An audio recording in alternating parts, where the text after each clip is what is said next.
Hello. Hello. Time for some trauma. I don't think there's much trauma in the step 1 at the very least. Wait, are you saying your childhood is not trauma? Not necessarily. Are you saying not everyone has childhood trauma? Not everyone has it though. What the fuck? I thought it was everyone. Aha. Sure thing, Bobby. I'm just joking, but yeah. I know. There's definitely gonna be some existential crises in the teenage one, but we can't play that one, so don't worry about it. Because of Chiyo. As an identity crisis. Oh yeah, that's not what I'm thinking of. No, I know. I was thinking of, what is the teenage years? Is it the 3rd chapter? No, it's the second one. It's early childhood, or early teenagehood. Well, we get... Adolescence. As far as I understand, we get chapter 1 and chapter 2 in this. No, that's only chapter 1 as far as I know. Dude, we just started chapter 1, don't worry about it. You want to bet on that? No, I don't. You want to know now? Then you have to find the demo.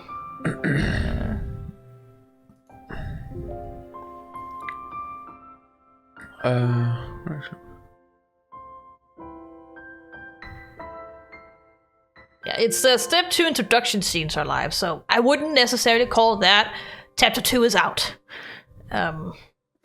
Demo info. Please. Part of the childhood section and a brief preview of teenage portion of the story. Okay. Yeah. So okay. We'll see some of the episodes from the childhood section, and then there's like the prologue, I think, to the teenage section that's out. There you go. Yeah, it takes a little while. Okay. It's display capture, it takes a little. Alright. Yeah, we basically finished the prologue last time. So we met all the characters. And tidied a little bit up in the house, and we slept with Mom, and then we ended. Please rephrase that. But we did!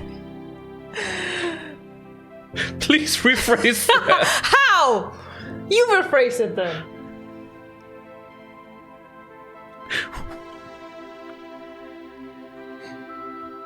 It's a small child, I don't know what you had in mind. I definitely did not have that in mind. No, but I know you're not so ignorant that you wouldn't realize that's what you said. I only realized it when you said it. I don't see anything wrong with that sentence considering the context.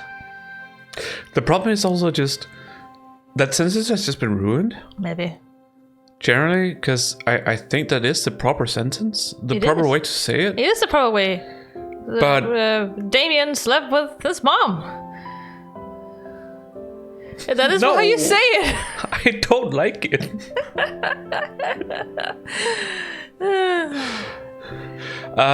Slept together with his mom. I think it's better. Sure. Because the other thing is, no. Sure. I don't have that association, so. Yes. But your second day had only just arrived.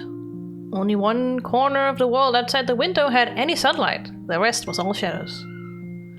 Ding! Someone's phone is loud. Sorry. This is they've sent the package. Yeah.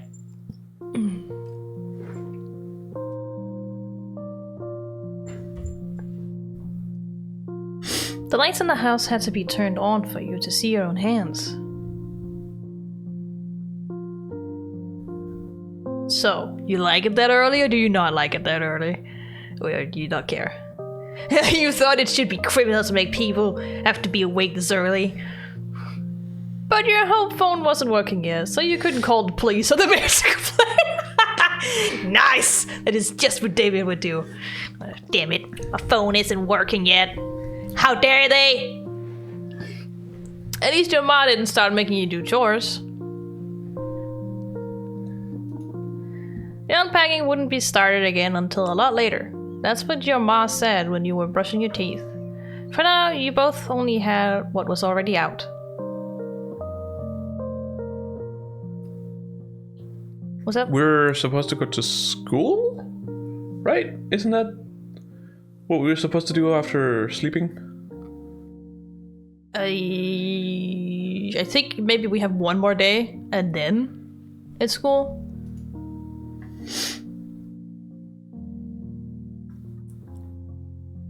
That's there's upside you can change. It's further up if anything.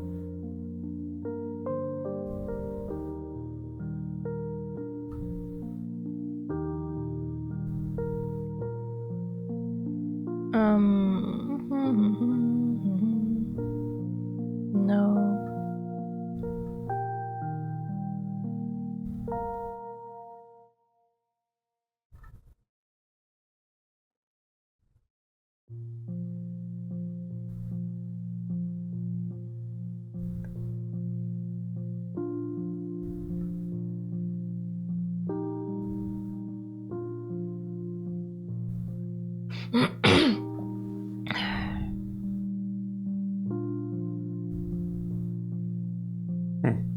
I don't know.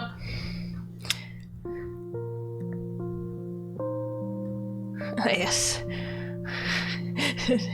The frown of Damien. Oh well. I don't know.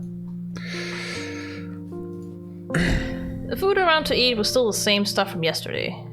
It was what you had for breakfast already, and you could see your mom packing it into a brown paper bag for lunch too.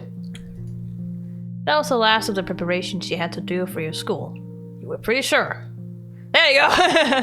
Your mom really wanted to be the one to get your supplies for the day together. She put stacks of stapled papers, a notebook, your pencil case, a ruler, and more into your backpack. I have some weird dreams once in a while. Where did this come from? Like supplies for school and stuff like that. Oh, okay. Because it is like related to being at school and having to get food kind of thing. And there's always like this kind of cafeteria place, and a lot of the time the food is just weird and bad. Okay. I don't know. Never had that problem with school food. No, well, it's I don't know. I think it has something to do with the dinner stuff we sometimes got at Ronde. Maybe. Where I was like, what the fuck is this? Healthy! That wasn't so much that. It was just because it's healthy doesn't mean it has to taste bad. No, I didn't say so. And also, who the fuck wants dolma? Someone clearly wants cabbage dolma. Otherwise they wouldn't make it. Someone doesn't know what real food is. Oh well. You read this? Yes. Yeah, I did. Ma had kept the pack in the middle seat of the car to make sure it would be right there when it was time to use it for class. If I'd gone missing, maybe you would have had to carry your school stuff in a cardboard box. The same way you had to bring everything else you owned to this place in big boxes. What an association that was. Yeah. You watched her from your comfy spot on your sleeping bag. You'd already gotten dressed for the day, but that didn't mean you couldn't sit in bed again. There wasn't anywhere else too. I'm wondering. What? Hang on. Give me a second. What? What if how do I? What? Plus here. And game capture. And let's just say test for now. Yes. Okay. And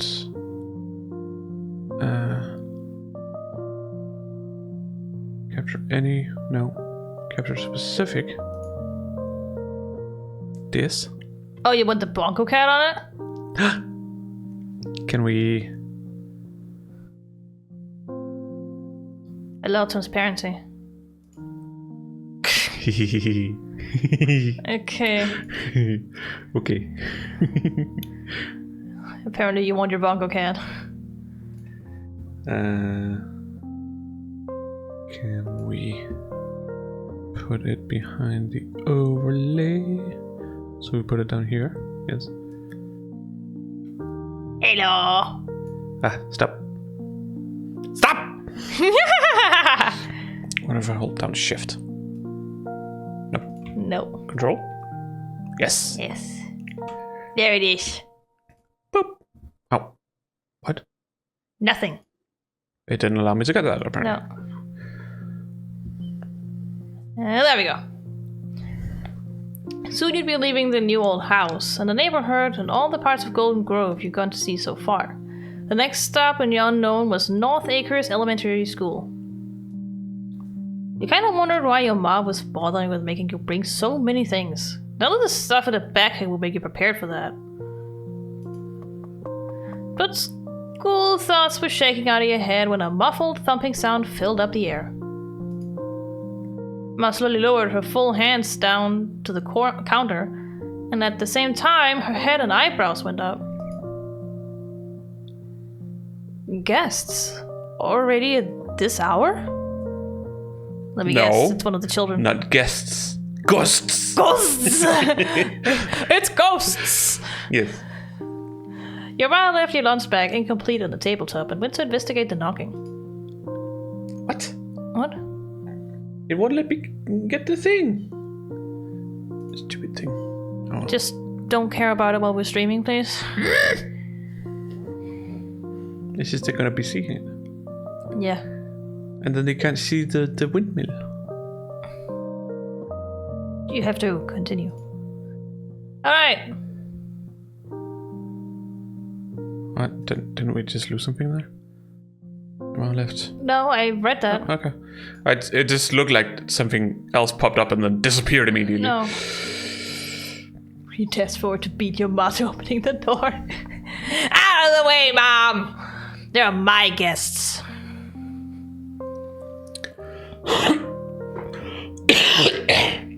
Jeebus, sorry. I had some slime. Some mucus. Yes. Some phlegm. Phlegm. What do you want to do? Be a mama's boy? You can be a mama's boy if you want to. The speed of your chains make your sleeping bag slide against the wooden floor, but you didn't trip. Thank fuck for that. Okay. Woo! I mean, it is quite slippery. You're able to reach Mom before she opened the door. I was just more, that's not like how I expected them to get up and get there. But okay. Gotta go there fast. I guess. She pushed the long handle down with a click and tucked the door forward. It squeaked open. So it opened outwards. Yes. Interesting. You glanced ahead, squinting your eyes to adjust from the complete brightness inside to the pale dawn outside. Standing tall on the welcome mat, seeming totally at home at your home, was the new friend you had met the other day, Mr. Jolin. Mr. Sure. Yep. Joe's fluffy hood was tucked snugly around his head. He didn't usually do that, at least based on how much you knew was usual for him. Maybe it was because the air was somehow even more skin-prickling cold in the morning than it was during the day or evening. You shuddered just from the wind coming in through the opening. When he caught sight of you there, a pluggy grin took over his face. He popped onto the balls of his feet, getting even taller, and cheered a greeting. Good morning! Seeing who it was, you enthusiastically shoved past your mom to stand by Chio in the porch. Out of the way, Mom! It's my friend!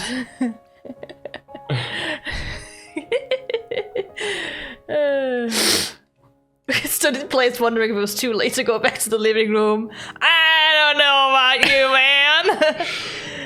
man! Chio's smile was as bold as ever as he took a full step to the side.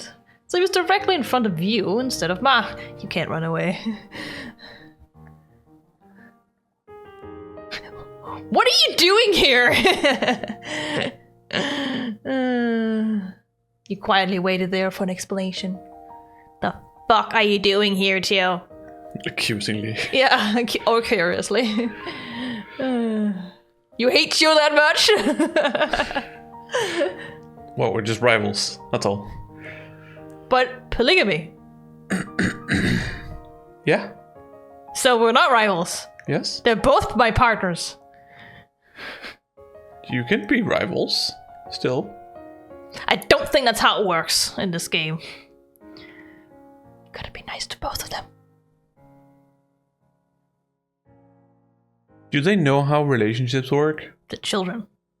So? They will only get to like you No, I not. if you're nice to them as a child. Children are more complicated than that. Yes, but that's usually how the game works. So it's like there's some choice and point system in the background you don't know about. That's at least what I have seen based on the other game.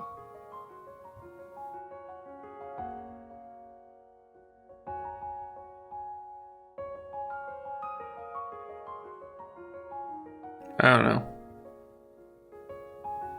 I don't potentially see Joe as a rival. You know, rival to lovers. I mean, I'm sure Chio would go with that, whatever the fuck he would want, but because that's Chio. But I just want to be nice to him, man. This is the problem when we each have our own favorite character. But he's so smug. He has to be a rival. No, you may be in a teasing relationship. Doesn't mean you have to be rivals.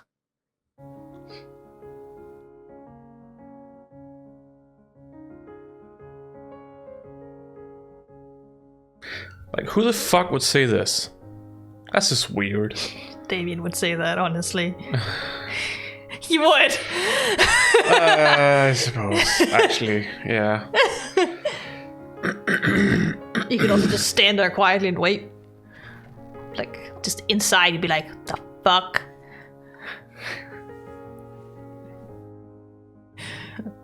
That's what you could do. Kind of hoping for like a stand there and look like a giant question mark, or have one where it's like, where it's like, who are you? You thought who this? I don't know you. You'll be like, oh come on, we met yesterday, right? No, that was a dream.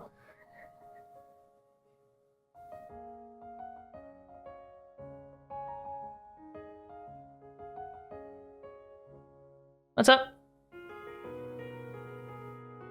What? I don't know. Were you just spacing out? Not exactly. I was kind of thinking of like what to choose, Yeah. but I don't know what to choose. It's not easy. No, it's not easy. What do you want to choose? We? Yeah. I'll just sit there. I would stand there quietly and wait for an explanation. That's what I would do.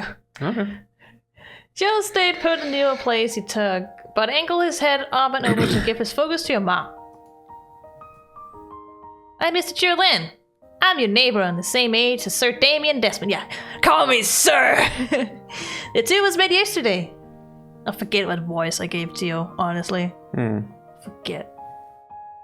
Oh yes, I've heard. I've been anticipating getting to meet you. And those feelings were well placed. You're so polite. Oh yeah, right, I forget. Joe is super polite. Always polite. Polite and smug at the same time. That's why I love him. Some act. He's a little shit. Exactly! Joe straightened out the line of his bandana with both hands, giggling cheekily as he made direct eye contact with you. Well, if somebody has been talking about me, I hope it was the good stuff. We're children. We don't do drugs. That's not what they were referring to. No, I know. You got some of the good stuff. Yeah, I got it right here, brought from the city and everything. Oh, Jesus Christ. Oh, no.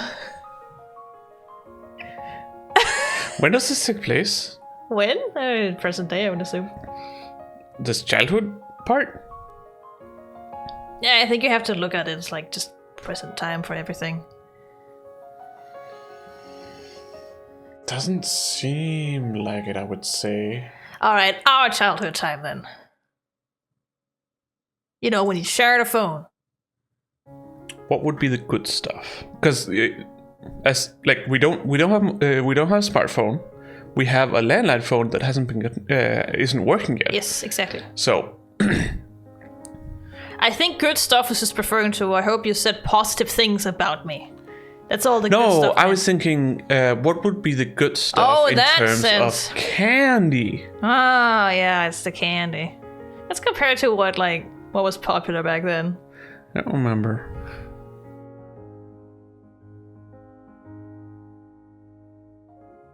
It's just those fucking chocolate cigarettes. Oh God, no. Oh God. No. You don't like that? I'd rather forget they ever existed. They still exist. Yeah. But you have to go online to buy them. Yep. And Facebook sometimes shows them to me and I'm like, no. Yeah. Please. Report. Fuck off. Well, mostly in the case of like it shows me candy pages. Pages with candy. Yeah. And then they're also there.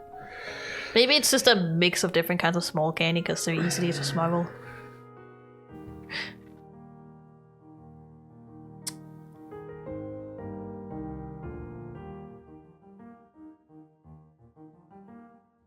Let's say piratas. Sure. Clearly this is not in Denmark, but sure, let's go with that. The good stuff is piratas. Okay. Good. AKA licorice, if people licorice. Don't know what it is. Yeah. Good strong licorice. Yes. You... Now, I shouldn't... Stop there! I should introduce myself as well. I'm Miss Desmond, Damien's mother.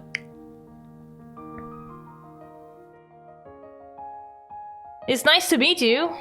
May I speak with Damien, Miss Desmond? There's something I wanted to talk to him about. I don't know. May you? Thoughtfully, your ma's glance drifted down to you. Without looking back at him, your ma replied, "That would be fine. I'll finish getting your bag ready, Damien. You two can chat." Gio clasped his hands together primly. "Thank you very much." "Bye, Mom." Ma let a content smile rest on her face as you walked back inside the house, leaving you alone with Gio. You looked back at him eagerly. It was only the morning and something good was already happening. I told you Damien likes him. What did you want to say?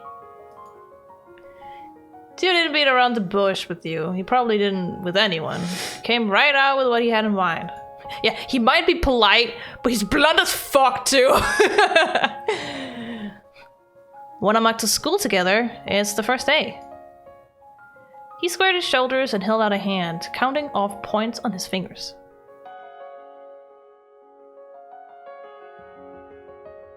Okay. What?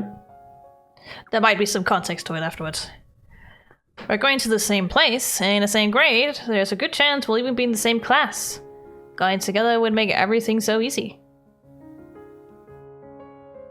So he was like making the points as he was saying this, I assume. Okay, sure. Yeah. That's what I assume. Yeah. He's doing. Like going to the same place. And it's like, yeah, we can. You can like walk together. Yeah. You don't need the same grade. And no, that usually means class. it's also the same place in the building. Yeah, but you can still walk to school together. Yeah. But Gio was just like, "You cannot refuse me now." It's like David would be like, "Ah, damn it. Your arguments are too good, Gio." Alright. But that's just easier for me. What's in it for you?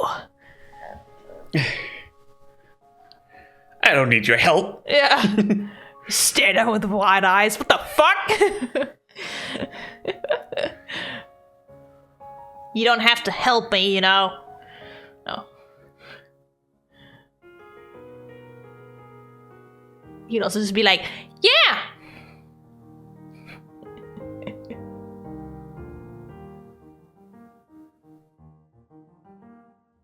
Don't look at me. You were the one who made the choices last time. I pointed some out that I found interesting.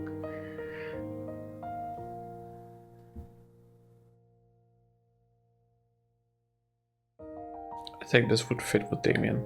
Yeah, then take that. The kind of person Damien is. Yes. Oh no, shit. Hey, it's not that bad. Never been there, right? I'll just make sure you make it, no problem. And guess what else is a reason for why we should walk together? Oh god, you had more. What? This gaze got sharper, but it didn't feel scary at all. The glance was like a fancy cut jewel rather than a pointy weapon. It's cause I want you to be there. So, yep, I think it makes a lot of sense that we go together. With his hands in his pockets, Chiyoko shifted the whole top half of his body diagonally over to one side. The tilt of his head really showed off the bend in his self-pleased smile. Oh! He flung an arm back out and arched the fingers across the air in front of both of your faces. Okay. Alright. It might have been to stop you before you could say anything, or to keep himself from forgetting whatever else he wanted to talk about. I think he's just like... Yes. I think. But didn't it say fingers? Yeah. Arch fingers. Arch the fingers across the air in front of you. That's what I would think. The movement. I just looked at the sentence and I was like, I don't fucking understand what he's doing. Yeah. I don't know. And it wouldn't be just us. I'm gonna keep going down the cul-de-sac to Granny's house so I can ask Tamarack next. You sure you don't want to go down? Cul-de-sac. It's called a cul-de-sac. I know. This sounds weird. It's just because the way the street's made. It ends in like a wider bubble. It sounds like something a witch would use to brew stuff in. Alright, sure. It does? I don't have that association, so I don't agree. But sure. Just purely by like how it sounds, cul-de-sac. Nope. It could be because like the coal and the coal de. You mean bit like think cauldron. because it sounds like cauldron? Exactly. I think that's why Yeah. I'm associating it that way. Yeah. And a sack. Is this French? I don't know. I don't know. So that's it. What do you think about all three of us walking together? It's a good plan, right? If you was asking Tamarack too, you had to. Okay, I'll do it. I'll come. It's a shock you have smart ideas sometimes, you said teasingly. Sure. More like all the time. I love you too. I fucking love you. You saw your hands behind you and spoke out again. I'll get my backpack and tell Ma we're going. Oh, Nikki's so happy. Cool. I'll wait for you here for you. Blah, blah, blah.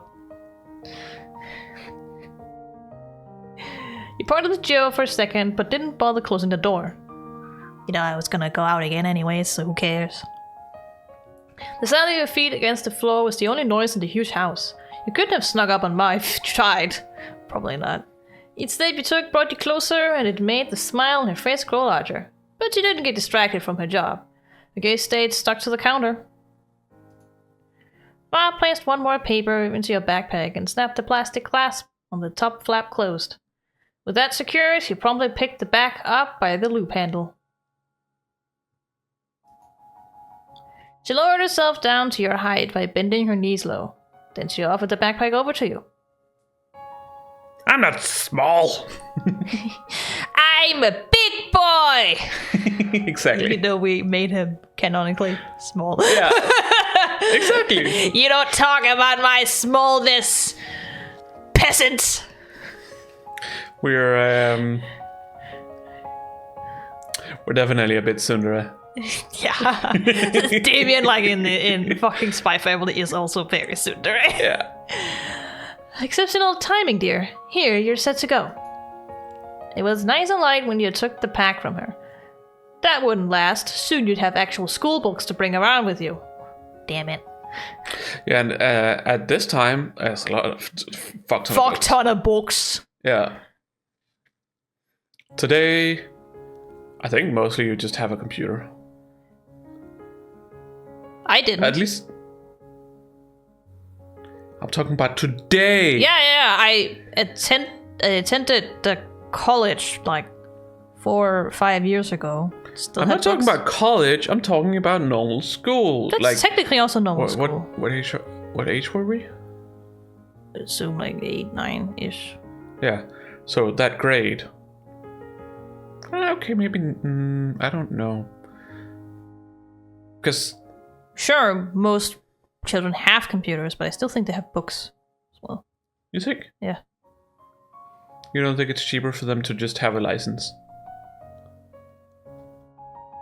No, not when they already have books. Well, those books have to be updated at some point. Yes, but it takes a long while before they need to update them. Since I went to public school, it has been a long while. Yeah, but that just means the stuff has been moved down a grade. You just get books earlier. Because they learn it They earlier. still have to be updated.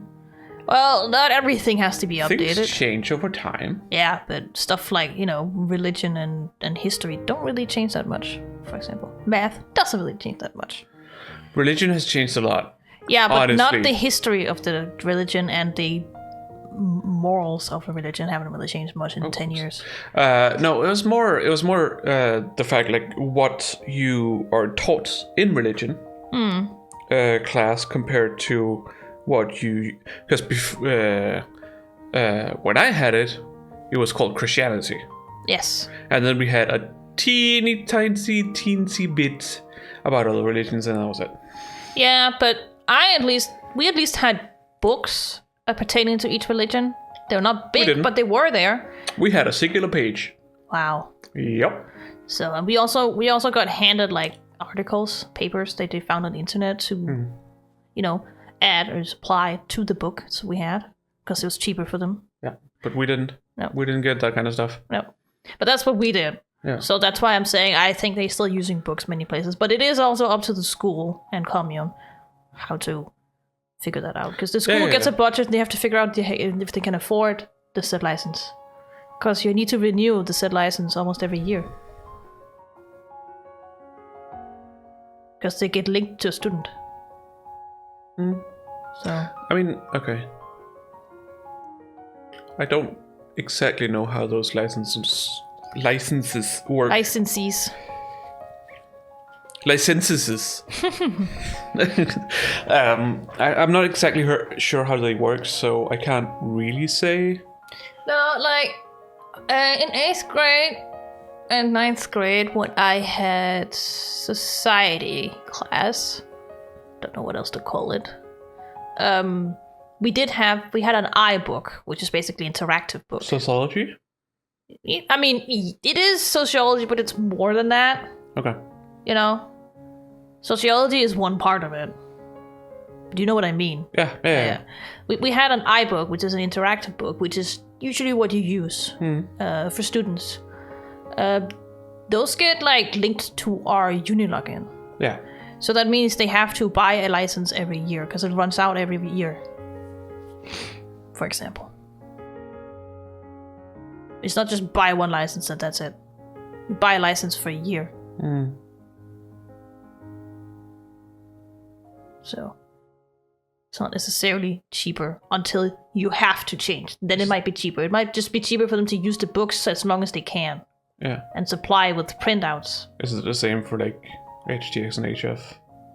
I would assume so, yes. It was that physical HTF books. is a bit different because there they have like YesCo, stuff like that. Yeah. Where it's like half a year subject. Yeah. But like, at least for me at HTX or at college, we didn't have any electronic books at all. We had loads. We sometimes used some like web pages for like Danish and stuff, where we went through the topics that weren't in the book, but we mainly just used physical books. Okay. So. Interesting. And then we were handed electronic PDFs for like when we had to read something that wasn't in the book. When it comes to stuff like HF, I think it's more or less up to the teacher what they want to use. Yeah. With HX, it's a big school budget that it has to like run, and they have most of the books, and they are fine for what they're needed for. Because I remember Math A, we had a book. Yeah. And for Physics B, we just had ebooks. Yeah. We didn't have physical books. There was no reason for it. No. She was like, no, we just have ebooks. Fuck yeah. it. But yeah, that's not how it works every school. It's also about just what can you afford. It's an investment to do to buy ebooks and iBooks. So I don't know. I don't know what's smarter, what's better. I don't know. It's also up to what kind of deal you can get as an institution. Is it better for a child that they have the physical book to read in? That's compared to whatever they feel like it's better to read physical or not, because there's a big difference between them. Exactly. Like, I enjoy reading a physical book, even if it is heavy. But some people just think it's a hassle. Want to read it on a computer. Like, think about dyslexic people, for example. They need them digitally. They will get them digitally in PDF so they can be read with the software they have, for example. So there, it's why have the physical book when you just can get the digital one? You don't need anyways to be able to read it. So it's also, situation to situation.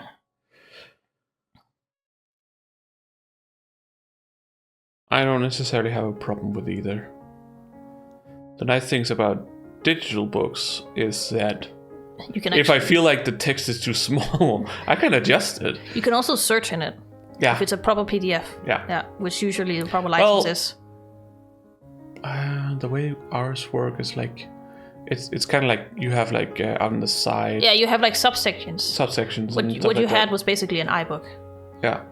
I saw it, so I know. It's the same kind we had for society class. Yeah.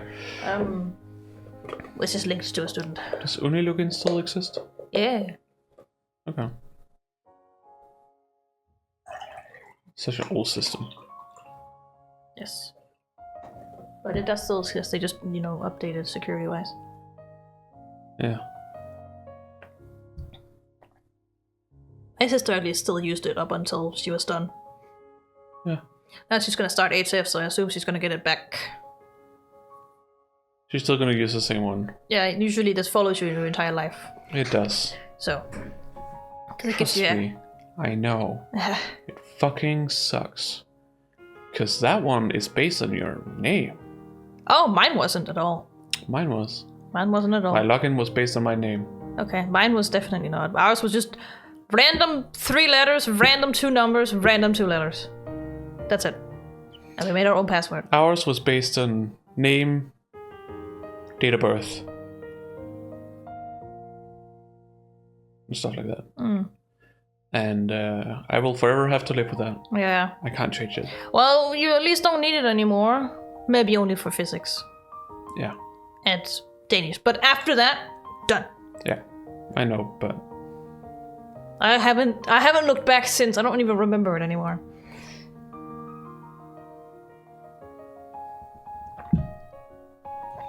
because it was the 3 first letters of your name, then a random letter, and it was 4 numbers. I don't remember if they were related to your date of birth or if it was just 4 random letters. It could have been 4 random letters. You mean numbers? Numbers, yes. Thank you. I certainly don't remember what mine was anymore. It's been over a decade since I used it last. And because my name was only 3 letters, my entire name is there. Yeah, that's true. Yeah, that's gotta suck, man, that you can't change that. Mm-hmm. I wonder if you can get the system to even change that. Change your username. I think I tried to talk to them at HF about it. Reflect your new identity because it brings you trauma. I'm pretty sure I tried to talk to them about it and that it didn't seem like it was possible, but maybe I'm wrong. Maybe I didn't talk to them. I don't know. Either way, you don't have to think about it right now, at least. Not until you decide to talk to your doctor about getting a... I don't think you can call this an affidavit, but a statement saying that your medicine stopped working and therefore you weren't able to attend to get your trial revoked, so to speak.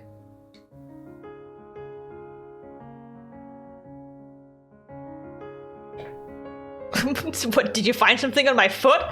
Yeah. I'm trying to figure out what it is. Is it not from Michael, maybe? It's wide on one side and then it's like May I see? thin on the other side.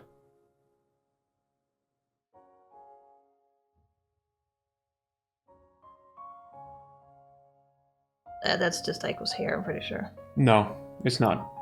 It feels like it. Aiko's hair would be round. It wouldn't be flat like that. Regardless, it is some kind of hair. That's for sure. Or maybe a spider leg. It's not a spider leg. It didn't have any joints. It doesn't work that way, but it didn't have any joint-like things.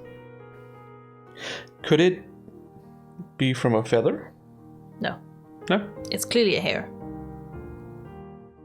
It feels like a main coat hair from Michael. Okay. It just doesn't look like it. It felt like it. Okay. It could be like that in specific areas on her. You had the right length for it. They have the right length for it. Her hair is that long. Places. I'm thinking that her hair would generally be slightly longer than that. It's compared to where on the body it is. I suppose. Anyways, shall we continue? Maybe? Yeah. Okay, go okay. on. Yeah, I didn't hear your answer, so... That's why I did the motion. Okay, I wasn't sure that's what it meant. Continuar. What happened with our guest? Did he leave? Your answer to the question was shifting the backpack. No, he's still standing out there, the little idiot. He thinks I'm coming and walking with him to school. But I'm not. I'm just gonna walk alone with Tamarack. Ha! Is that what you want to say? He's out there still. She wants me to walk to school with him. Can I go? And by go, I mean go over to Tamarack. Completely ignored you. I suppose you would have to ask that. Yeah, you're a child. You would have to ask, yes. I also asked. That's for fucking sure.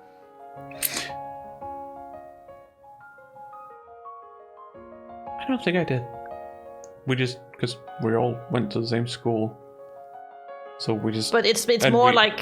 We generally went at around the same time, so we just, and lived close together, and therefore we just went together. Yeah, but I think this situation is more like informing your parent where you are, so they know where they have you. So you don't just disappear on them. That's at least the reason my parents gave me to why I should ask them. Or at least tell them.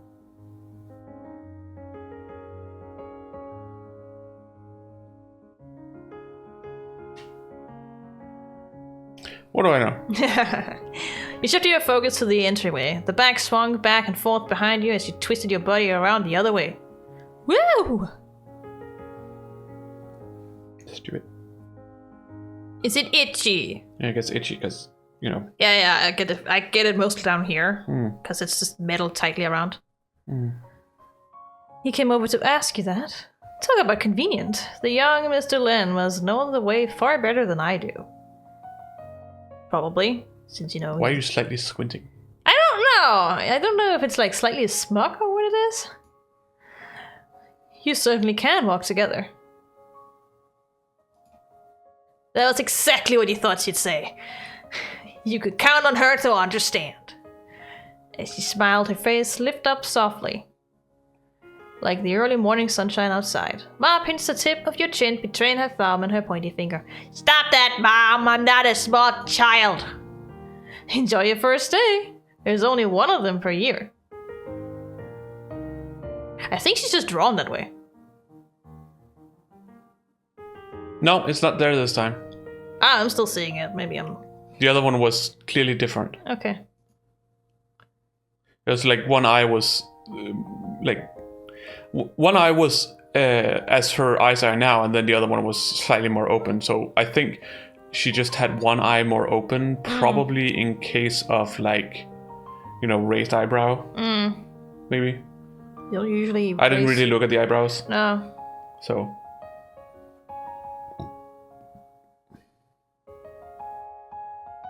What do you want to say? I'm reading them. Okay.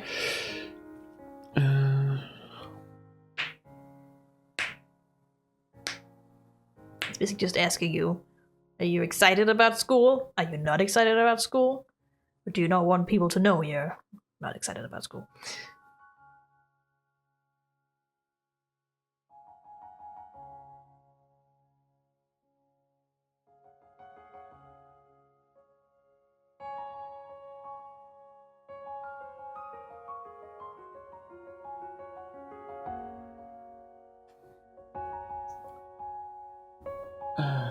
I don't know. When in doubt, ask what would Damien do? I'm just filled with childhood trauma when thinking about this stuff. Well, I don't think like you would do. Think like what Damien would do.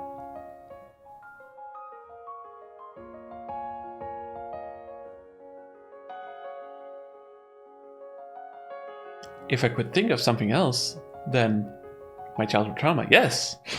Yes, I would. But currently, that's not possible. Well, shit! Yeah.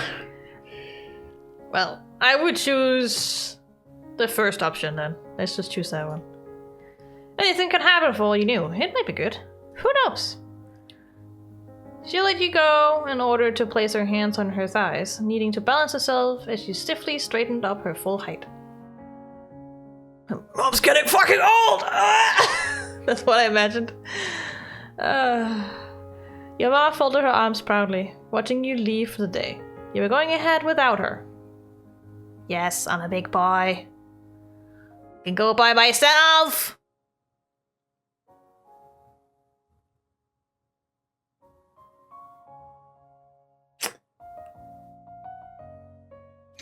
There's a chance that she's actually younger than me. Yes. That's a good chance, even. Oh, maybe around your age. That's what I would imagine, but... Fuck.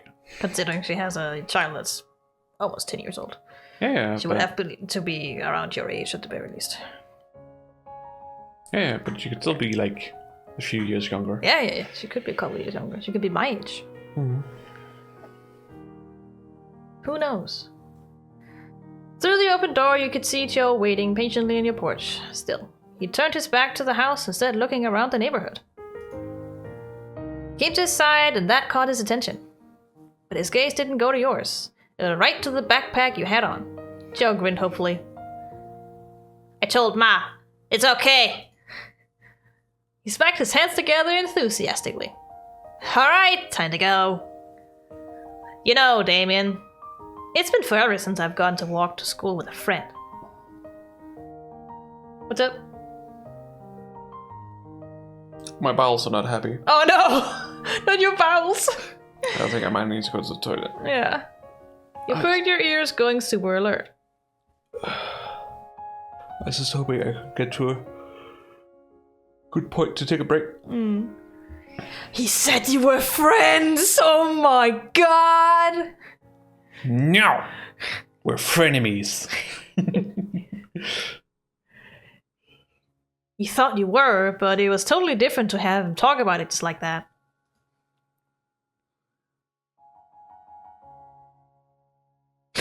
I knew you liked me. Who doesn't? A smirk went across his whole face. Joe was full certainty. I do. And I knew that you liked me. Oh, shit! Shit! You're back. You really need to go to the doctor with that. Specifically over on one side. There it keeps hurting. Joe easily swiveled all the way around on his heels. He firmly planted his feet onto the floorboards of the porch to close out his move. Okay, I have to go. Okay. We're gonna take a small break. Someone has to go poop! Someone has to take care of their insides. AKA diarrhea. I would assume. Possibly. Since it's uncontrollable, it's usually diarrhea. Yeah. But yes, we'll take a small break. You also go to the toilet and drink something, take your medicine, all that stuff. Yes. Cycle all your fluids. We'll be back once Ramona has finished with her pooping. Can take a bit. From experience. What is this kind? Yeah. Yeah. BRB. Yep. Hello. Hi, we're back. It took a little bit longer than expected because after you were done pooping, I had to poop. Also diarrhea. So that was very nice. Yeah. Sorry about that long wait. We literally just got back from the toilet. Health problems. Yeah. That's how it is sometimes. But now, I am holding a kitty. Yeah. A kitty. She is the biggest kitty I have ever seen in my life. No, I'm pretty sure you've seen Norwegian forest cats and stuff. Yeah, but they're smaller when they're kittens. Oh, in that sense. I don't necessarily mean kitty as in like a kitten. Yeah, I meant it as a kitten. I say kitty just for cat. Yeah, but it's just because, you know, she thinks she's a kitten still. Oh, yeah. Even though she's like 3 years old at this point. So I'm saying she's the biggest kitten I've ever seen in my entire life. She acts like a kitten. Yeah. Except for protecting her primordial pouch. Yeah, but that's more because that's just an instinct. She has been in heat. Yeah. Before she was nurtured. So that's mainly the reason why. That is just an instinct that she has gotten because hormones. If I'd known, I could have had her nurtured before. It was mainly a bit of a money problem. Yeah, because it costs like 900 kroners for us. It cost a bit, yeah. Yeah. But most places, if not over 1,000 to neuter a cat, some places. Yeah. The closest vet to me apparently had a program where you would, for a year, pay like a monthly price, and then you would. No, what's up? You want to change? Yes, you want to go to the side. Yeah. And lay down, yeah, onto your chest and everything. Yeah. You sure this is comfortable? Yeah, look at her. She is enjoying this. But yeah. Stink face. You smell my hand, probably still smells some poop for her. Maybe. It's hard to wash it off for a cat. But through that, like, monthly subscription for a year. Neutering was included. Neutering and tagging. Yeah. Was included in it. Yeah. So. Ah! Pearls. Pearls! Now I was like, what the fuck was that? Never mind. I guess you get your mouse back. Yep. Oh well. Sadness. Absolute buffoon pearls. This is why you don't have to sit on the food bowl. Yeah. She doesn't understand that the food bowl is made of plastic and is therefore light. Yeah. To her, everything she can step on is solid. Yeah, of course. Unless it's not. Yeah, unless it's not. And she's like, oh shit! Yeah. But she forgets every time.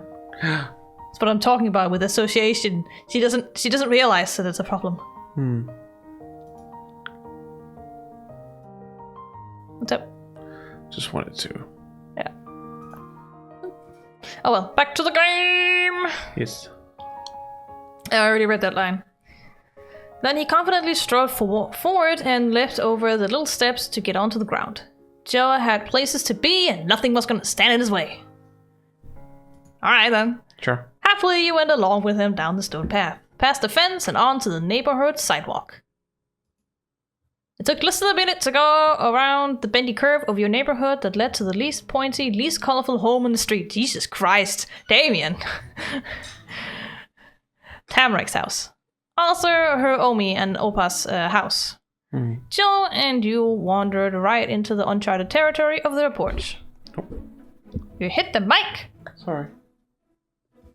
I'm just Fixing your hair? Yeah, it's irritating me a bit. Especially when I have like stubbles and such. It's my skin is a little more sensitive.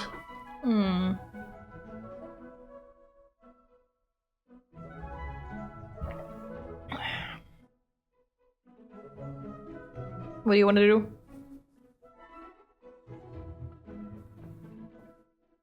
Or what do you want Chio to do? Apparently. Well, it's like either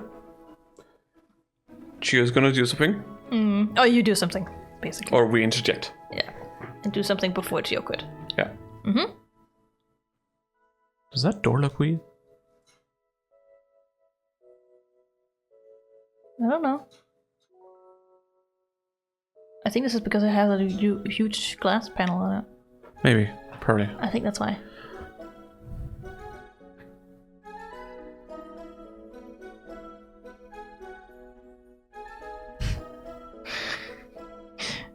You jabbed the doorbell before Chio could. Ha! Got first. I did it first! But yes, art looking weird reminded me of an ad I saw the other day. Oh no. Is that AI ad? From Circle K. Oh no. And it was AI. Oh god, no. Here we go again. Humans tried to Oh be god, realistic. no. Did they learn nothing from Japanese McDonald's? In one hand, like one of the persons had a coffee that they were meant to drink off, and then in the other hand, sort of cup but hand, and the skin.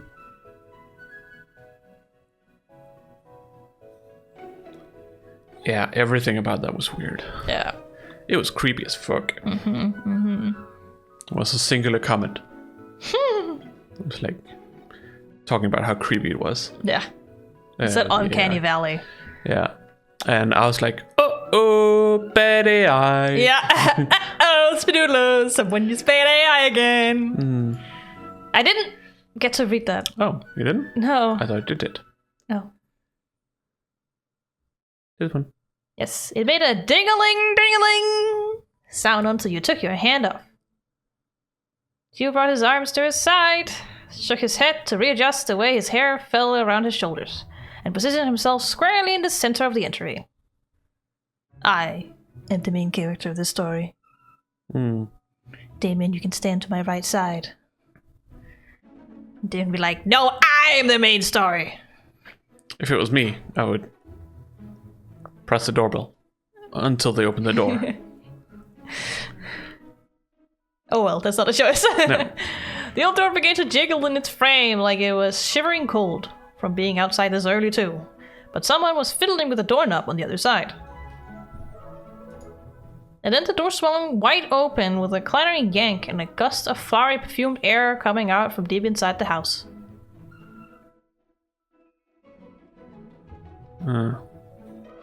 Smells like grandparents.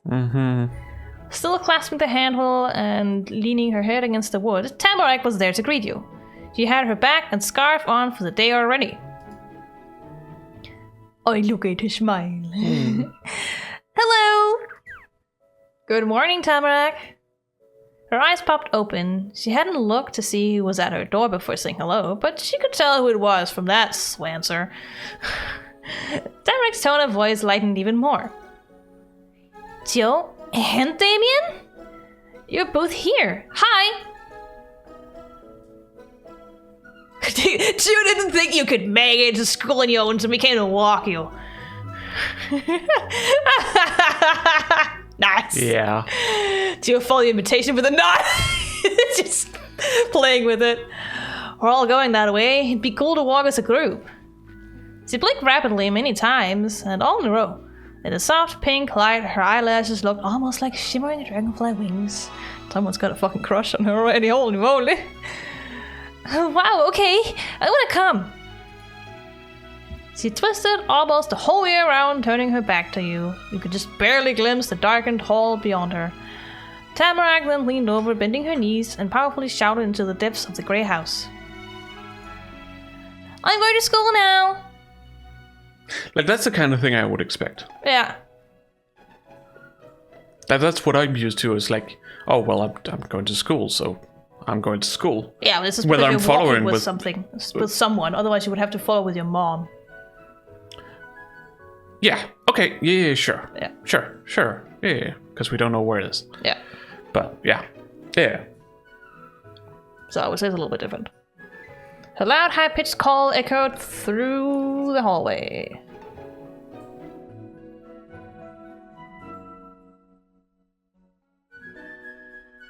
Your face says you're thinking about something. Yeah, it reminded me of something, but I can't really put a finger on it. Everything reminds you of something. Shut up. Have a good day, young lady. I don't fucking know who it was. Tamarack hopped forward. It was small, but that was all it took to go from being in her house to being in the outside world. She chucked the doorknob with her to slam the door shut. Unexpectedly violent. I'm ready. Cool. Let's go. The quickness of all that was too much, and Joe needed a second to catch up with it, but then when he did, he chuckled. Alright. Perfect. And by the way, people don't call me Chiyoko, especially at school. I've got a nickname. It's Autumn, because that's what my name means. They all fucking mean autumn in some way. Both of these two. God damn it. Name conventions. Yeah. Oh, okay. I like Chio, though. Fuck Autumn. You do? Thanks.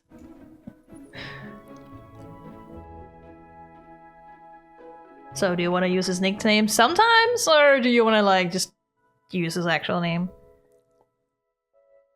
I don't know. What do you want to do?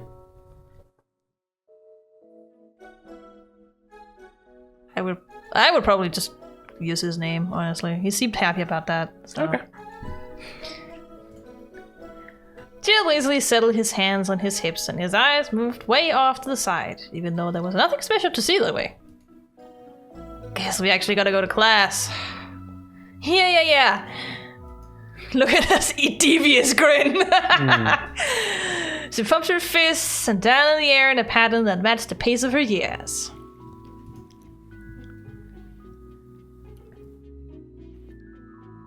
Yeah, you sighed. Or we could just not go. You teased.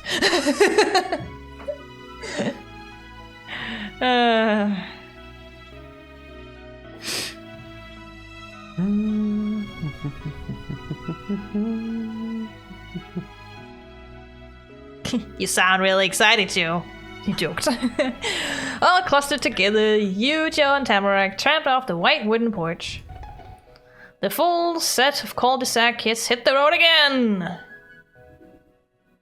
On the road again. On the road again. Do, road again. Yeah, road again. Yeah. Do, road again. Road again. Do. Okay, road let's again. stop. The trip was almost the opposite of last time. The sun was coming up instead of going down, and you were leaving the neighborhood instead of going back to it. Okay? Or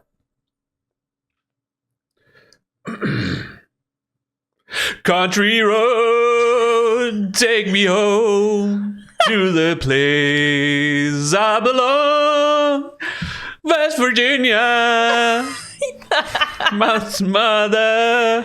Okay. I know the song, but... Take me home, Oh my god. country road. Sorry. I'm glad you're having fun, at the very least. But that wasn't what really stood out to you. It was a little bit amazing you already could compare it to last time. That's the fucking child's logic right there. I suppose. And you could guess that this journey with them wasn't gonna be the actual last time it ever happened. It just become the last time it happened before the new next time. It's also very child behavior. The logic is like so black and white, it's funny. The first part of the school trip wasn't hard. There was only one way out of your neighborhood unless someone hiked out into wherever the woods went. You know, like I did yesterday. That would be cool. Maybe you would be able to do that someday. You would, wouldn't you? Your actual path forward had you brush past the forest fork that originally led you to meeting Joe and Tamarack. But you weren't stuck with the same limits as before. This morning you moved right on by without even stopping to check what might be hidden away back there. Now you traveled even further. The woods crowded and closer around the one road that led out. Until suddenly, structures began to appear in between the bushes. The thick overhang of leaves pulled apart to show the sky. The world unfolded ahead of you. Sunshine climbed mountains to just barely tickle your cheeks with the stars still clustered against your back. Bye, Echo! I think she was chasing a moth. Maybe. She's at least playful. You're right in the center of a windy mountain path. It flowed over the uneven ground, blanketing every small bump and bent like a black river. Along the street, huge wooden poles rose into the sky in a row that rivaled the trees. Yeah, those are, power lines. Okay, Echo. The stretching phone lines and reaching branches wove the whole town together. Just like in fucking Japan. Hello? Someone's playful. Very playful. Even though Golden Grove was a lived-in place with man-made things, the vast wilderness was as much a neighbor to the residents as the real people neighbors. How very childlike of you to say. What? Man-made things. What? Even though Golden Grove was a lived-in place with man-made things, the vast wilderness was as much a neighbor to the resident as the real people neighbors. What?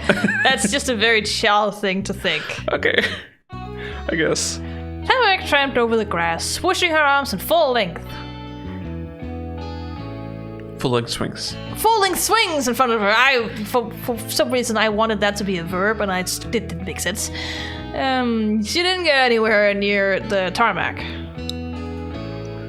Tio's stride was a lot breezier. He took the spot in the line closest to the road and didn't even check for cars. His eyes were aimed at the now viewable sky. Oh my god, fucking jaywalking, I swear to god. Not closest to the road, not on the road. I know, but not checking for cars!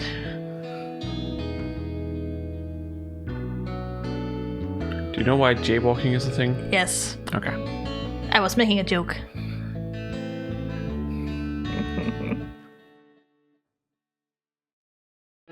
It's all a plot by the organization. Elpside Kangaroo. Now you know exactly when we stream this game. You ended up somewhere in between them.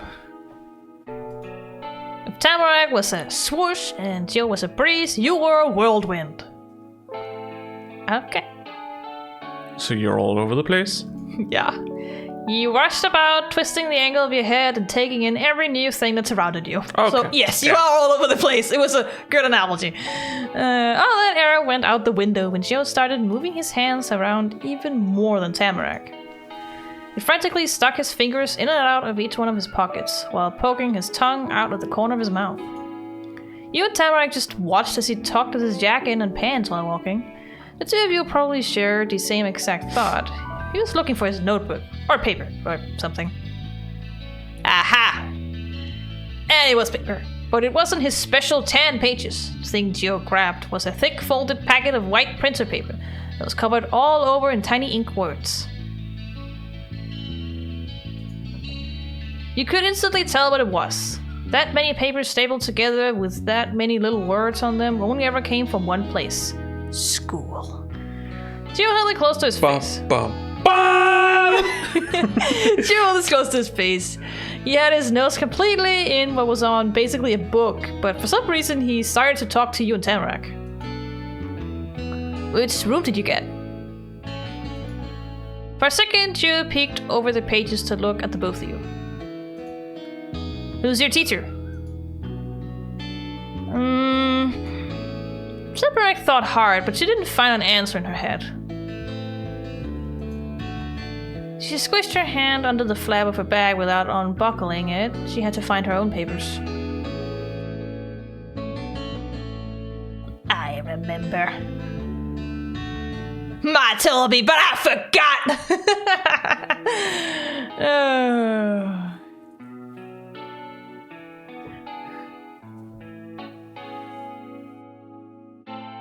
Itchy? No, my hair just feels weird because I need a shower. Yeah, okay. It kind of gets lumped. And sometimes a little, like, stiff. Because of excess sweat. What do you want to choose? I don't know.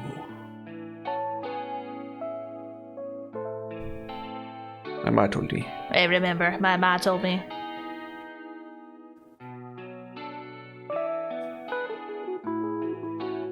So now you get to choose the flavor of how you want to say it.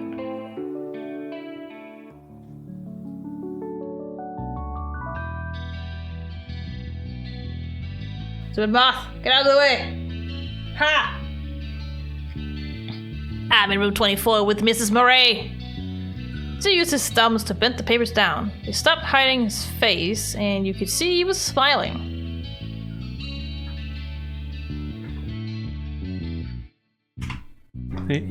Wait, that's my room too. Nice. Cool. Tamarack waved her packet in the air in a crinkly flurry. B3! Wow, what a coinkadoodle! What? Sure. A coincidence. Yeah, that's what I mean. It was ironically meant.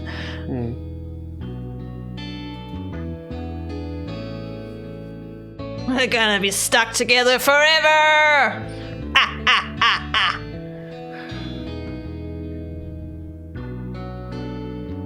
You could also say you were happy you'd get to share class with Gio and Tamarack.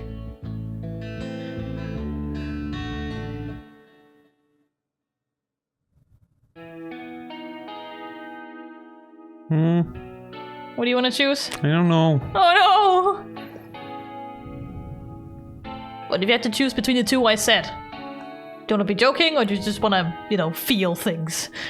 Those are the two I'm thinking between. Yeah, because I don't know. Oh no! I don't know. I don't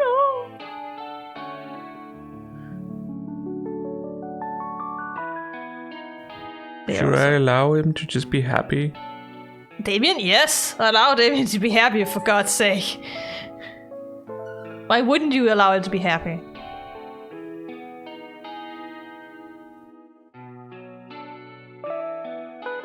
I don't know. Alright. Because that would be realistic.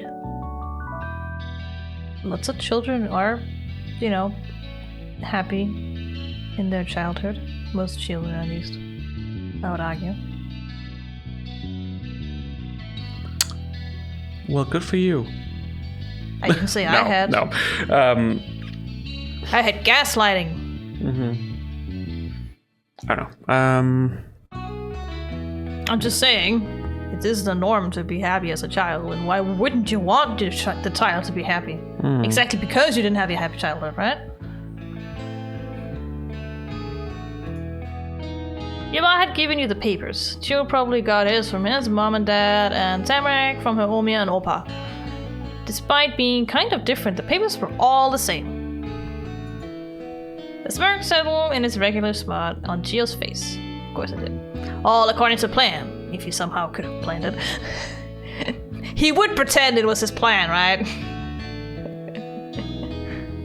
All according to Keikaku. Translator's note. Keikaku means plan. Yes.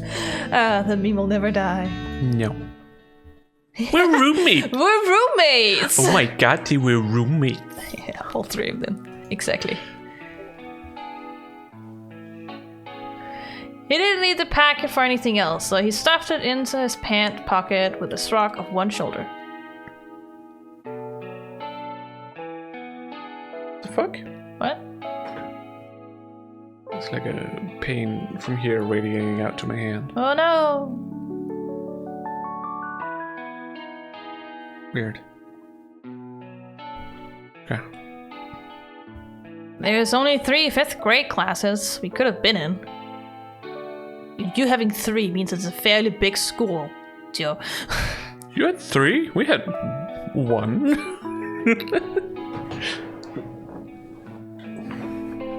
You had multiple classes? Yeah. But they're in 5th grade, so you can quickly figure out how old they are. Okay. I was a bit older than I... American standards.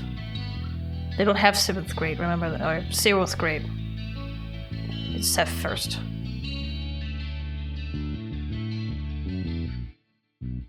They have like a preschool, right? I don't think so.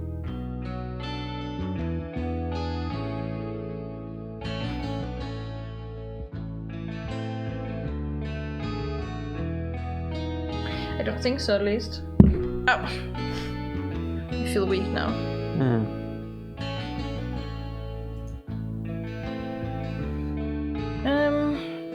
When Joe made sure it was deep enough to not just fall out, he brought both his arms into an even bigger shrug and juggled too.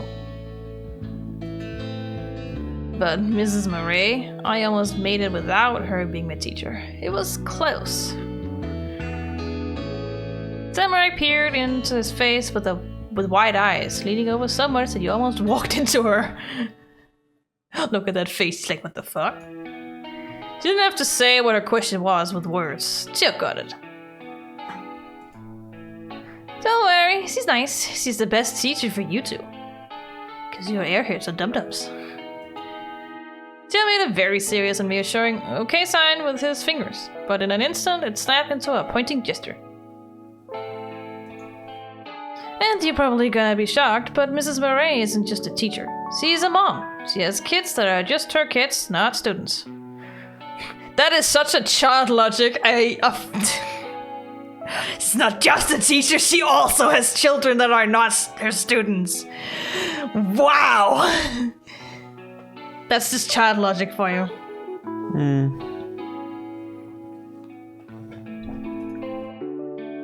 Wow!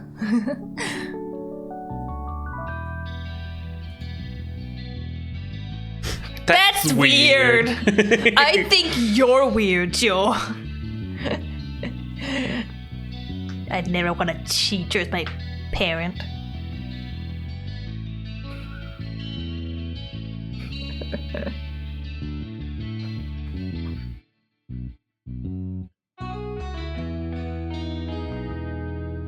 I don't know if that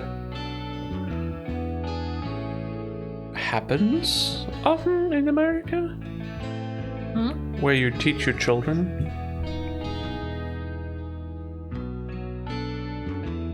I'm not sure that's the context here, though. No, I was just thinking about it because I was like, When you homeschool them? what? When you homeschool them? No. When you go to normal school, like, how big of a chance is there that like if one of your parents is a teacher, what's the chance of them being a teacher at your school? At your school, probably pretty high if they are a teacher. You think? Yeah. Okay. But you'd most likely never be in a class where your parent was the teacher, if they can avoid it. Yeah. Because it creates a non-professional bias towards a single student.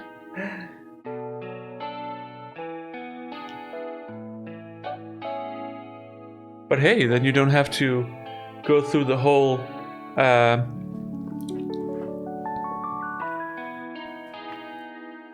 embarrassing situation of calling your teacher mom or something like. I hear that joke, but I don't get it. Never happened when I was a child. I don't know if I did. I might have when I was like quite young. But otherwise, all I know is that Ole and his children were both at the same school. yeah. But he was teaching elder, like students who were older, so Yeah. it wasn't really a problem.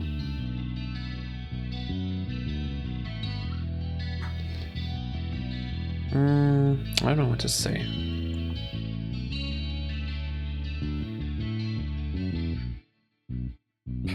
Why would that be weird? There's a lot of good answers here. She stared in amazement. I didn't know a teacher could have a kid. Children's logic, and apparently it's supposed to be like 10 years old in 5th grade. Oh my god. Oh, Jesus. Children. Everything's so black and white. I love it. They're so innocent. Yeah. Well, they can. Apparently. But now I know where we're really going. I can bring us right to the door. Okay. Okay. The extra burst of confidence got Chiyoko to take a few long strides ahead of you and Tamarack, keeping his chin high. I mean, yes, if it was anything like, you know, my old school,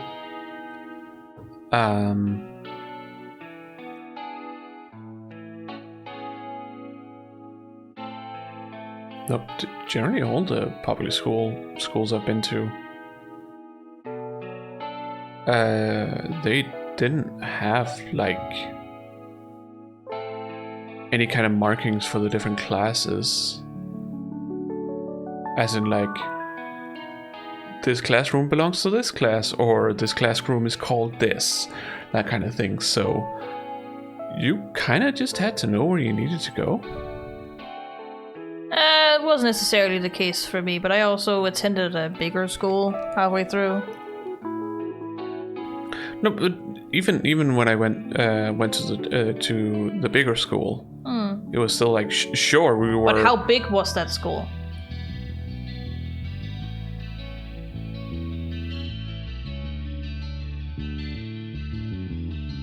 I don't. Well, I know how big it is, but I don't know if I can put it into terms that might be relatable to you. All I can say is the school that I attended was the only school in the entire old commune before it merged. The only school in that commune. This one. So every kid attended there. The one I went to was the one that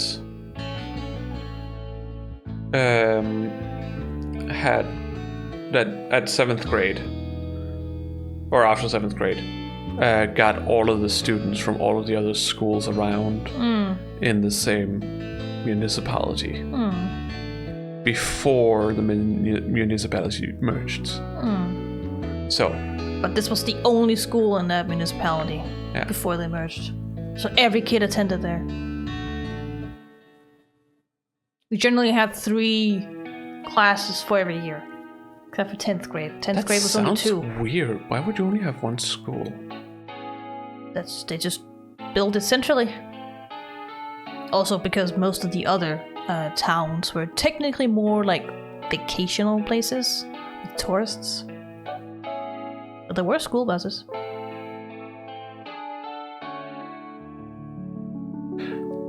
That sounds weird to me. That's just how it was. Yeah. Because like even a small ass, barely village as Gleiber still had a school.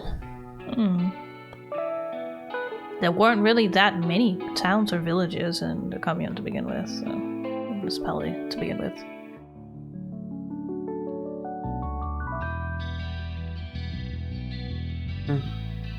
So Most of it is forest area or military area. So, but we generally have like 3 classes per year. Yeah. Except for 10th grade, that was only 2. Well, 8th and 9th grade, which was on that school. And I think today it's also 7th grade. Gets lumped over there. I think 7th grade closed. If the school still exists. The school? Yeah. If it's still a public school. Oh, yeah. Because the school that I started when I was in preschool year is now a private school. Or a free school, as we call it.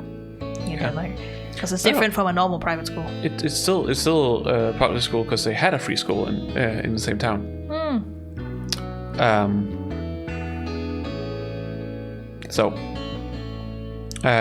But yes, it's 7th grade closed in the smaller schools, so they're also being bundled over there. Yeah. But it was also like 3 classes in 8th and 3 classes in 9th. As for the smaller grades, I don't know. I didn't have anything to do with them. We were in a different part of the school compared to the smaller grades. Yeah, I mean, again, I don't really know much about 8th, 9th grade in that school either, because I moved to a bigger school because of bullying. That was in the biggest town in the municipality, because that's what the municipality was, named after. So there was always a consistent amount of people, because all the smaller schools for the municipality would come in to one of the 3 schools that was in this town, because there were 3 schools in this town. But yeah. That eventually they chose in the commune to say like, okay, this school up here only up until 6th grade, because they have so many things.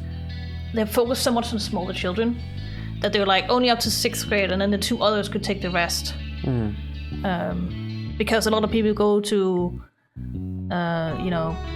boarding school anyways, in 8th grade or 9th grade. Definitely 9th grade. Yeah, but also in 8th grade for us. Okay. Because a lot of people left for 9th boarding school for 9th grade for us. So it was there was even like possible talk of having 2 of the classes being merged. Yeah. But it didn't happen. We actually, in 9th grade, basically everyone except for 4 people from one class left from boarding school. So they just took 2, put it into our class, took 2, put it into the other class. And the class that ceased existing was 9th B. So we had 9th A and 9th C left. That's so fucking funny. Didn't want to change the names of the classes because we'd been there for a year already, most of us. So it's just kind of funny. I was in class B. Yeah. I was in It was kind C. of funny because there was kind of like we were sort of divided into like class A mostly consisting of the people who not necessarily ours, like, or who aren't only just smarter, but also people who want to perform as well as possible in school. People who reach higher. Yeah, like an advanced class, basically. Yeah, even though it wasn't. It wasn't an advanced class. Officially, it wasn't, because they're not allowed to do that. No. By law, they're not allowed to differentiate students like that. And then my class was kind of like sort of an old weird class. It's the average. And then C was the ones who needed a little extra help, so to speak. That was before like kids got all kinds of like rights for help, like helping tools and special ed classes for that matter. We had special ed classes. We did not have special ed class before. Like I was in maybe 9th grade. That was the first time there was a special ed class. And it was a very new thing. Yeah. Back then. And one of the students in class C is technically supposed to be in a special ed class. Yeah. But his parents was like, no. Yeah. If you put him in there, we will sue you. I was like, what the fuck is wrong with you? Yeah. He needs help. Yeah. You're only gonna make it worse for that child because they're not gonna get the help they need to actually get smarter and more intelligent. Yeah. They just need extra help, and then they can function like everybody else. It's not a handicap, all right? They were looking at it as if, no, he is like disabled or something like that, or completely stupid, anything like negative. Yeah, if that child has been enrolled into the special ed class, he might have actually done better academically. Because there are people who can handle it. Oh well, we should probably continue. Tamarack bounced across the grass, kicking her knees high to catch up. She didn't let him keep the lead he took. If that's how it was, you weren't gonna make yourself be last. You burst forward to get back in the middle of the row. You were greeted with grins from both of them. Your steps came back into a steady rhythm between the three of you.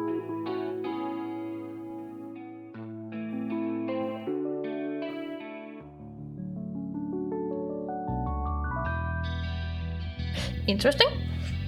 You can either ask Tamarack or Chiyoko something, and then you can ask them about school or about your old home. Or you can say nothing.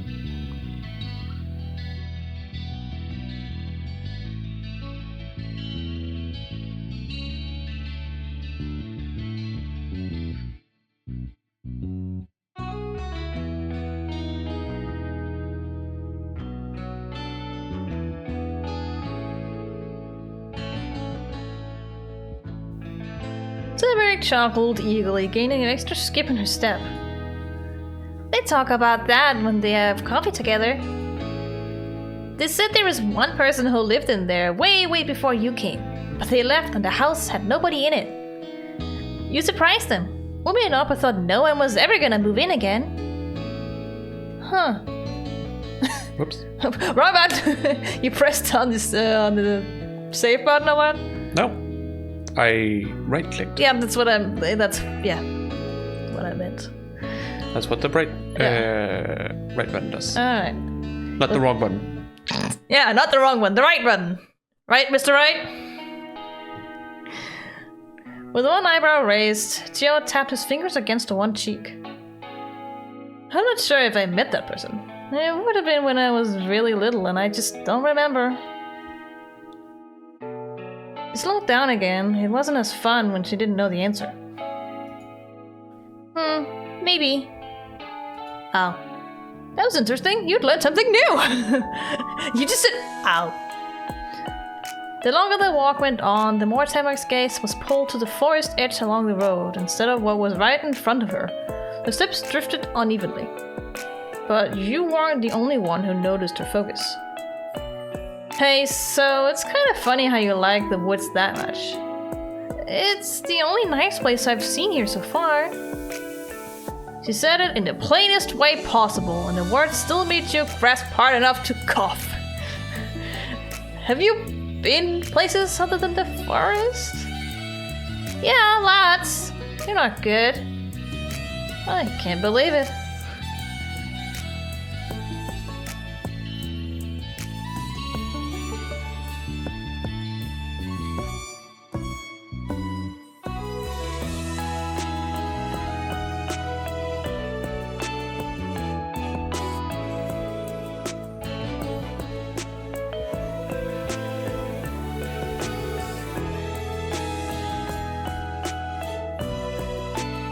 What do you want to say?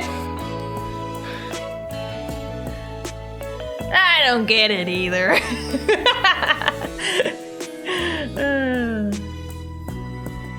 They'll just be like, it's not that big of a deal.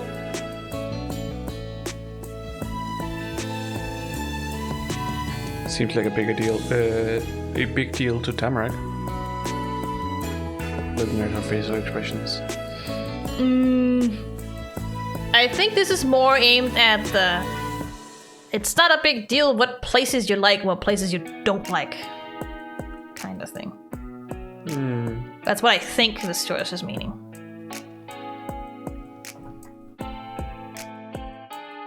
I don't like forests, but both places can be good.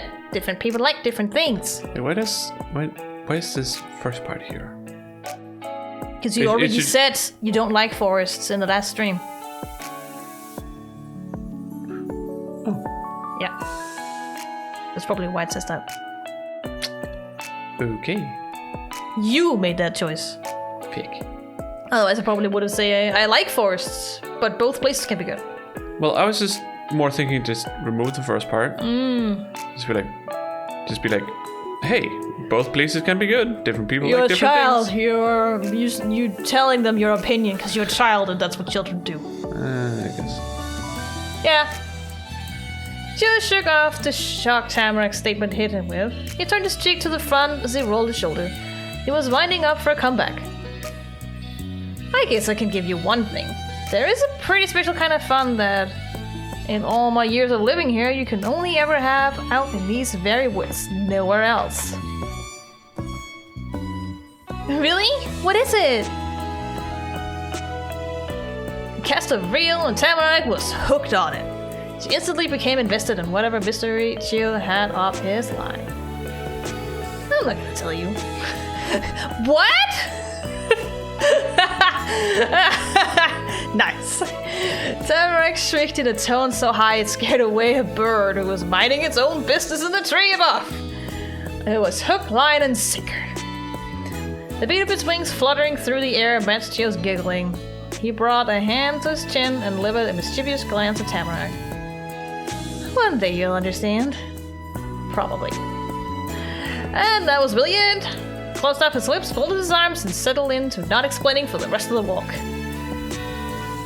Tamarack couldn't accept that, or couldn't get the hint. Look at her face, she's like, determined. She pestered him with the passion in her words getting stronger every time she repeated them.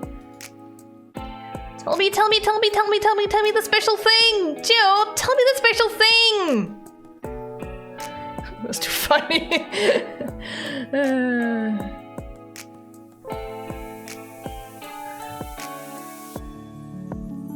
Who wants to bet she never finds out? He teased.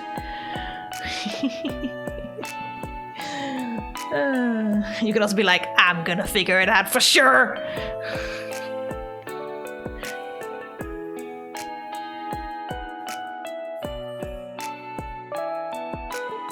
Looking at the birds. I heard Pearls complain before. Because Apollo's too close. As per fucking usual, ain't it? I don't know. I don't know what to do.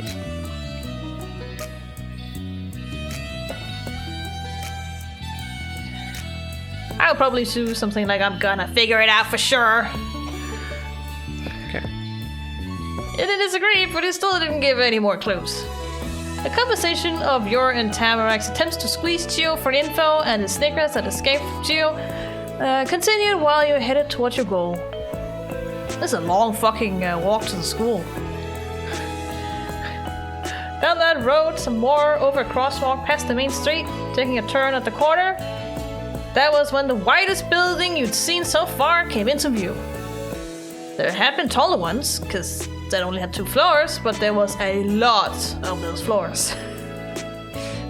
Sure. You're basically saying it's a 2-floor big building.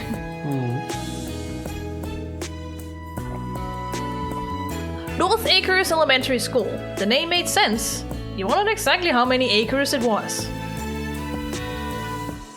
Dozens of other kids were pouring out from a few different paths and mixing together under the front arches above the giant door.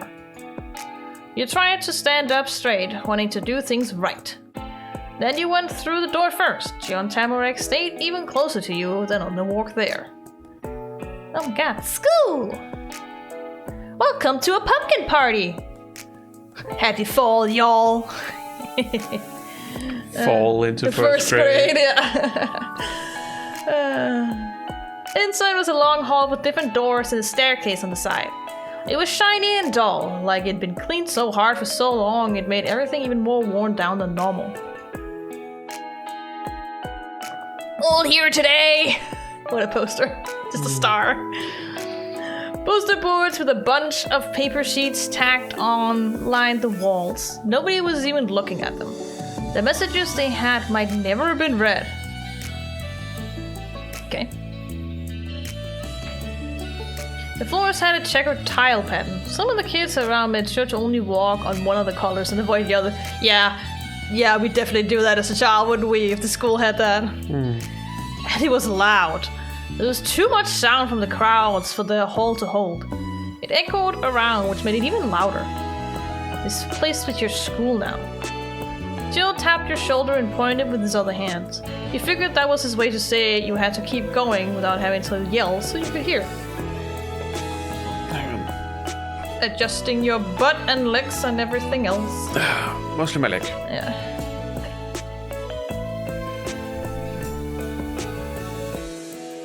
The three of you pressed past the other students, making sure you didn't get separated. Step by step, you climbed upwards and forwards. Jill waved a hand towards the right door when you reached the top. You'd arrived for the first day of class, right on time. Yeah, that looks like an elementary school, alright. The little bit of coal you'd brought inside the school on the tip of your nose and over your cheeks had finally drifted off your face. It was nice and warm when you went into the room. Your brand new class, 5th grade room number 24, smelled like people hard at work. Cut construction paper, crayons, glue, anything could be made with that. I mean, according to a child, yes. Anything could be made with those things. I don't think our 5th grade were that childish. Oh, this is more like an American thing.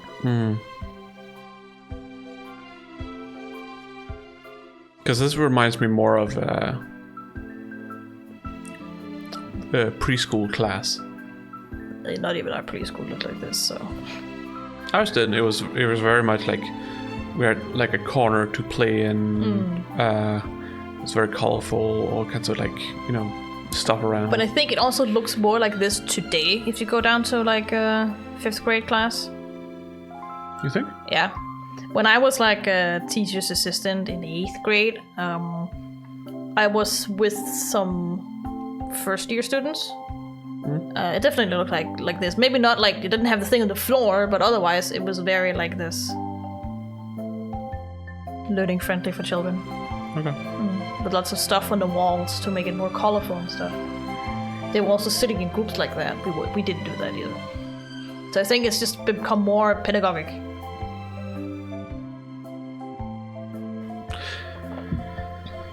I guess.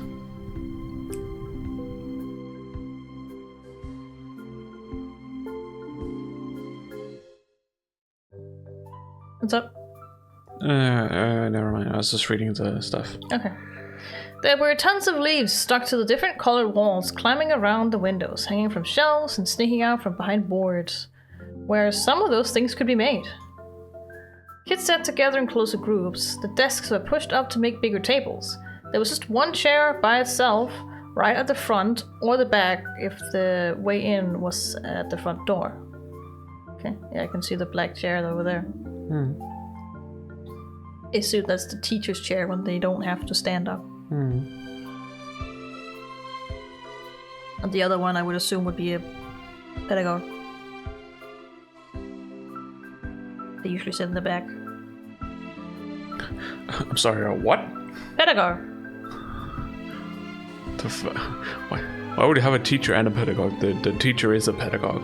No, the teacher's not a pedagogue. The teacher's a teacher. In America? Yeah. It's like that in our country too. No. We didn't have a pedagogue. No, but you do today. We had a pedagogue in preschool. Part of becoming a teacher for public school is to get a pedagogue education. No, it's minimal what you get. A lot of like younger years, you would have an extra pedagogue to help. Yeah. All I'm saying is that there are way more pedagogue educate. Just my fingers. Okay. Education for public school teachers compared to college teachers. Well, that's because college teachers aren't teachers.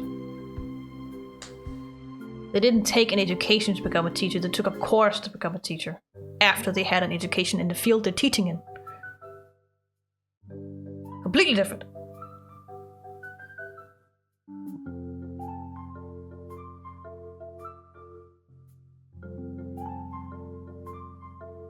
You just sit there like, well, damn it.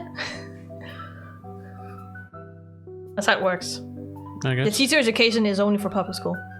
Okay.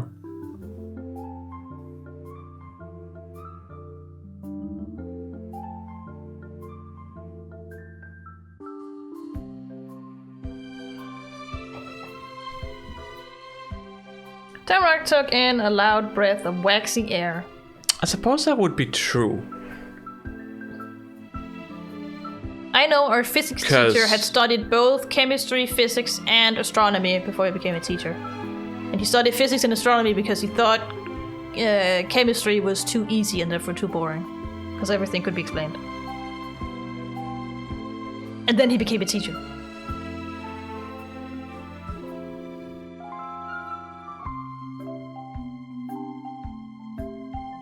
There ain't no way in hell Rasmus is even slightly a pedagogue.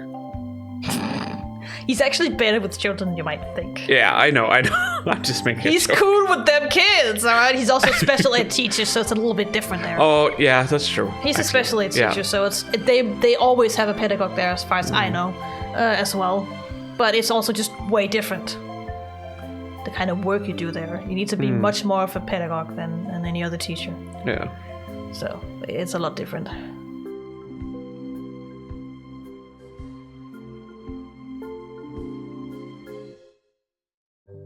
Wanna continue? Kind of want to stop. Oh no.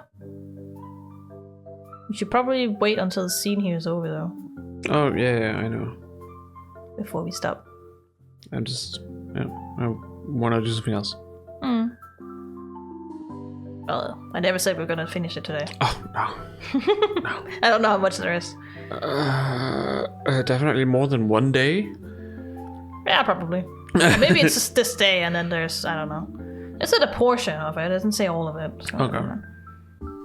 It's not the entire first chapter that's out. It says a portion of it. Oh, okay. I guess. So. Wow! I thought it was gonna be ugly. Yeah, like how our classrooms looked. Gray and white. Yeah, basically. And then we had wood chairs with red legs. Yeah. That's what we had. The only color was the chairs, like the legs and stuff. Yep. And the blackboard. Unless the chair had chipped off, or the paint had chipped off. Yeah. But there was also the blackboard that was green and not black. And, the green blackboard. That's it. That's all the color you get. And the wooden door. Yeah, I mean, for our buildings, our walls were basically just, building bricks for houses. Oh. So we didn't really have anything. It was just that. Ours was made of concrete. Well, our school was much older than that, so.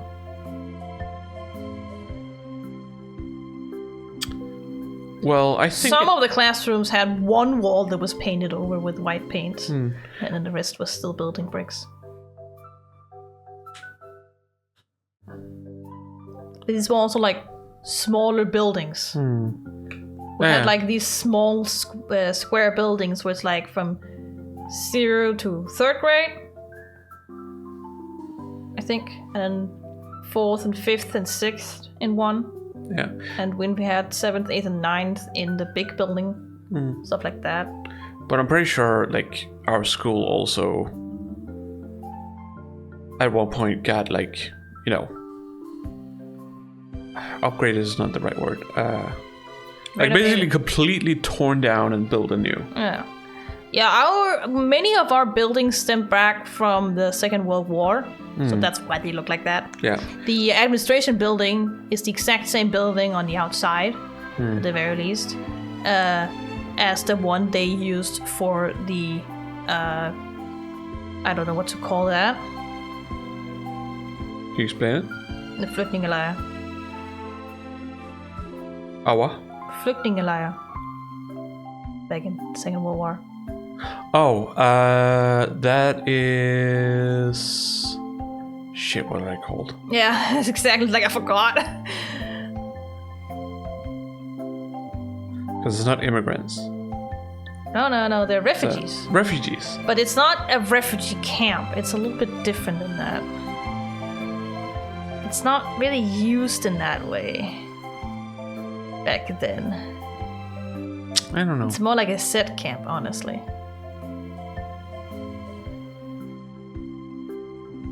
Oh, you mean a concentration camp? Yes! Exactly, that bad word. Yeah. That's what it was. We still have the fence around our athletics field. It's the exact same fence. You don't want to climb over that fence. Why is it called a concentration?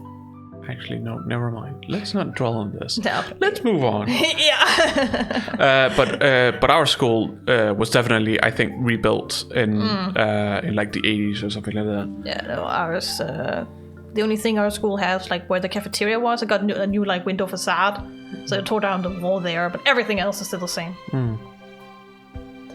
Because Gleiber has definitely existed longer than that. Or specifically, that part is Åstrup. Yeah. Because it was Åstrup and...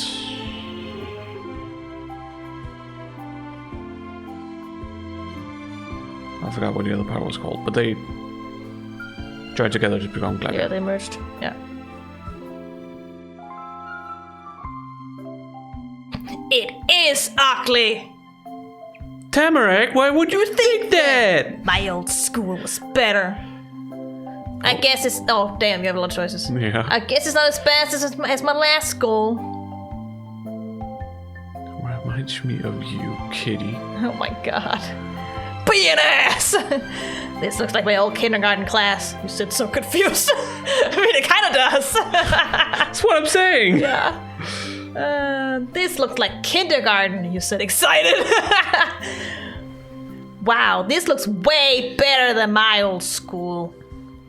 I'm quietly amazed by how pretty all the decorations were. It was okay. It was just a classroom. You frowned. It was worse than you thought. Do you know that this was definitely better than the one you were dealing with before? Yeah! That was a good thing to Tamarack, you guessed. It wasn't to you!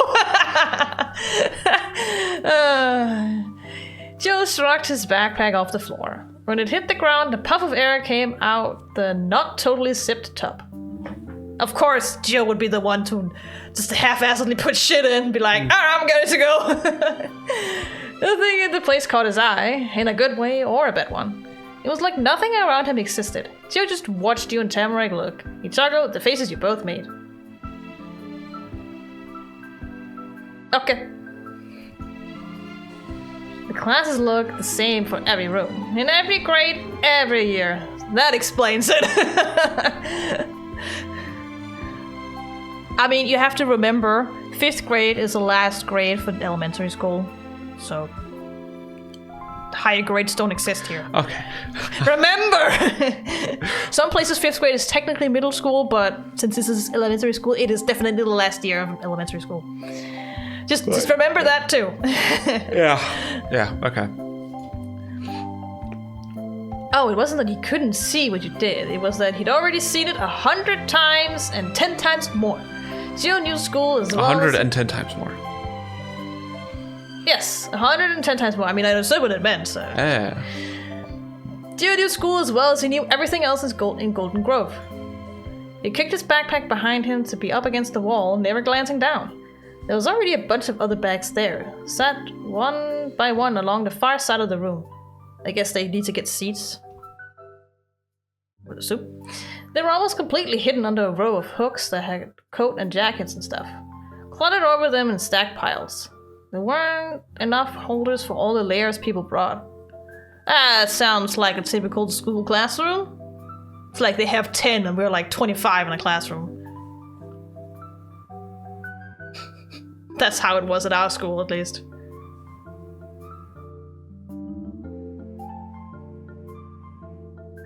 don't think we had hooks. We definitely had hooks.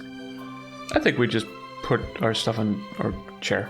Oh, I did that when I went to like 8th grade and stuff. But before that, we had hangers. And we were told to hang it because the hangers were actually outside the classroom. They were in like a middle room between the community area and our class.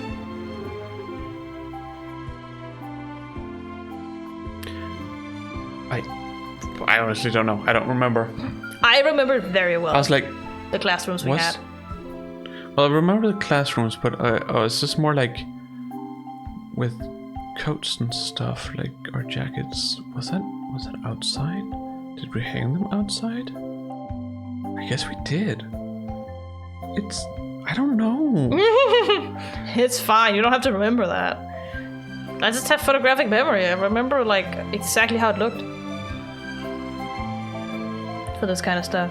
I used to have photographic memory. Yeah, but now you don't have it anymore, so... Now I have goldfish memory. As I used to say. Yeah. You're pretty lucky. This is your first time here, but you're only gonna have to do it once. We're gonna graduate and go to a different school next year. We'll be all new kids then.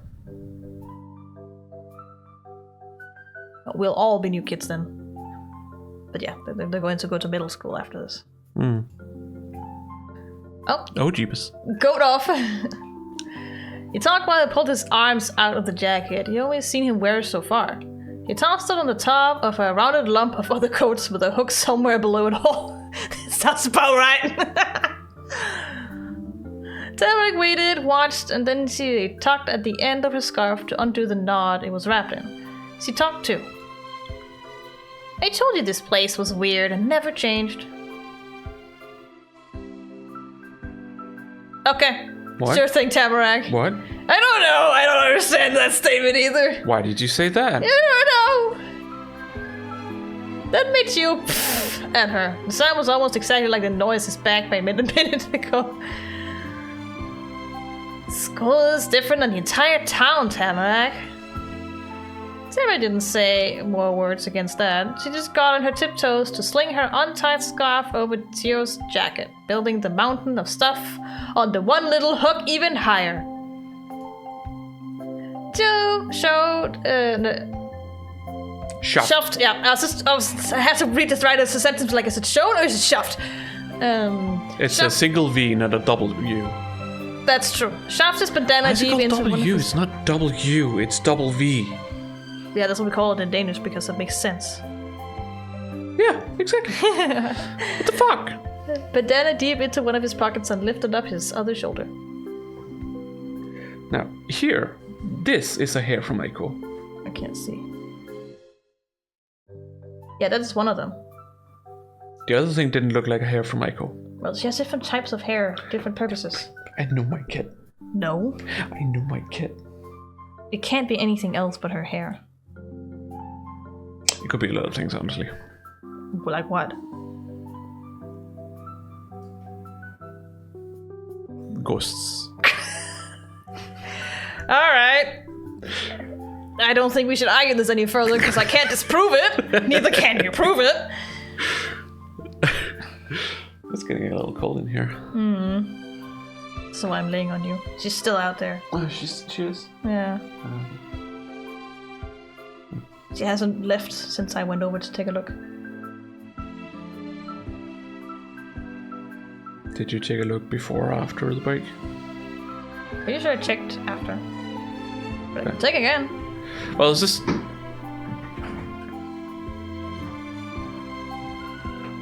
Oh wait, no, she has left. Exactly. Okay. I was like, she's on the chair over by the birdcage. Oh, you're right. She's running around. Hello, Aiko. I don't remember. At first, I was holding her. That's true. And That's then true. she left because pearls made a lot of noise. Yeah, it's just like, what the fuck? I think I want to get a blanket or something. That's why I was laying on you, to give you my heat. Yeah, It's but it's not enough. No, but it's something. You can borrow this one. It's wool. But the hole she needed. It can still cover you to keep you warm. I know. It's just being a joke. Wow. Why am I laughing so hard at that? That doesn't make sense. But I'm just laughing a lot. I guess I'm tired. Oh, wait. There you How go. the fuck does this work? It's a square. Oh. It's one big square. You're square. Yeah, I am a square. I am not a square. No. I am far from square. You're like a fucking polygon that's not like regular. I am... Oh fuck, I forget what that thing is called. Anyways, whatever. I was gonna describe like one of the most fucked up like structures you can think of, but I don't remember what it's called. Oh, I mean, that was just like, you're just a non-regular polygon. That means you don't really fit into anything. That's kind of the point. Oh, I'm 3D, bitch. That is what a polygon is when I'm talking about it. Polygon like a... Polygon is a triangle. No. A polygon is a multiple sided shape. Not in games, it's not. Yes, it is. No. Polygons just means it has more sides when you're playing in games. That's why higher polygon means smoother surface. So it has more sides to it. No, it has more triangles. No, it has more... Smaller, more triangles. No, it's not a triangle. It's built on triangles. It's not a triangle. A polygon... In game... No, it just means it has more sides. Sure, that also equals smaller and more triangles, but that is not the definition of a polygon. The definition, more sides. 3D graphics in games, polygons, or triangles. That's because that's how they model. That doesn't mean what polygons are. Polygon.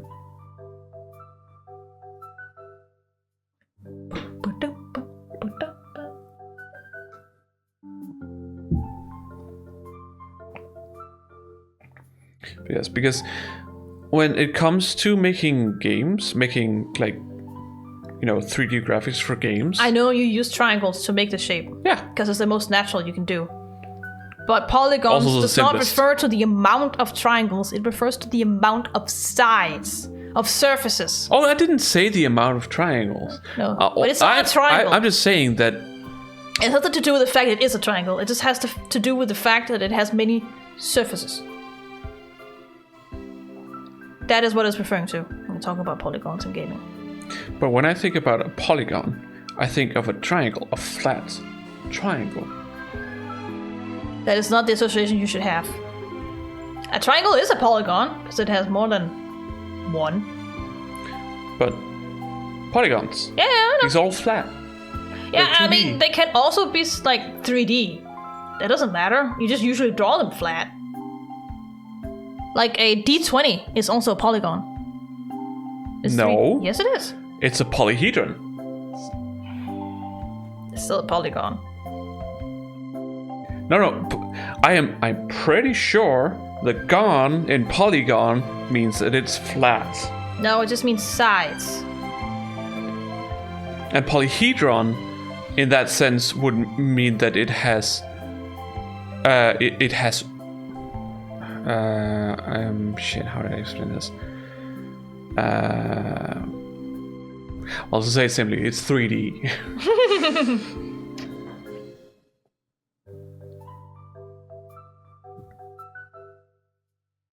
Polygon crypto? What the fuck? Polygon definition. A closed figure on a plane made up of line segments called sides that meet at points called vertices. A polygon has a minimum of 3 sides. That's a polygon. It needs to have more than 2 sides, otherwise it's not really a shape. So Yeah, but it's on a plane. It is not 3D. well, regardless,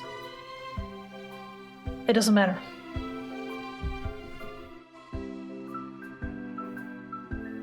What are you looking for now? Polyhedron versus polygon. Yeah, I already searched for that. Okay, you did. Yeah. Okay. Yeah. Because as soon as you add a third dimension to a polygon, it becomes like a polyhedron. Sure. I forgot the word polyhedron even existed. Here we are. That's probably why I made We this play assumption. D&D and you forgot polyhedron? Hey, in my brain, it's just a D20. That's all I'm thinking of. It's just 20 sides. It's a D20. It's a dodecahedron. It's a D20. It's a dodecahedron. It's a D20. It's both. Yeah, but in my brain, it's a D20. That's how I recognize it. When I see it everywhere else, I'm like, oh, hey, look, it's a D20. That's how I associate that. Is that how you associate it? You have learned it the wrong way. It's because I learned of the shape from a D20 first. It's the first time I saw that shape. Okay. Really? Yeah. Didn't have it in like math or anything? No 3D structures in my math? No. Really? Not before I saw a D20, that's for sure. Why would you have it in public school? You barely even have flat geometry in public school.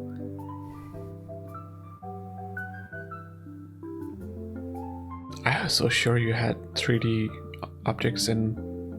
Mostly to do with perspective. That's what we had it. No, when you use those centicubes to make shapes and stuff. And then we drew on isometric paper. That's all 3D we really had. Was it? Okay. That's at least as much as I remember. I can't really say because I can't trust my memory, so... So Well, you also have to remember that might also be different from school to school. Yeah, Because sometimes obviously, the teacher has extra space or extra liberty to choose some subjects that aren't mandatory.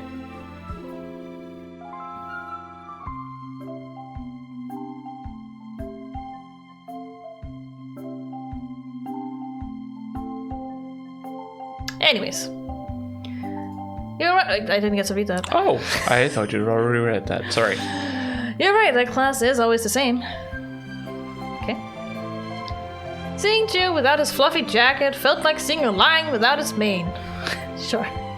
He folded his arms high across his chest and gazed upon what you were starting to get was his kingdom, right? Yeah. Just covering your eyes.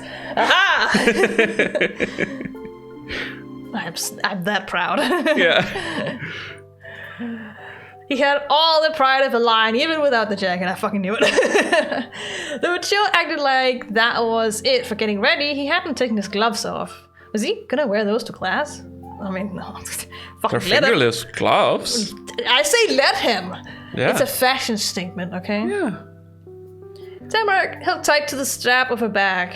It for sure wasn't going with the rest of the packs. That meant she was definitely already done with the putting your stuff away part of getting to school. Tamarack's overalls were the most over clothes she had once the scarf was off. No coat or a cool poncho or anything. What do you mean by cool poncho? Do you mean cool as in like... Stylistically, I think. Stylistically? Yes, I think that is what it is, yes. Why It would wouldn't you make sense say- otherwise. Why would you say that? Children have a weird thoughts sometimes. Say the most weird and out of nowhere shit when they're oddly specific. I guess we learned that Damon likes ponchos. Only if they're cool. That's just how children work. Sometimes they like say the most like detailed little shit and you're like, how the fuck did they come up with this? That's just how children works. This is very realistic from that point. The overalls were kind of short too. They didn't cover her whole legs. No, because they're shorts, Damien. Her ankles had long socks and yellow rubber rain boots to keep them warm. But you had to wonder if she didn't feel cold the same way most people did. Clearly not. She's wearing a sweater, maybe that makes up for it. Some people are just different. Yeah. You know. She seemed like an outside kid a lot. Every class, more or less, had that one person who just wears a t-shirt and shorts all year round. At least that one person. I think I had like 3 boys in my class who always just nothing longer than fucking knees. Yeah. and off the t-shirt as well. Even when there's snow outside. Yeah. All year long. Yeah. Even if they're playing with the snow outside. Don't matter.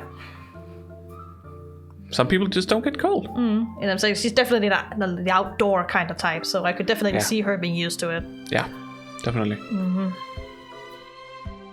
I was probably also more used to it when I was younger. I definitely was. Today I'm more like, lot.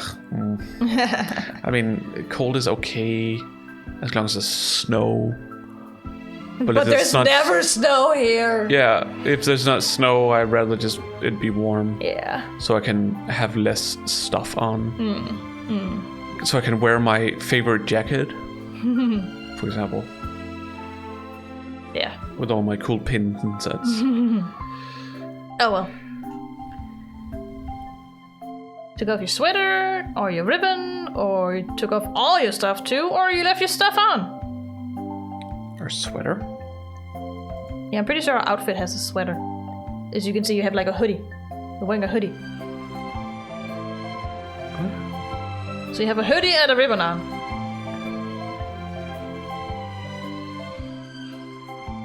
Not having your sweater on made you feel different. You weren't coming or going anywhere anymore. You were really staying there in that place for a lot of hours. But all you could do was find a hook pile to leave it behind on until later. Good morning and welcome students. I don't fucking know who this is. Well, it was Mrs., right? I don't know. Could also be the intercom. You glanced over your shoulder. What? Ah, I guess it's the Holy teacher. shit! Oh no! Freckles on mask? She's Or pretty! Freckles on mask? Yeah. She's very pretty! The open doorway Oh no, she's hot! Yeah!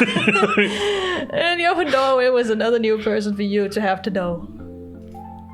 Her braids did match a few of the kids there, but she wasn't gonna be sitting in the desks with them. She was twice as tall as everybody else in the room. That had to be the teacher, Mrs. Murray. Her soft brown eyes looked down over you and your neighbors while she tapped a finger against her freckled-speckled face. The pattern on her skin was almost like stars, if the sky was light at night and the stars were the darker part. Sure. Inverse.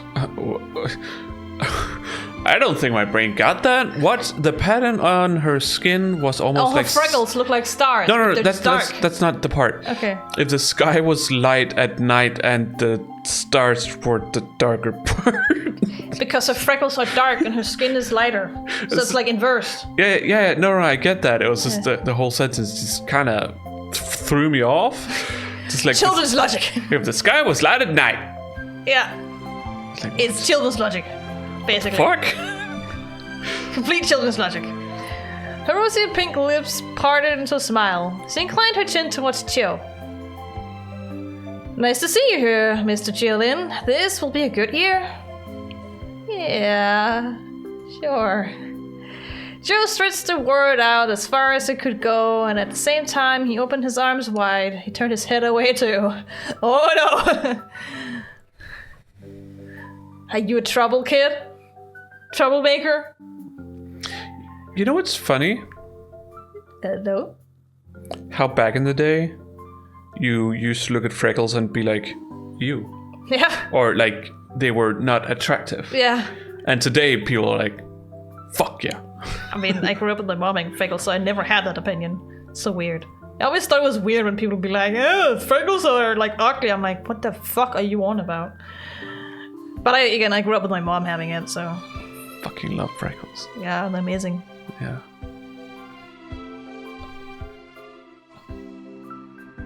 You had the kind of tone your mom would have when you were 6, and she'd agree to eat the delicious dirt pies you made her. Nice. Squiggly, cheerful, and not real, he was trying to be nice, but wasn't trying that hard. Now, when his eyes were rolling away, his gaze passed over you and got stuck there. His mischievous grin tucked the corners of his mouth as the sound of his voice went from off-key to chiming. Maybe. Mrs. Murray's pencil-pointy eyebrows lifted. Pencil-point eyebrow? Jesus Christ, you, Damien? What are you looking at? That's all this like specific description. Someone has a tie. She blinked one time and then her own smile grew. It was shared with you and Tamarack next. Hello, I'm your teacher, Mrs. Moray. Am I right to say that you're Tamarack Bauman and Damien Desmond? Yes, I am double D. It's called Sir Damien Desmond. Oh, yeah. How dare you!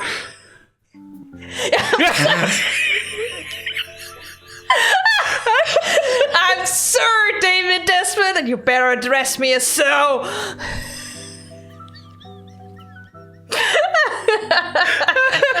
Nice. Tamarack bobbed her hands in the air and twisted in place to swing her back, so it hung behind her back. Oh, now my head hurts. That was a great choice. I have like that sound in my head when there's too much pressure in your head. Or my ears, I suppose. That would technically be. And I'm Tamarack. Just Tamarack. That is so great. Mrs. Moray spoke sweetly in a way that was just nice. It wasn't surprised or relieved to find out the answer. She probably didn't need to ask who you were. She just knew a lot. Or they have a fucking roster with pictures, usually. With pictures? Yeah, some schools had that. Not in Denmark, but in America. Oh, okay. I was like, the fuck are you on about? If you'd be so kind, would you mind coming over to my desk over there in the far corner? I'd like to talk to you two before class begins. Okay. I didn't do it. Wasn't me! Runs away. Okay, says Tamarack, and you just skip past. Sorry. Tamarack finally lowered her hands back down to her sides. She still bumped her bag around by pushing it up and down with her butt.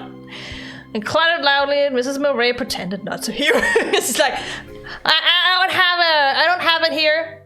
It's not here. Did Tamarack do something already?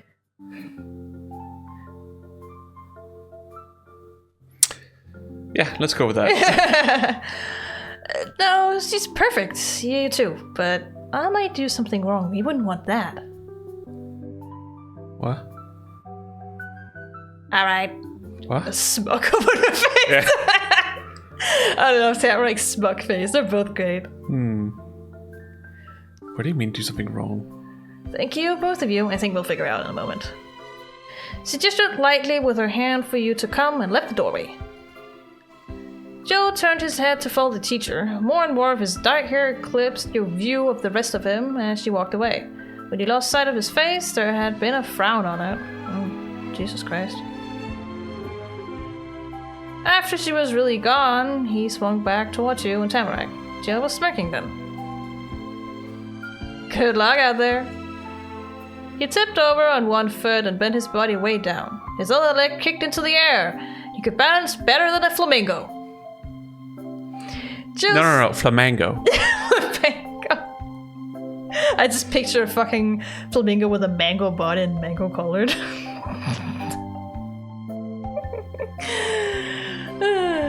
Jill slipped a hand under his jacket on the hook and also under Tamarack's scarf, which was still on top of it and dug around in the fabric. He didn't come out empty-handed. He had gotten a hold of his favorite notebook and a pencil. Jill slowly lifted his chest up and brought his one hovering foot down to earth again. That whole thing was graceful, but he followed it by wildly waving his notebook goodbye to you. And a paper fell out when he did. Tamarack squealed, trying to talk, but too fast, so none of it was real words. That's what I imagine. She raised her arms to Chiyoko graspingly, like she could pick him up and plant him back where he dropped this thing. Just lifts Chiyoko up and puts him down. Damn, Tamarack, you strong. That didn't work either. He stepped away on light feet, carefree, and joined up with one of the groups at the desks. They all raised their hats and waved when he arrived. He was gone, and the teacher was waiting. Oh, what you said? I don't. Tamarack squinted her dark red eyes tightly. She directed her gaze towards you because it wasn't like anyone else in the room could understand her. You gave her a look back. Not again! Scatterbrain. You can also just stare at Tamarack in disbelief over that guy. Not again. This is gonna be a long, however long it is. Picked up the paper and peeked at what it said. You left it on the ground, and you picked up the paper and put it in your pocket without looking. You put it in the pocket, I assume? That was your choice, right? Without looking. Yeah. You made a beeline to the tan page on the dark blue carpet and snatched it off the ground before somebody could step on it, or it could blow away and get lost in the middle of the forest. Alright. You simply tucked Like it away. before. Yeah. True. That was taken care of. Tamarack pretended to be a Jack-in-the-Box like she did yesterday. This time it was by bending on her knees before bouncing straight. Her fluffy locks of hair shook around her round cheeks. Come on, Damien. Gotta go to the teacher. She skipped off to the teacher's desk, all smiles. You caught up to her in no time and walked the rest of the way side by side. Off in the corner on the other side of the room was the teacher's old dark brown desk that we can't see in the CG. At least the very top of the wood was dark, the inner part was a lot lighter. You could see that from all the tiny cuts and scratches over the surface. Okay. It was as far away from the desks as it could be. I guess that was so she could have these kinds of talks without everybody else hearing the whole thing. Yeah, that's not a thing that happens in Denmark. The teacher's desk is right up against first row students' like tables. But also they usually go into a private room if they have to talk to a student like that. Or out in the hallway. Yeah. Because there aren't really students in the hallway because they're supposed to be in fucking class. Anyways. I mean, we had like community areas where we could be. So, not a class time, but like before class and sometimes in recess as well. But so, as far as we understand... What's up? What you looking at? The clock. Okay. Something wrong with the clock? I mean, the time's a little bit weird. Yeah? But I think it's just the same time for everything. I don't think they changed it, so they probably just put on time and that's it. Because I don't think this is when they're supposed to meet in at school. No, usually they meet in at like 9 to 9:30 in America. What? Yeah, they meet later than we do. What the fuck? Usually. It's a little bit similar in Japan, though. I think it's 8:30 in Japan, usually. 8:30 to 9. We just meet fucking butt-fuck early. I guess. Mrs. Murray didn't sit in the cool rolling chair that went behind the desk. She stayed in front and only leaned her back against the top edge. I'm sorry. My finger twitches at times. Yeah, I know. She got to talk to you and Tamarack gently because she didn't have to push her voice across a piece of furniture and separate students and teachers. Okay. That's a weird observation. I appreciate you coming to this meeting. What? I don't know, I just find that funny. Oh, to speak so professionally to them? Yeah. I wanted to let you know a little about today.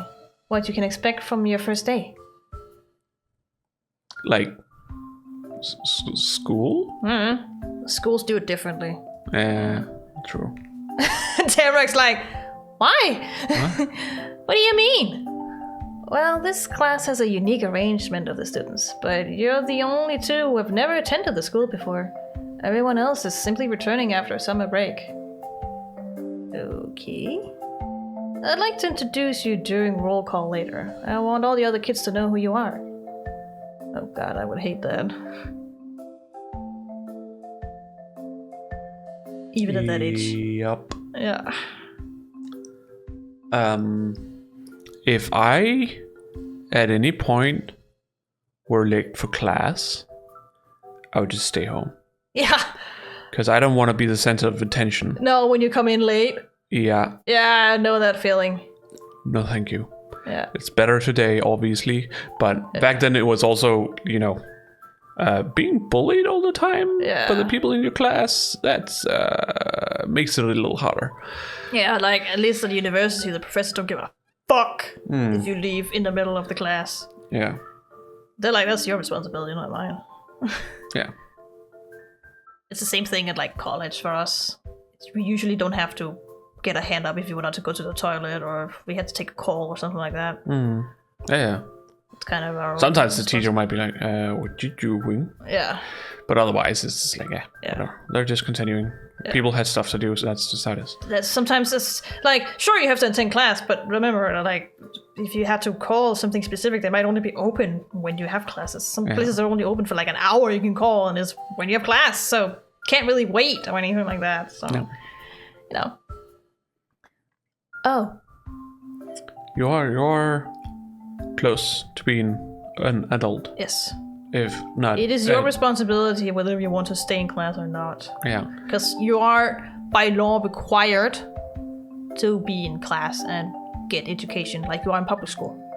That was actually a thing that surprised me when I attended HF again last year because of physics. You're not allowed to have your computer open. Some teachers do that. No, that was like the whole school was like that. I know some teachers do that. It was a rule at the entire school that you could not have it open unless you were going to use it. So as long as the teacher was, talking about stuff. So basically, you couldn't take notes on the computer. Essentially, yeah. Because a lot of people I know, like in 8th grade, did that. Yeah, me included. Nope, not allowed. But we also had some teachers who were like, no, down with those. I'm like, but where are we supposed to write notes then? We don't have a notebook with us. It's like our teacher was like, fuck that. We're adults. Yeah. We can. Especially like it's a place like HF. Most of them are adults. Like, what the fuck do you expect them? I know a lot of people even like on my like year for medicine are sometimes in the middle of lecture still like fucking scrolling on Facebook. And it's annoying for me, which is why I sit at the front. But it's their responsibility to listen, right? Yeah, I don't get it. No, honestly. me neither. I had that problem a lot at college because I wasn't. We sometimes got seated specific places. So I would never be in the front row normally, and there was always someone in front of me who was scrolling on Facebook, and because it was moving, I couldn't focus on the blackboard or on, in this case, the whiteboard. So it was super annoying. I had to, sometimes tell them, could you, not, because I can't concentrate. I can't concentrate, focus on the thing that I'm supposed to focus on. I can't do anything about it. That sounds weird. You couldn't just choose where you want to sit. Not necessarily. Some teachers were like that. Our homeroom teachers were like that. That sounds weird. Oh well. But it's like fucking. You chose this education. Like. Yeah, but there's still like an in-between between like public school and university when it comes to like how you're being treated. So. Yeah, but it's still just like this is the first time you're actually you're technically choosing this education because like there are different educations you could have chosen. Yes. Yeah. I think it might have something to do with the fact that our homeroom teacher was what do you call it? He was part of the administration. So he also, first like, all the things to do, but he's also just wrapped up in rules and he was kind of strict, so. Yeah. I don't know, it's weird. You've decided to be there, you're the one who has to put in the energy and time to actually learn. It shouldn't be the teacher's job. No. But sometimes I'm like, yeah, you get assigned seats. I'm like, I don't give a fuck. We moved around when we were doing group work anyways, so. Oh, that seems so weird. Okay. Tamarack flicked the buckles on her back. They made a clinking sound when she hit them up and a thump when they landed back down. Yeah, that's what they do. Her gaze moved around too. The meeting wasn't exciting anymore. Okay. But with Tamarack, that wasn't a big deal. Your teacher was definitely smart. That would help a lot. You thought you were ready for school, but you weren't sure anymore. Having your own introduction made you feel special. Yes, I am the main character. It was like you were somebody famous. Mrs. Murray smiled approvingly at how you and Tamarack handled that first assignment. I'll make sure it goes well. The teacher slid her hands across the desktop behind her and spread her fingers out wide. Okay. In a couple of minutes, I'll be telling the class to take their assigned seats. You'll have those spots for the rest of the year. I made a seating plan already, but there's a bit of a wiggle room to help you get comfortable if you'd like. I want to sit with Tamarack and chill. Tamarack's hands flew from her back to her cheeks. That sounded like a smack. Does that mean me and Damien get to sit together because we're neighbors and friends? No. Was she right? You held your breath and balled up your hands into fists, waiting to know if you'd get to be with Tamarack the whole year or not. A twinkle was in Mrs. Murray's eyes when she finally said that you were what you were hoping for. You thought she might have paused on purpose to make it more dramatic. Yes, I can put you next to each other. Woohoo! It made Tamarack explode in celebration. She popped up on one foot, pulling the other up near her chest, and her arms went in the air. She's fucking acrobatic. Yeah, I mean, she seems very, like, active. Oh, yeah. She's like a hyper kid. I was just looking at her, her build. She doesn't look acrobatic. No, but you can't really see it on how she's built either. No. It's kind of hard. Damien, we get to sit together. Yeah, I say with a smile. We've got something then. Anything else? Can Tamarack and I sit with you?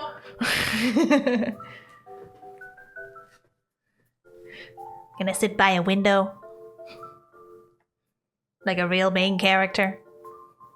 Yeah.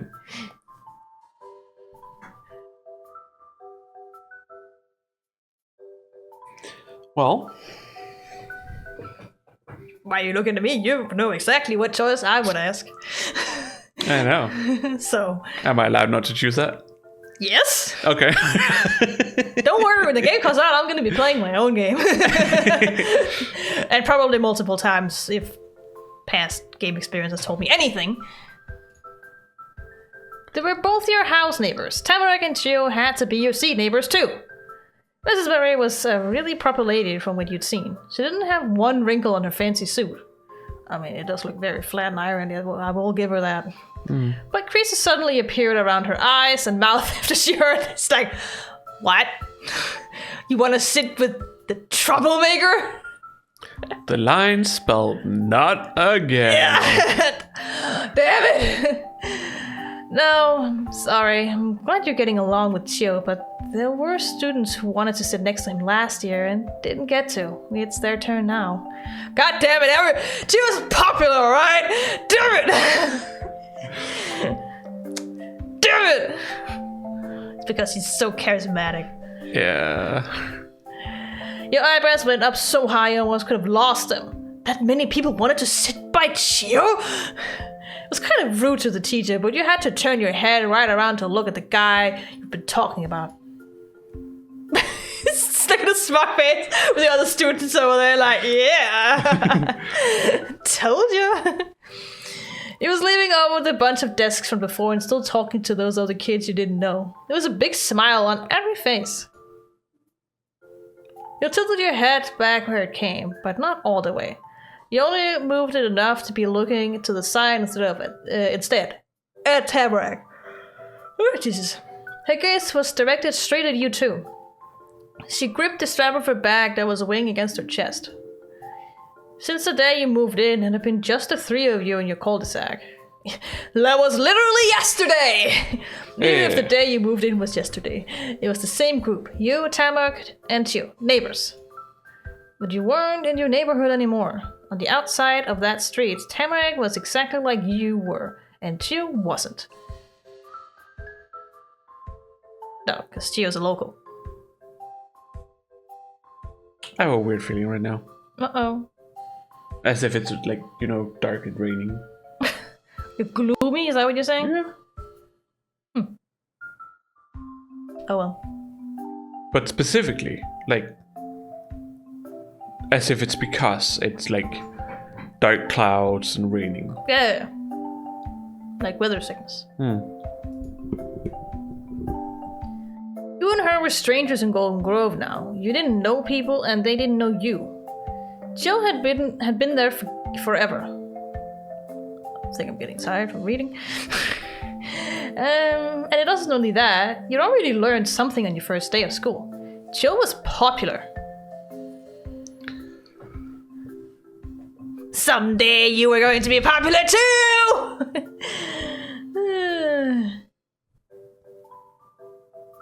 Didn't matter how many other kids liked him. Joe was your friend too. Or you weren't gonna let that change things. The three of you were still friends.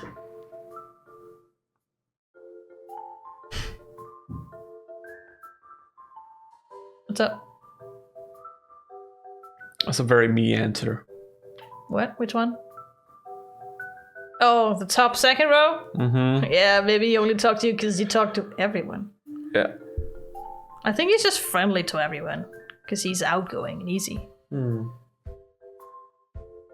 Doesn't mean he's not your friend. He's definitely extroverted. Oh yeah.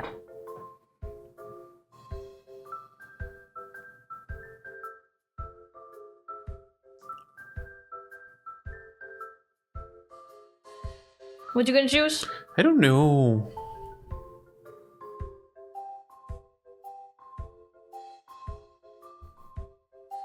You glad you had a friend like Tamarack even more? She could understand what it was like to be you. You were both the odd one out, but you were with each other. Not looking at her didn't stop your teacher from trying to talk to you. Damien, I'm sure once you're in your seat, you'll get used to it. Soon you won't want to be anywhere else. But I'm not together with Chiyoko. I'm not gonna be happy. And if not, you can come talk to me about it. Yes, Mrs. Murray. How very American. That was such an American, referral to a teacher. I have never had a teacher I had addressed with their last name. No, me neither.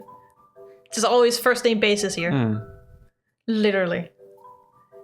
They didn't talk the desk up anymore. He was gonna have to win you over on its own. Or not. So, Mrs. Murray had to wait for you and Tamarack to stop your shared stares of surprise, and then she pointed across the floor to a couple of desks near the back that were side by side. Those are yours. Tamarack's is the closest to the wall, and Damien, yours is the one next to that. Window seat! Window seat! Gonna sit at the window seat! Of course she wants to be. Yeah, so she can see the outside. Yeah. Tamarack happily sang herself a simple song about her brand new desk. Besides the roll call, there won't be any surprises. It will be a regular, easy first day of class. Go.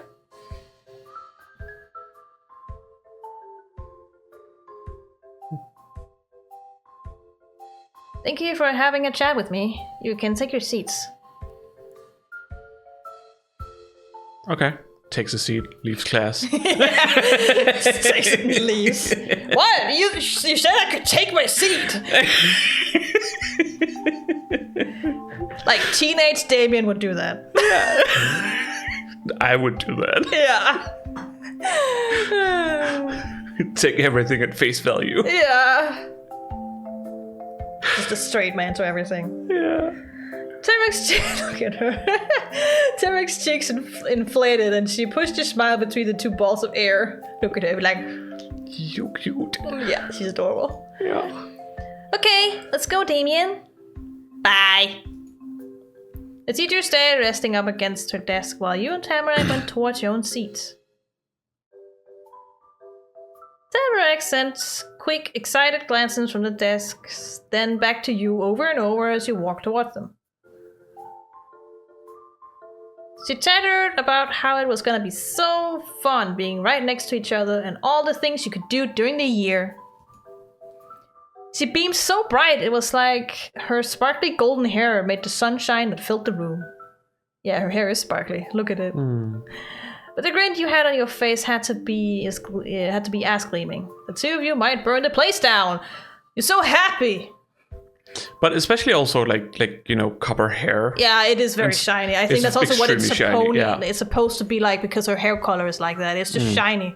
As well as it's not dull because her hair is just really healthy, apparently. Yeah. Roughly, but healthy and shiny. A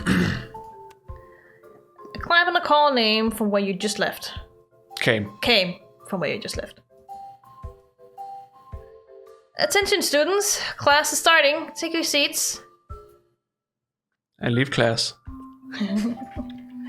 Just like she said she would, Mrs. Murray was beginning the lesson. You were right. What? Listen. Yes. You're right in front of your assigned group of desks when she said it. The red plastic chair Mrs. Murray had pointed out before was probably really old, but it was brand new to you. Sure, be positive. Yeah. You pulled it out from the tables and gave sitting in a try. Hard, cold, and slippery, smooth, and the back part wasn't straight. You bent away from the button seat part, as they're supposed to, Damien.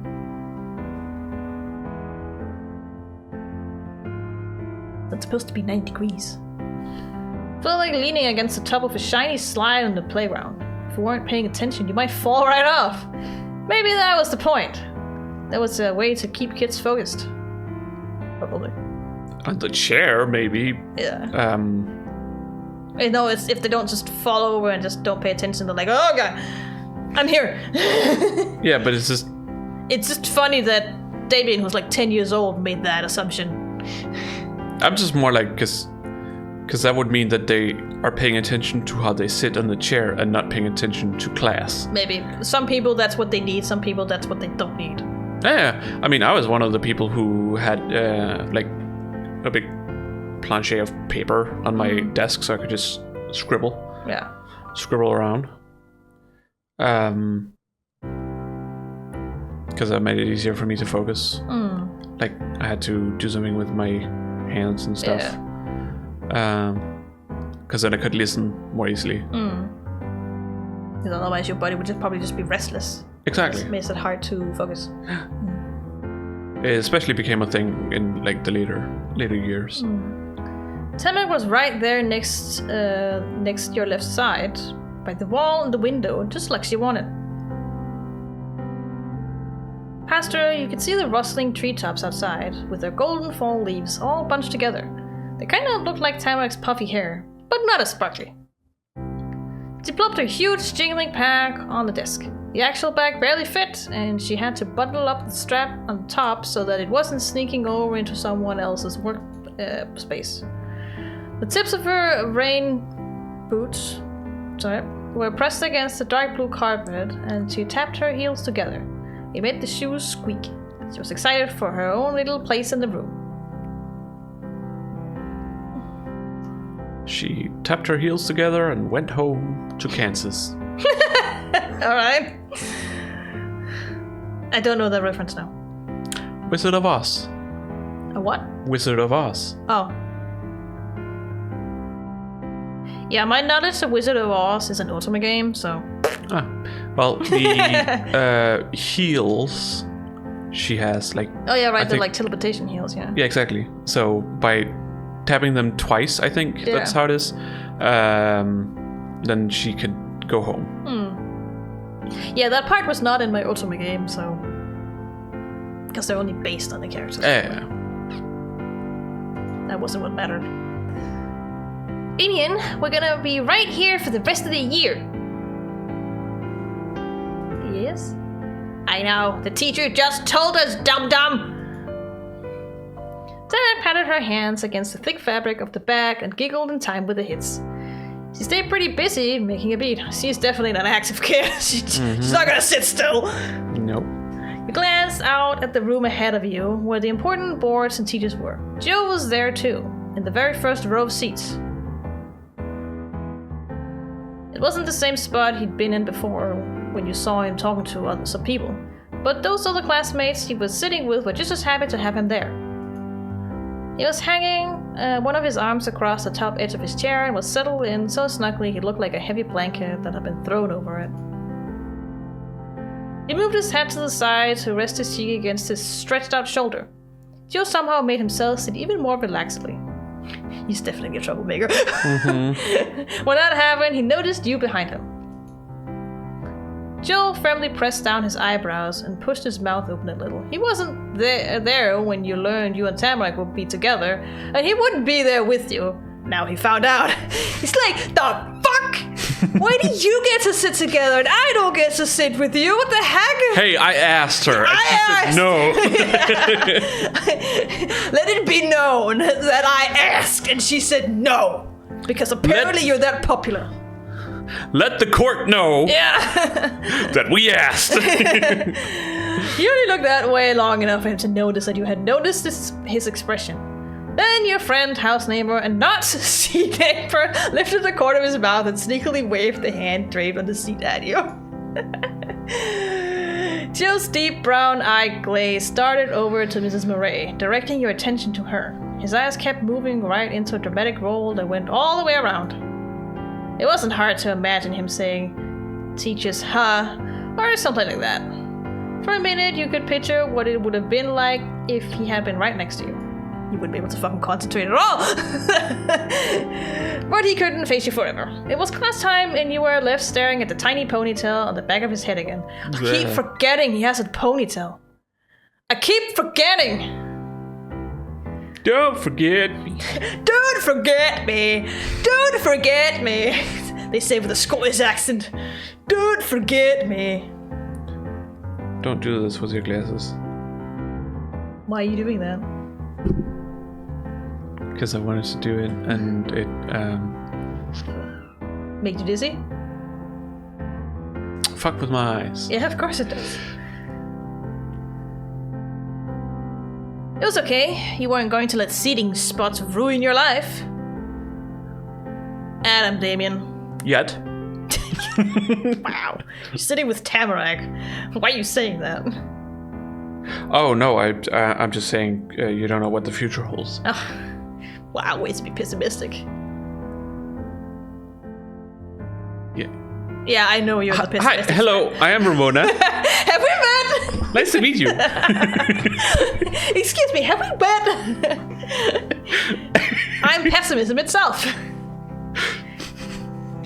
I'm not as pessimistic as my grandmother. No, you're also not as pessimistic as you used to be. Oh no. At least you don't voice it as often. No. But I know, I was just making a joke. Yeah.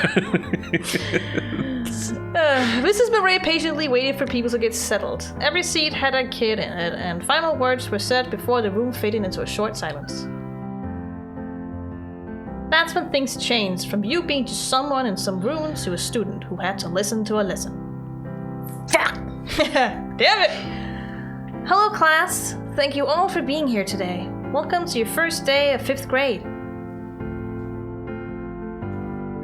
She gave a round of applause. Normally the people sitting and watching were the ones who clapped for the person standing in the front, but you guess Mrs. Murray did things differently.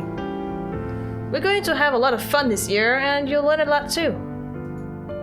But also, you're the big kids on the campus now, so I'm counting on you to set a good example for the rest of the students here, alright? That has always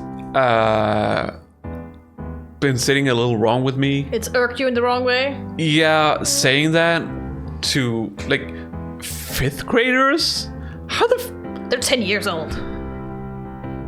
Cut them some fucking slack. Jeebus. I mean, I think they're just saying it to make the kids think, oh yeah, we are the big guys now. But not necessarily be strict about it. At least in this context.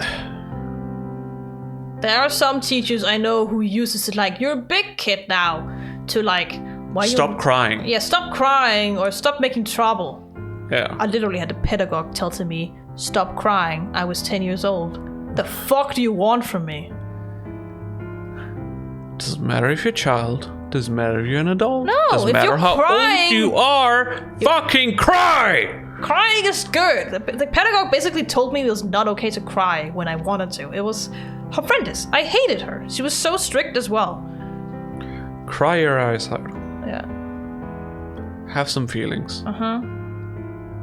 It's important. Uh-huh. Exactly. But I think this is more just a general consensus of just... I know. It's just... I don't...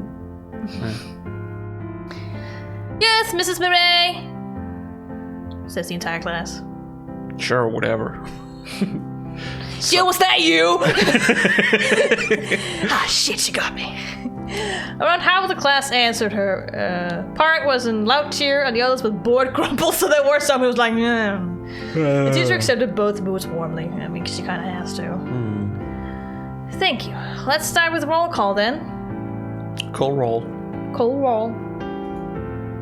She crossed past the desk to get a folder of the little copies in the corner. She got that and left her stiff brown jacket behind. Okay. Oh god, no. What? Okay, I'm just waiting for you to be like, oh god, no, what? The teacher flipped the folder open as she stepped back into the center spot. The cozy sweater made everything about her seem softer. Yeah, that's... Oh god. What? Is she even hotter now? Mm-hmm. Oh. You know the story. I'm going to shout out everyone's name in alphabetical order. First name first. When I call your name, raise your hand and say, "Here, Mrs. Murray. I'm so excited and happy to be at school with you today." That's how almost the whole class started to chatter. There were snickers shared between friends, whiny outcries of, "We can't do that!" and someone even booed. Boo! Shut up, Jill! Okay, just here will work, and now I know you're listening. Her soft voice had a jovial kick. She had fun with her job. Yes, you need to with your fucking teacher. Let's begin. Your first name started with D. Also, your last name started with D, so it probably didn't matter which one came first. No. It probably wasn't gonna take long for her to be calling you. That was kinda cool. You got to be at the front of that line and wouldn't have to wait forever. Mrs. Murray went through each of the A kids, and it just kept going from there. And then you were next. Oh, yeah, right, Tamarack's a T. Yeah, so it's gonna take a while for her. I'm so used to my, school doing last names first. Yeah. So, for me, I was like, wait, why hasn't Tamarack been called? Her name's Bauman, right? And I totally forgot she just said first names first. You knew not just because she was on your first name letter, but because her keen eyes were on you before she even said anything. Damien Desmond. Come on. Oh, fuck! Here I am! It doesn't say it's Sir Damien. Yeah, I was hoping for that. Yeah. I'm not here, Mrs. Murray. You folded your arms and said nothing. Doesn't just shout to the entire class. Yeah.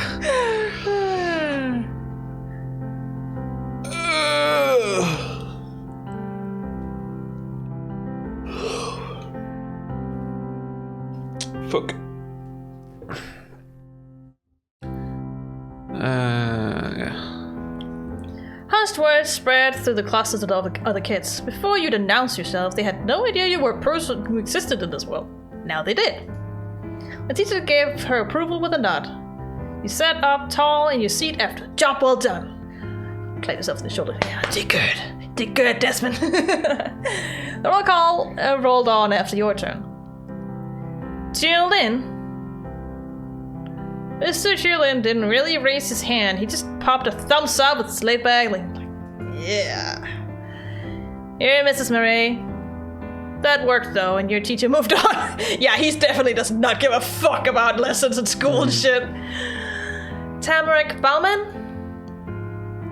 Tamarack's arm shot up in record time. Here! It had already been wound up and ready for that moment. Wound up, sorry. Yeah. And ready for that movement. I know what it meant, I just forgot that's how you pronounce it. It's spelled the same, right? Yeah, it is spelled the same. Yeah. That's why I forgot how it's pronounced. I'm Tamarack, that's me! It wasn't exactly what she was supposed to say, but Tamarack got an A for effort. A for effort! Mrs. Marie continued with the last of the names. Once every person in a stiff red seat had a turn to say they were there, Mrs. Marie gave you and Tamarack a real introduction to the class. The one she had warned you would be coming. It talked about how you just moved to town and what people were supposed to call you and everything. Mrs. Marie must have asked your ma and Tamarack's Omi and Opa to know all that. You were glad? Yeah, call me sir. I'm sure the mom would be like, yeah, he's pretty adamant that he wants to be called sir, so maybe that's a good idea. You were glad it was all the right stuff. What if she had just made things up because she didn't really know? Because she would do that. That was the end of the not really teaching us anything except names part of the class. Mrs. Marie took a paper in the folder out of the flap and moved it over to the other side. Please take out your pencils and notebooks now. I'll be going over our plans for the year and what will be expected of all my students. That sounds very American. Yeah. But I don't dislike it, because it lets your child engage with what kind of topics you'll talk about throughout the year. Yamar had packed a fresh notebook with perfectly smooth pages that didn't have a single smudge for its use. That was going to be ruined in 5 minutes. Right? You had grabbed something to mark it up if you needed to. It was a...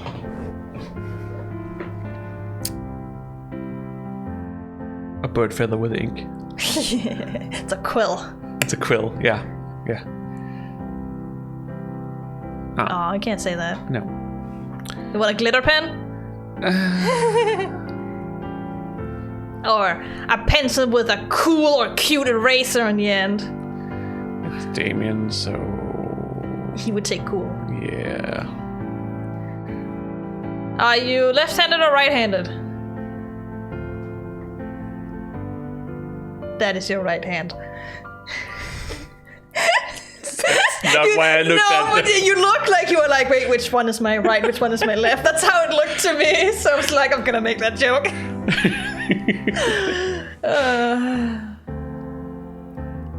Do you want Damien to be right or left-handed? Damien is special. Okay. That was the one that felt best today. Oh yeah, right. We chose ambidextrous. That's why. Yeah, we chose ambidextrous. That's right. I forgot. We're extra special. Yeah. Oh, I forgot that was a thing. That's why I said that was the one that was best today. That's usually not how it works for ambidextrous people, as far as I know. But you do you. Maybe you can write with both hands, Damon. I'm not gonna say anything about that. I just know that's not how it works for my mom. Yeah. Like, I am sort of ambidextrous. Sort of. But that's only really... Oh no. It's only really when it comes to cutlery. Yeah, I eat like a left-handed when it comes to cutlery. I use whatever fits my needs at the time. Yeah. And if I feel like I need to change, I change them. I always found it stupid as a child that, like, when you just have a fork, you use your right hand. But when you have a knife, you change your fork over to your left hand and you use the knife with your right hand. I just found that fucking stupid. Well, fuck you! I'm like, why not just always have the fork in your right hand and just pick up the fucking knife with your left? I do what I want. And that's what everyone does. But I always found this so fucking stupid, so I just like, I'm just gonna eat like a left-hander because it was so much easier.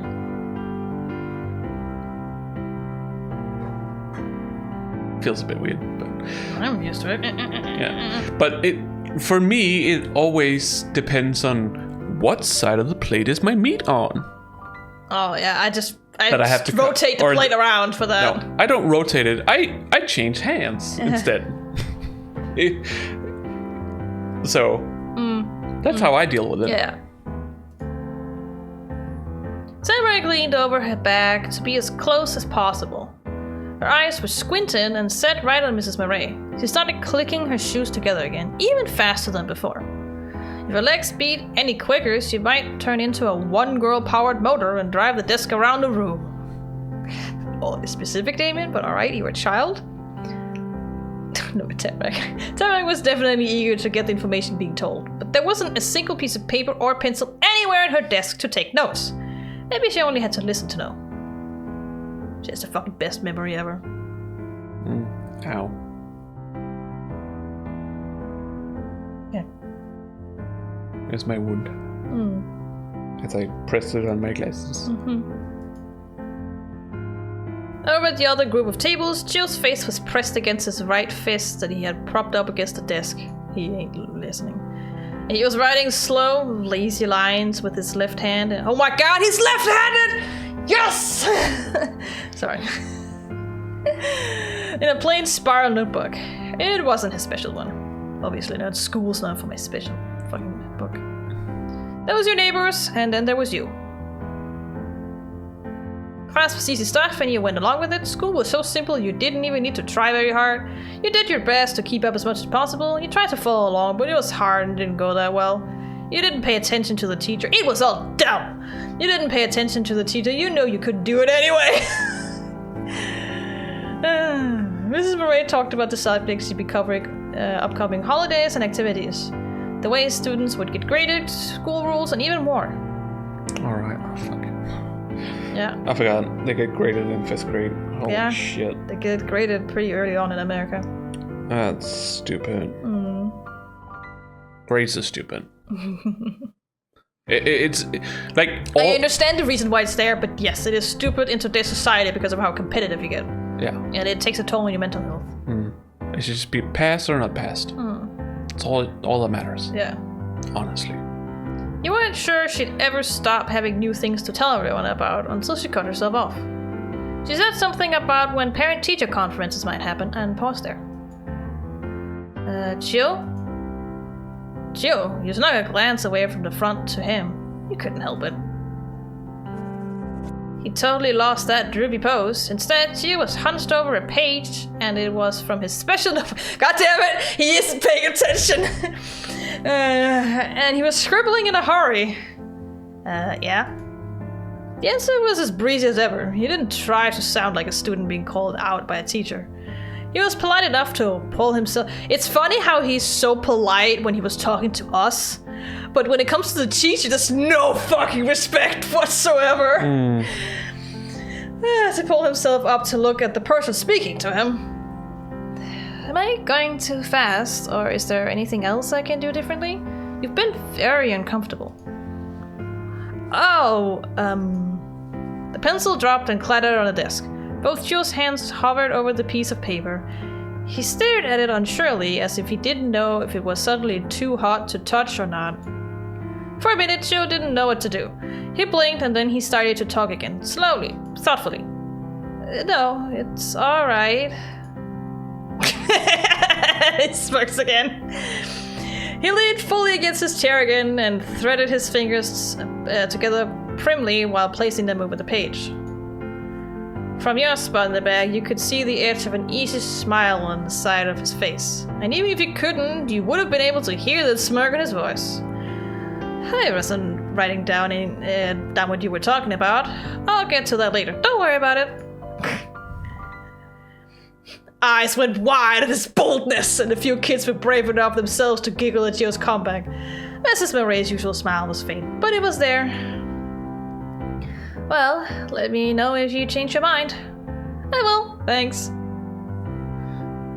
She stopped a little break there and tapped her folder with the back of her hand to get the student's attention once more. Nothing but normal school stuff happened for the rest of the time. It was a lot like your old classes in other places. Golden Grove didn't have a secret way of teaching kids that the rest of the country had never heard of, funnily enough. You figured it would be that way, but seeing a regular lesson happen made it clear what you'd be dealing with. And like all the classes you'd had before, that one was over eventually. Hopefully. But before the teacher let anybody get up, Mrs. Murray went all around the room to drop piles of papers on the few different groups of desks. She explained how there were stacks of homework sheets and everyone had to take one packet with them and bring it back finished tomorrow. Jesus Christ! Kill me, please. Though, honestly, that is how it felt going to public school here too as well. Holy moly.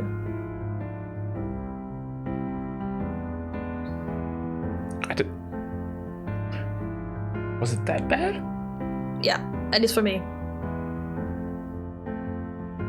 I don't remember. We never for some classes it was always like we get to work on some stuff in class and then if you don't finish you get to do the rest at home. But for specific classes, like most of them, the teachers were like, alright, we're done, you worked on some. Here's a stack of papers you can finish by tomorrow or next time. Especially our fucking math teacher. Whenever she had a lesson, she always bought like a fucking stack ton of papers. So we always joked about how much rainforest she cut down. Every time.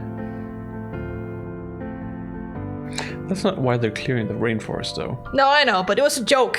Yeah, it's and we were 14. It's generally like a joke. Like when you talk about amount of paper that people use, you always talk about the rainforest and how much they've cut down.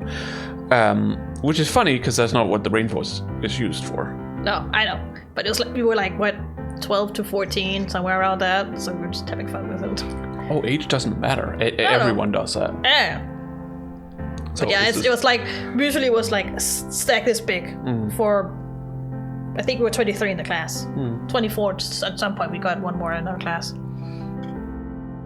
By 7th grade, yeah. We were 27. We were 24. In 7th grade, which was the last year I was there. I remember because that was me. Oh, okay.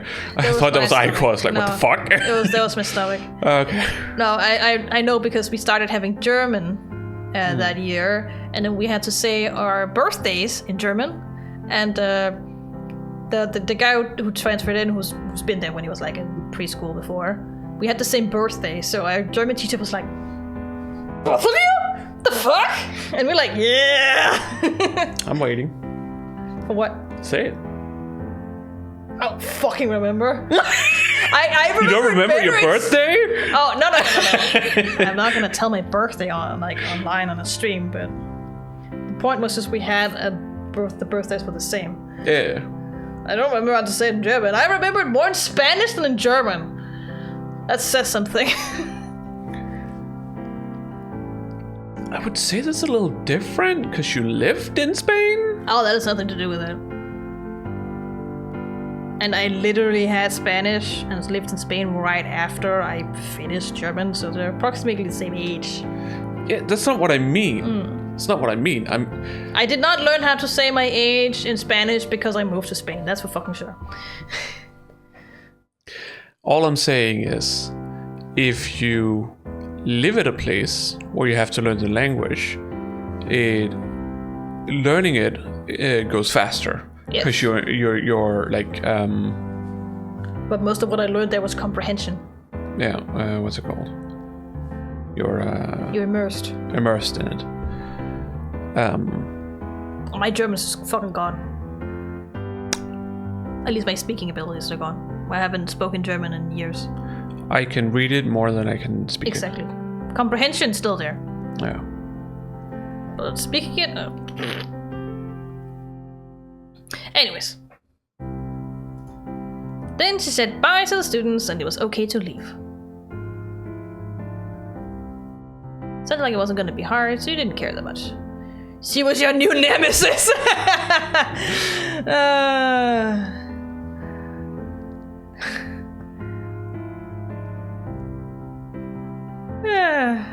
What do you want to say?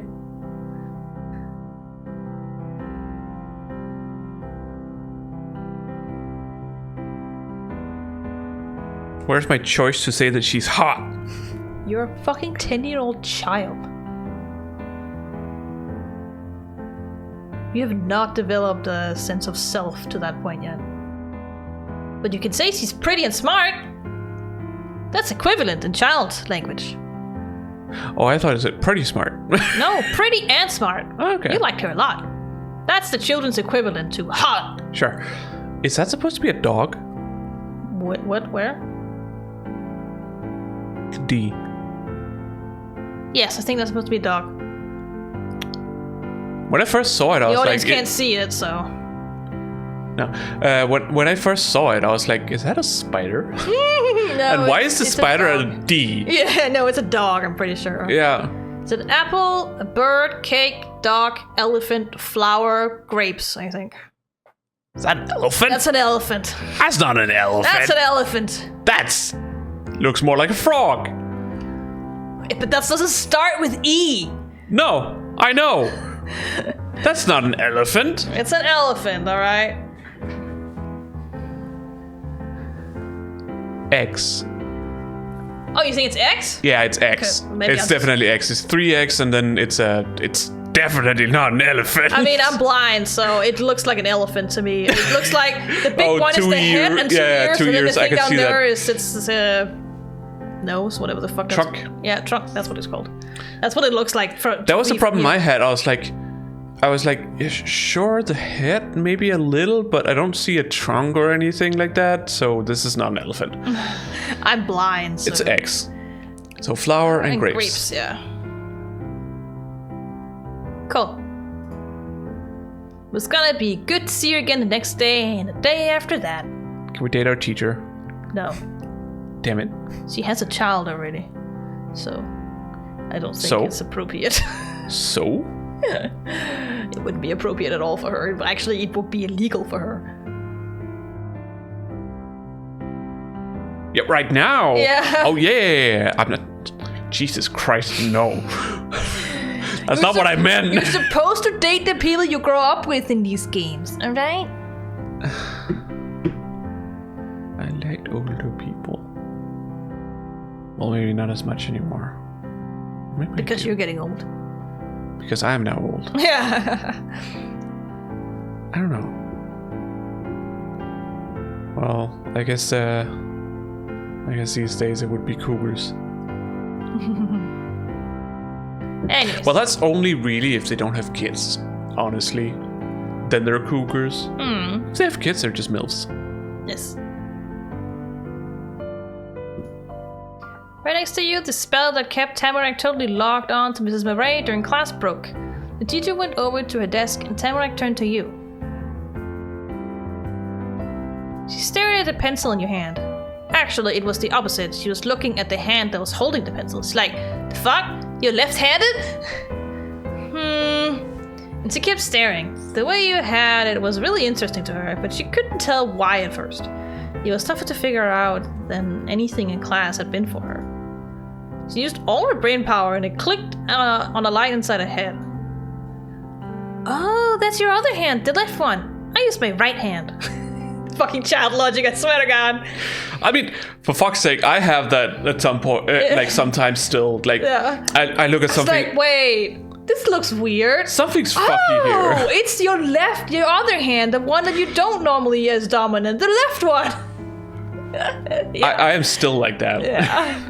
But it's still children's logic. Yeah. Her open right palm was suddenly only a tiny bit from the tip of your nose.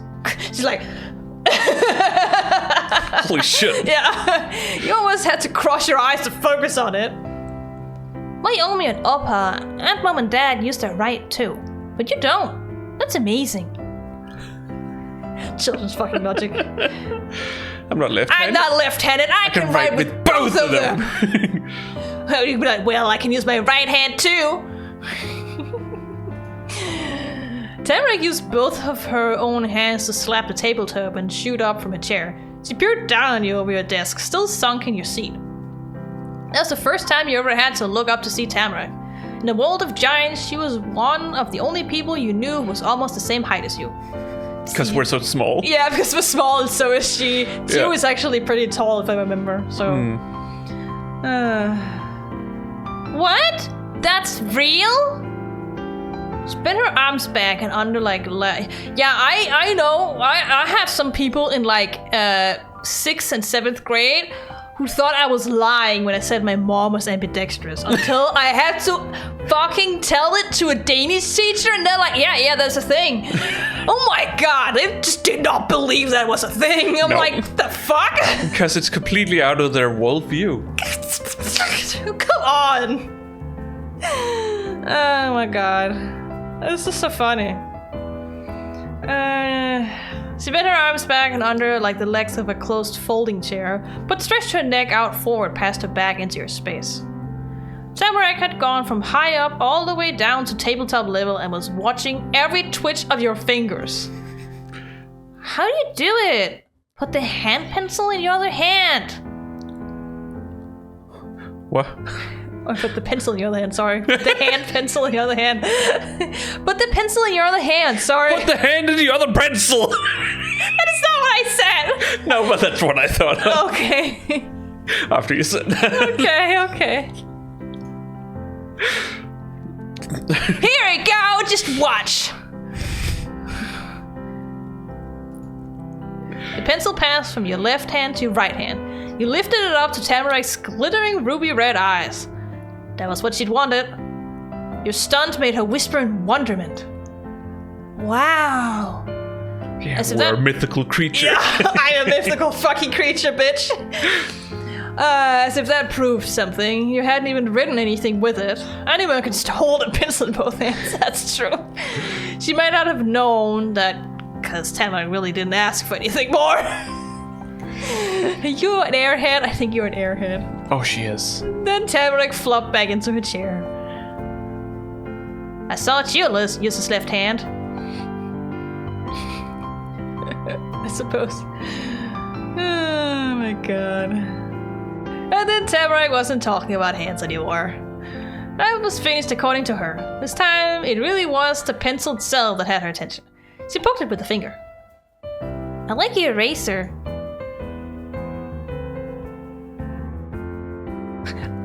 I'd say I like yours too, but you don't have anything.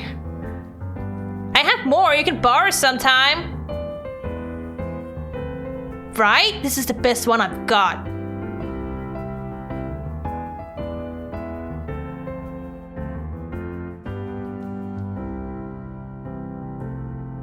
I made sure to bring it for the first day of school. That's smart. Tamarack started to hum and got to work unbuckling the two-step front straps of her bag.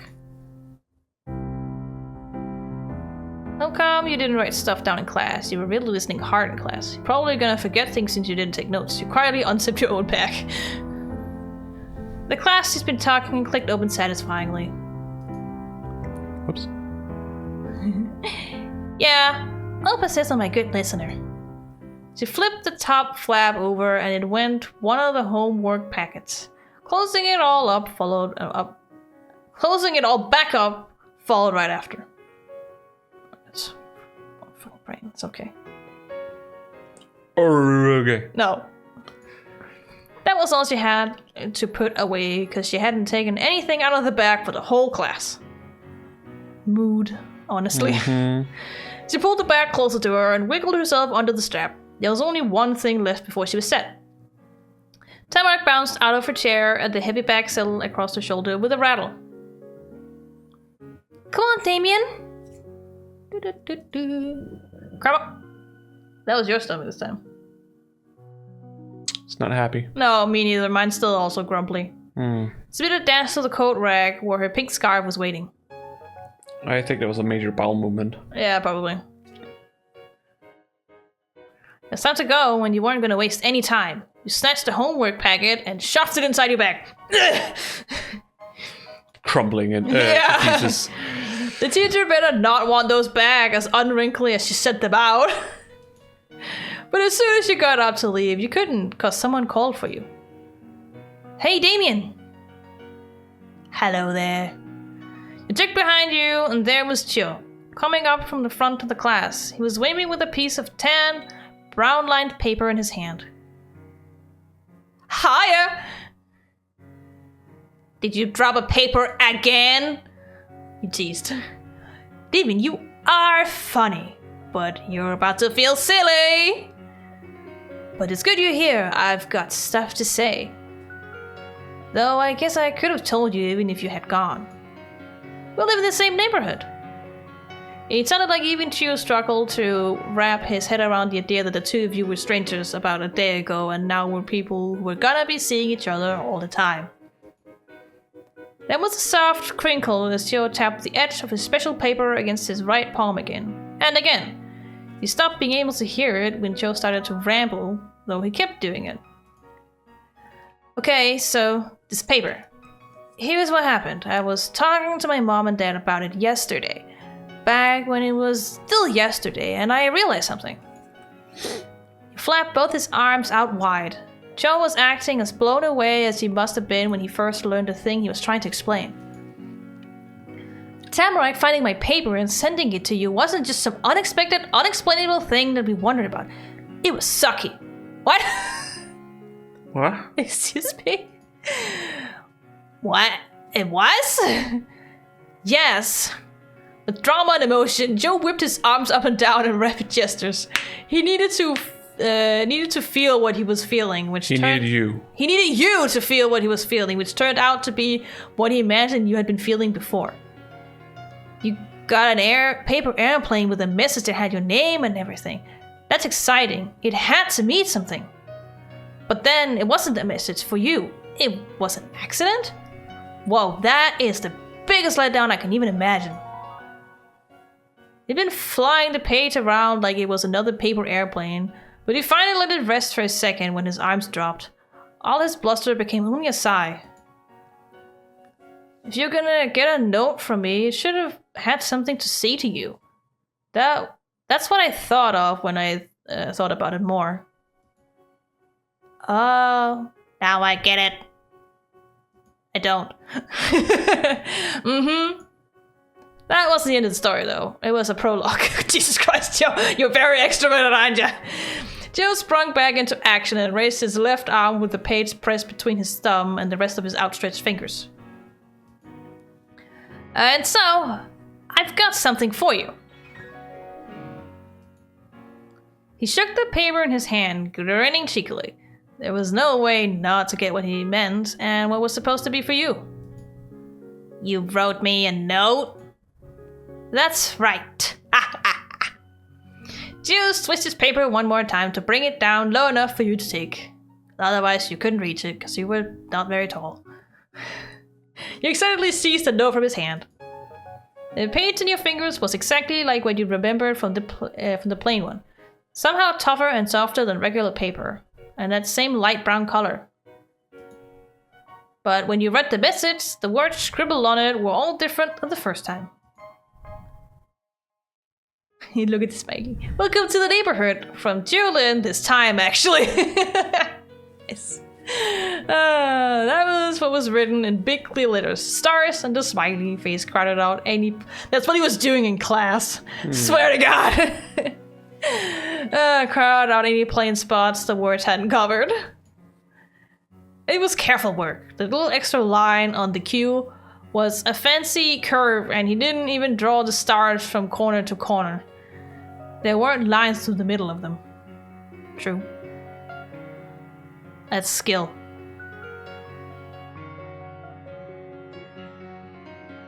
And then there's that one.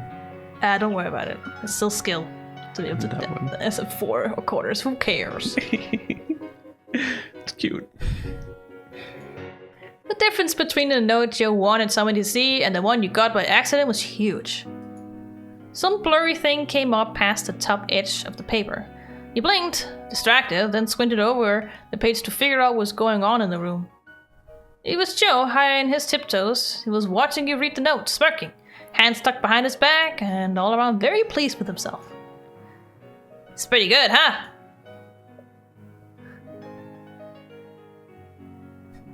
Stared blankly. You silently vowed to treasure it.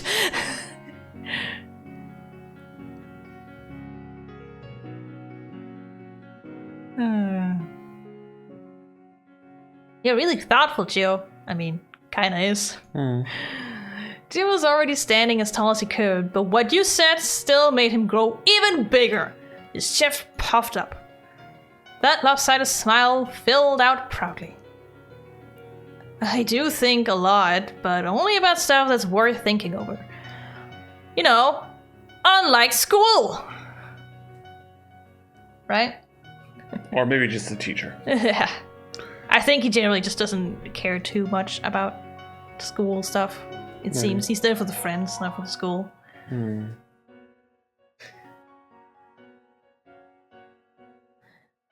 You give one more glance at the message Joe had written for you. It was still there, welcoming you to your new neighborhood every time you saw it.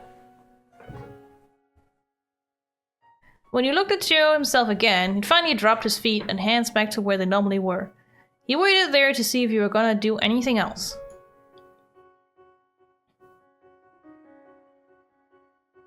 You really gonna focus on class stuff during class, even though notes are cool.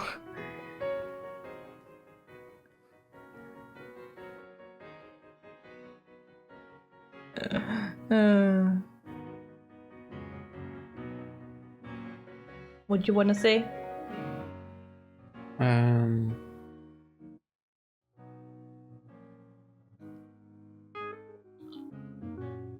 He stood there quietly. Even though Joe was the last one talking, he probably sliced the hands through the air to get what was the conversation out of the way and have it be about something else.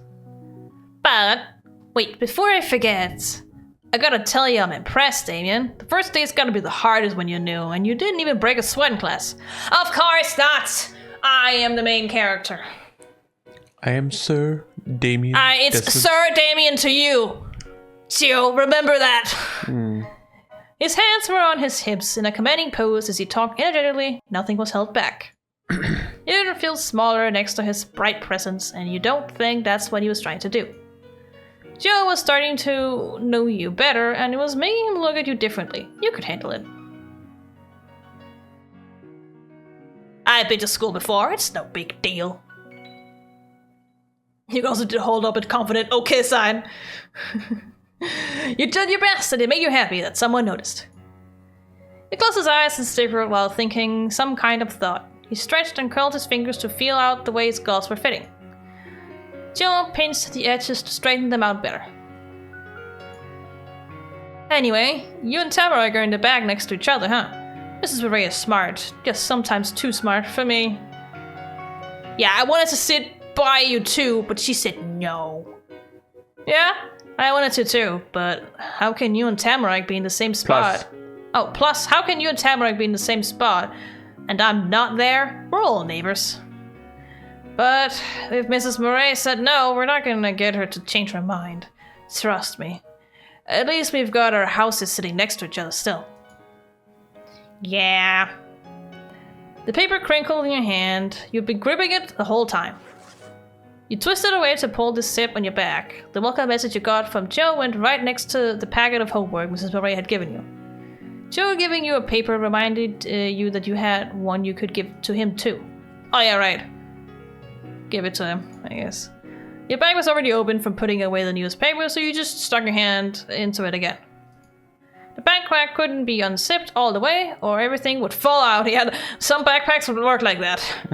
You only made a hole big enough for reaching around inside. Luckily, the paper from Joe's special notebook wasn't anything like your homework from Mrs. Murray. You didn't have to look to know it, you could tell just by touching. But you did have to worry about mixing up the page that was yours to keep and the one that wasn't. You had to stick your face against the cold, bumpy zipper tract, face through the fucking zipper opening, to read which cottony paper you had before you were sure you got it right. Then you looked at Joe again. Remember when I asked if you dropped that paper you gave me? You didn't drop that one, but you did lose this! That's what you said when you held the paper out to him. It worked like a ticket to a time machine, because you saw the exact same thing you did yesterday with Joe, gasping, flinging his hand at all of it. That's it. It's you. With his hand smacked against his chest, pressing it back, while his head, shoulders, and eyes jutted out in total shock. You got another one? You dropped it this morning! You dum-dum! He squeezed himself too much so the next question could only come out as bashful peep. That's the paper from yesterday, right? The one Tamarack found. He glanced at the paper for a second and then back at you. The side with the words was the one you had up. You could read at least some of the message, even if it was a little bent in your hand. But you guessed it was still a shot, and Joe didn't want to miss the tiny chance he hadn't been caught losing another piece of the notebook. That was exactly what had happened, though. No, it's a different one! Yeah, looks like it. Then his stiffness melted away, and Joe stood evenly with his head held high again. A grin grew too, same as a flower after winter. You know, Damien, your sorcery amazes me. You and him broke out into laughter together. Joe, losing his papers over and over, definitely was not the work of a sorcerer, but it was a lot more fun for both of you that way. I told you I was magic. Remember what we said? Yeah, the game has those things. Joe swept his left palm up towards you, kinda like how somebody might ask for a dance in a movie. He did fancy moves like that a lot. He placed the page right there like the paper was giving him a low five. Joe crossed his right arm over to reach into the left pocket of his pants. Out came his well-worn notebook with the pages that barely stayed stuck inside. He flipped it open with his thumb and positioned the missing paper squarely on top of the rest of the set. That's the reason why you keep losing it, my boy. He ran his now empty fingers over the tattered sides of the book, pressing the corners and the edges that had been sticking out mostly back into straight lines. Then Joe flicked his wrist to close the notebook, dropped it back into his pocket, and patted the side of his pants fondly. That's that. You did it. The page made it home. Joe didn't have anything else to say then. You could tell, since he wasn't looking at you anymore, his gaze was on the move. He'd already seen everything there was to see in the class that looked like all the other classes. At least you thought so. But he did find something that needed his attention in his mind anyway. Oh, she hasn't left either. Wait right there. I've got another thing to do. After cupping his hands around his mouth, Gio called out past you all the way to the other side of the room. Hey, Tamarack, get over here. You gotta see this. What is it? What is it? You have to look. Tamarack bounded across the room, faster than an Olympic athlete, probably. Damn. It would be close at least, because he was really speedy. You hurt your back? Oh no! Oh god.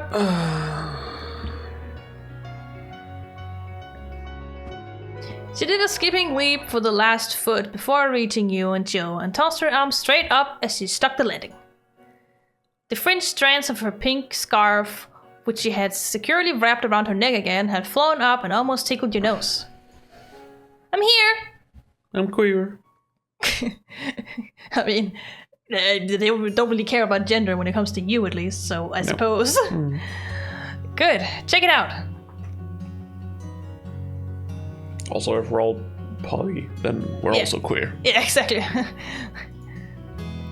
Joe waved urgently for her to come closer with one hand and reached in his right pocket with the other. This wasn't the side he kept the notebook in. He was going for something else. This takes forever. Yeah, this scene takes fucking forever. I thought when class was done, we'd just leave, but apparently not. The two leaned in, having a one-on-one huddle. You weren't part of it, but you could tell what he had by the little glimpse you could catch over his hunched shoulders and the sound of it. It rustled and crinkled, not in a sharp way, but in a soft, squishy way. Well, a sharp way like leaves, but in a soft, squishy way. Okay, icon. Tio was holding a wadded up bag, probably from whatever grocery store Golden Grove had. He kept the bag tightly closed, gripping two sides of the top and keeping his fists pressed together. Then he suspiciously locked side to side.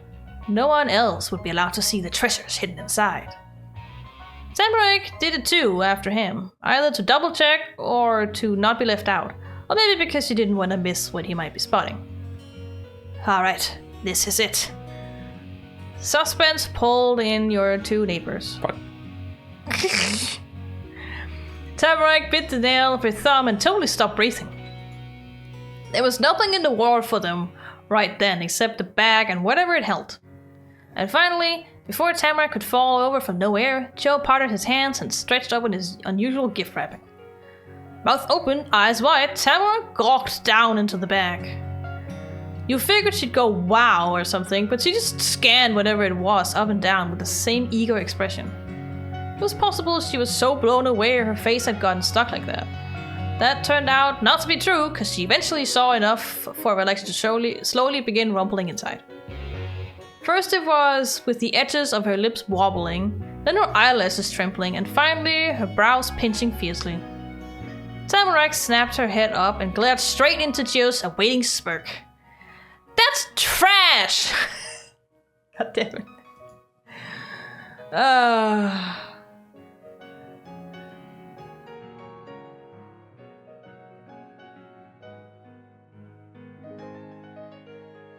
Oh boy, Chio's up to something, as always. What's really in there? A tiny bubble of a snigger popped out from Chio's mouth. And then there was another even louder one. The laugh kept bursting bigger and bigger until he was shaking so bad that whatever was in the bag almost bounced out. It is trash. What? Yeah, it is. I said so. Being heard over Chio's giggling fit could have been a problem, but Tamarack was entirely okay with shouting. Mrs. Murray looked over at the commotion from her fancy teacher's chair. She still had that folder with her roll call paper and class schedule open. Maybe there were no rules once class was out, or maybe this kind of thing was normal with her students because she didn't tell any of you to quiet down. She just went back to her job stuff. By the time you focused on your neighbors again, Chio had started to calm down. Chio shook his head and wiped a tear from the corner of his eye, even through heavy breaths, he gave a wisecracking answer. I didn't say this was something you'd want to have, just that you should see it. Why would I want to see your trash? She asked him crossly while crossing her arms to go with it. Chio gathered the handles into one hand and swung that arm up near his chest so the bag hung over his shoulder. The pose would have fit best for someone modeling a purse 5 times more expensive than any your ma owns, and she had really nice ones for work, not a plastic bag full of garbage. I have reasons. I've always got reasons. What are they? The question was cautious, wary of any other tricks Joe might pull, but the curiosity was clear in her voice. Being presented a bag of garbage was okay as long as it had some kind of secret. Well, he paused to rearrange his face into something more serious and nodded thoughtfully. Even though me losing that paper was an unexplainable mystery, I was thinking about how you just got to this town and are already having to pick up after other people to keep the forest clean. Alright. That's not fair. Still speaking as a wise mentor, Chio used his other hand to gesturally telling the windows. Oh my god. Sneeze. So I decided to go back outside yesterday and check the forest for litter. This is all the stuff I got so far. He really did have his reasons, and it was exactly like he'd done with you in a note.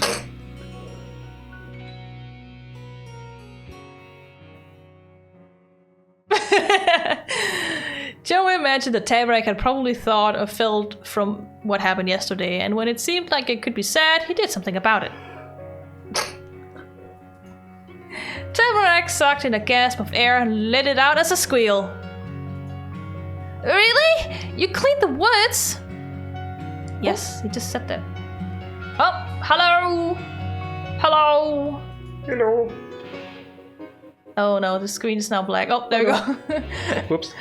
You know that is what happens. Sorry for sneezing. Yeah, but you're always sneezing. That's nothing new. You know that. But it might not be pleasant to everyone who listens. Ah, maybe not. Maybe not. Voodoo voodoo. Anyways, we should continue. I did.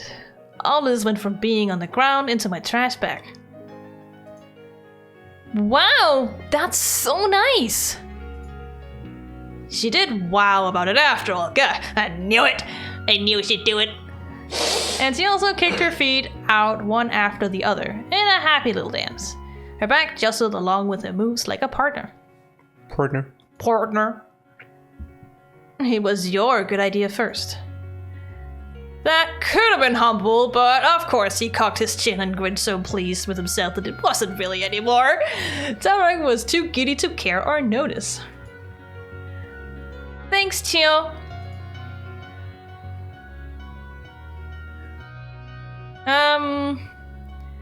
Yeah, thanks, Joe. Doesn't everyone pick up trash when they see it? No. That was funny and helpful. Good job. It was still really rude to do that. I couldn't believe Joe was impressing Tamarack. You wanted to do that. Joe was nice to everyone, but you weren't gonna be just another person to him. Why did you act like it was a huge deal if you knew it was trash? I do that all the time already, and I don't make it a big deal. He smiled along them. Alright. Cause that was gonna be hilarious. Little trio of you, Tamarack, and Gio stayed together, reunited over by the discs, while the room became more and more empty of anybody else. After a while, besides you three, there was only the teacher left in class. It was empty enough and quiet enough you could hear the doorknob twist and click.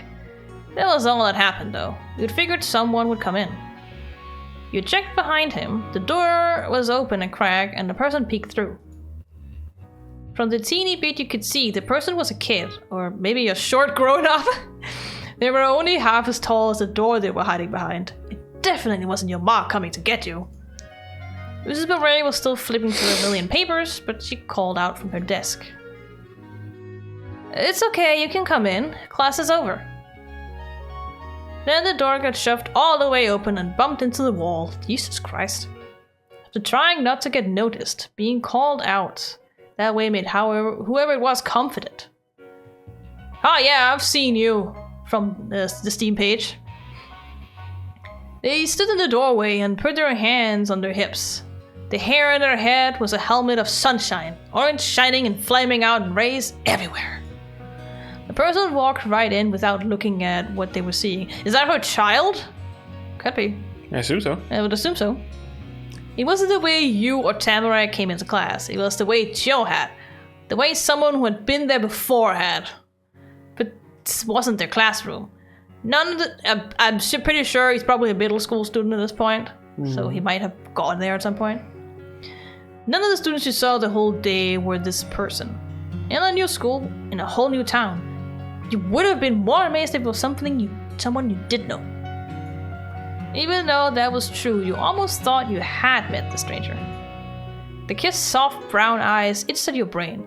You were sure you'd seen those exact kind of eyes somewhere else. I wonder where. It's especially hard to figure it out when their gaze wasn't aimed at you. It'd gone to the front where the teacher was. Oh, you remembered.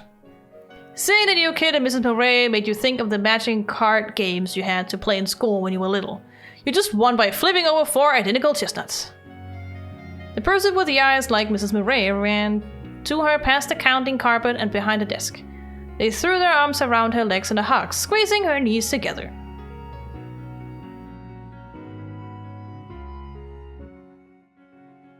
Don't worry about it. Bit of a weird image, but okay. Don't worry about it. Your teacher gently brushed those sunbeam strands until the kid tilted her head back to smile up at Mrs. Murray with a toothy grin. Hi. Wow, what a voice. I don't know what voice to do. Hi. He seems like an energetic, confident kid. Hello there, sir, 7th grade. Did you have a good first day?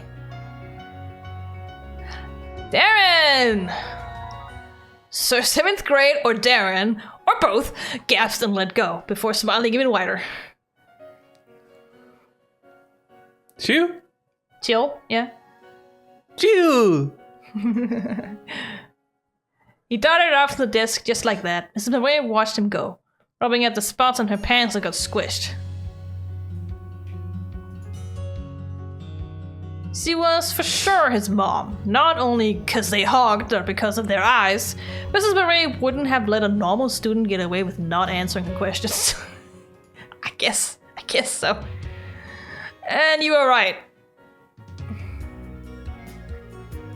My mom is your teacher? Darren's voice came out broad and loud, and with a big laugh. Though the sound was kinda crackly too, he had so much to express to the world, words could barely keep it all together. Joe's own sparkling giggles joined in. He opened his arms all the way out, not holding anything back. I know!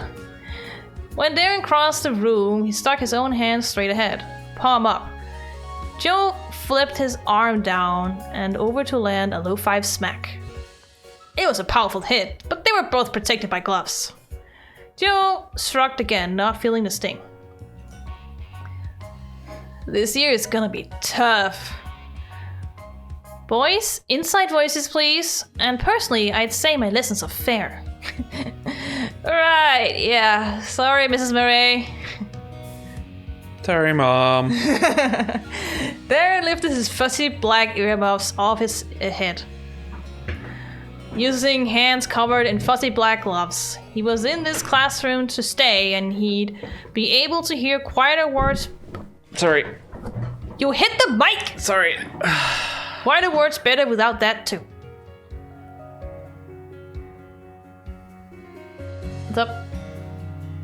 All we had to do was finish the scene. Yeah, it keeps going! I mean, we can't just end it here, so maybe that's what you want. We've been going on for 4.5 hours. There's nothing new. Consider the breaks we've taken. Or the break we've taken. And the start was like 20 minutes. So what? I'm just saying, it's less than you think. It's more like 3 hours and 45 minutes, I think. Still a lot. For the first time, Darren noticed there were 2 more people in the room. That made his smile flatten. You'd expect you would see new kids today. Darren didn't think about that. He tried to figure out what to do or think or feel now that it had happened. Tamarack skipped saying who she was so she could jump right into Darren's face in her tiptoes, or on her tiptoes. As far as kids went, Darren was as tall as Tamarack was short. I mean, he is a 7th grader. He's like 2 years older than you guys. Of course he'd be tall. Yeah. Mom? You said she's your mom? A teacher is your mom? God damn it, we're back to this again. It didn't matter that Joe talked about Mrs. Murray having kids before you got there, or that a lot happened to show that Darren was definitely her son. Having the kid of a teacher in front of her was too unbelievable for Tamarack. And that made Darren decide what to think about this meeting. He didn't like it at all. His face soured and he backed away from Tamarack without thinking. Like a giant fluffy bumblebee was coming to get him. Tamarack didn't let him get far from her though.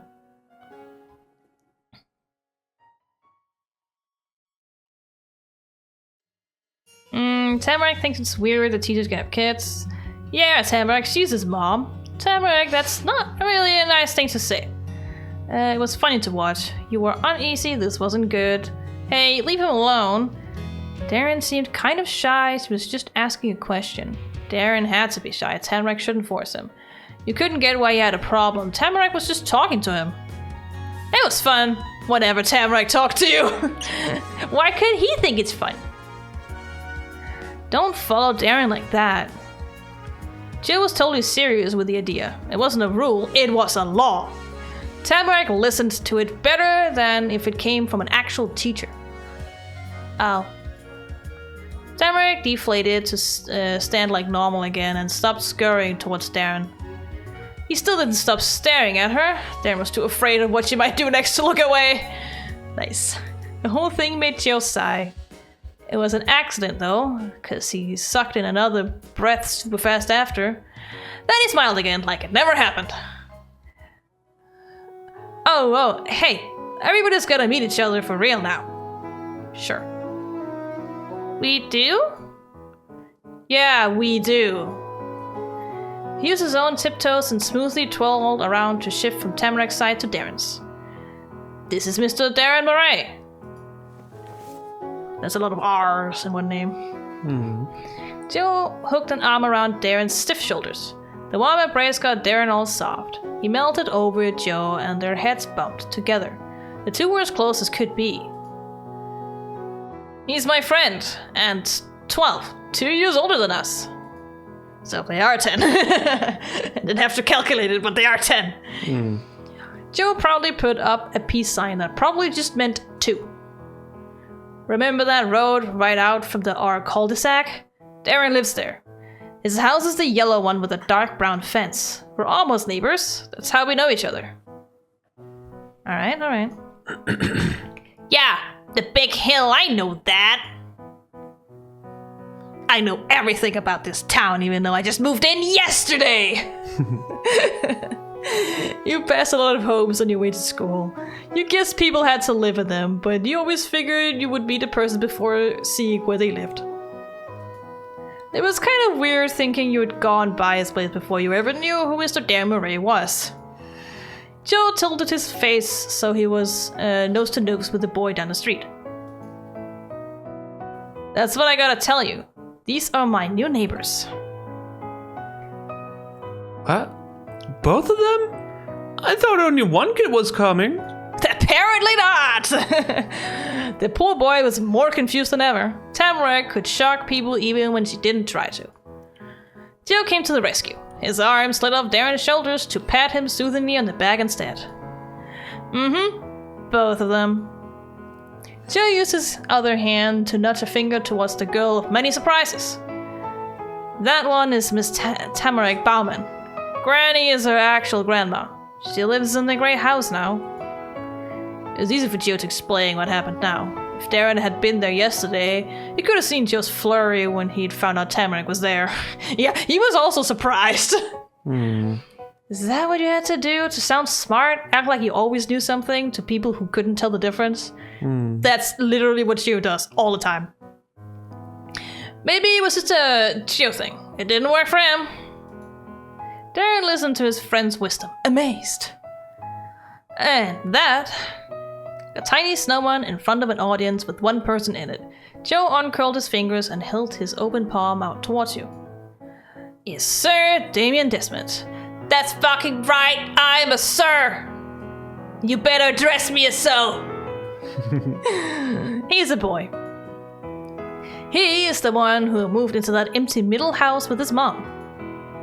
We all met yesterday. In the real world, Darren had to look down to see Joe. It was a plain fact. You had to look down on every kid in your grade because he's 2 years older than you, and that is perfectly normal.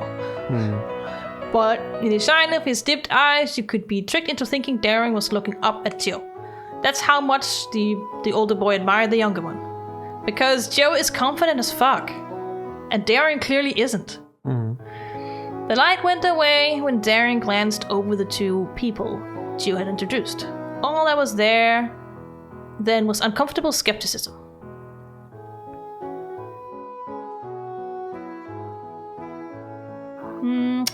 What do you want to choose? You want to be confident?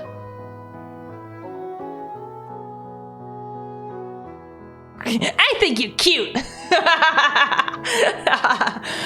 I could imagine they could be potentially later down the line make a DLC story focused on Darren, like they did with the other Our Life game, where they had one for, I can't even remember his name, but he was so polite and so helpful.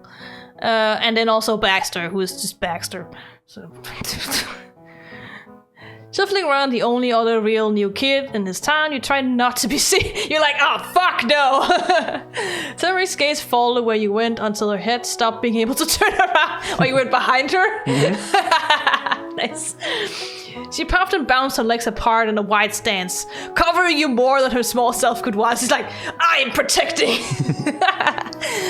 I was standing normally. You had a wall of solid fluff for protections. Okay. Hi. Tamarack flapped a hand fast in a wave. It beat like the buzzing wind of a bee. She kept being like that around Darren, but you didn't think it was on purpose. Hey! His face squished. The awkward way Darren was with her still didn't get Tamarack to back off, or even slow down. She had thoughts that needed to be said.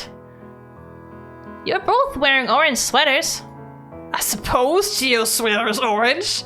I kind of saw it as brown, but alright.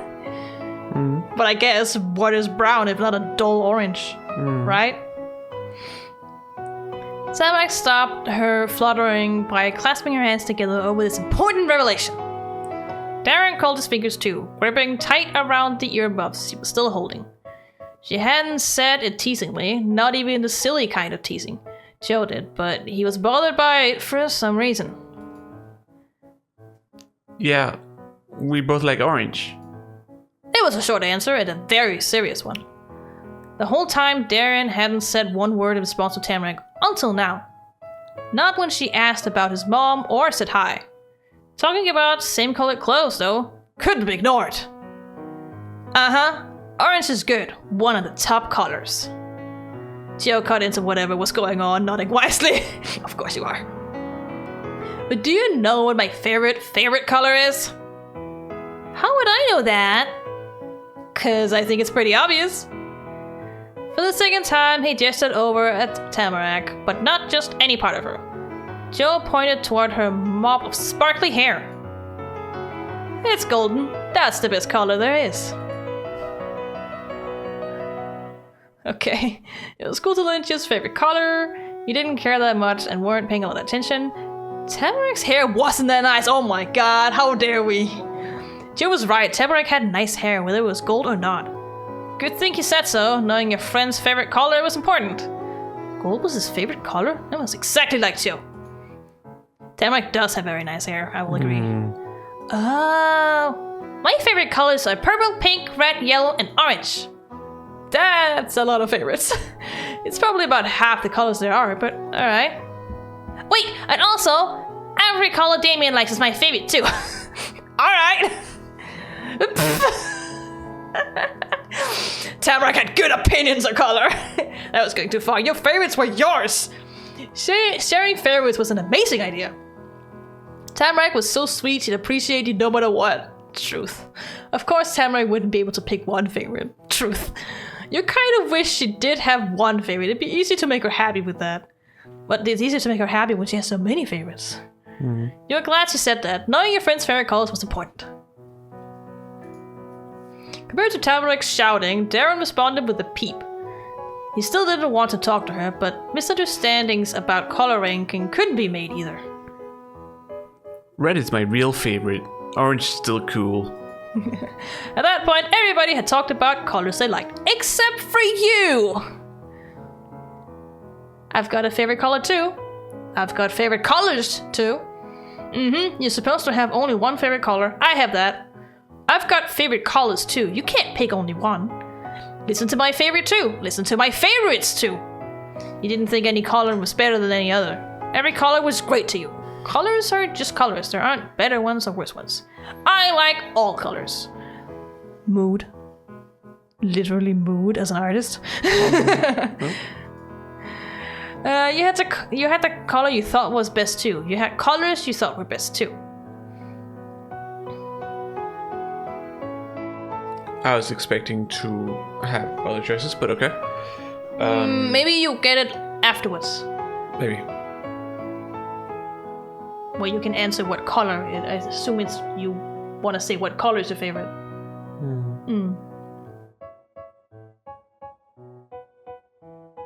So do you have one favorite color, or do you have more than one favorite color? My favorite color is sleep. I don't think that's a color. I don't know. That would be like a deep blue. That could also be a void. A hue of void. Yeah, that's about right. It can also be trust. Deep blue is also trust. Yeah. But that's, I don't know, that's kind of what I think of when I think of sleep. That's the color I think of. So that's your favorite color? No. No? Okay. No, my favorite color is green. Oh yeah, I know that. Because my eyes are green. Not to mention the Aeroflex green. What a quinkadoodle! Actually, yeah. You never thought about that? No. That's funny. Haven't thought about that. Oh, that's kind of funny. Not gonna lie. Anyways, what do you want to choose? It's about the only color I haven't colored my hair. Yeah, because it's literally the most difficult dye to give your hair. Because hair usually has some kind of yellow hue. But I saw someone at HGX in Esbjerg at one point who had green hair. I also know someone, or I knew someone from college here in Odense who had green hair. Now I think she has blonde, like orange copper, like hair.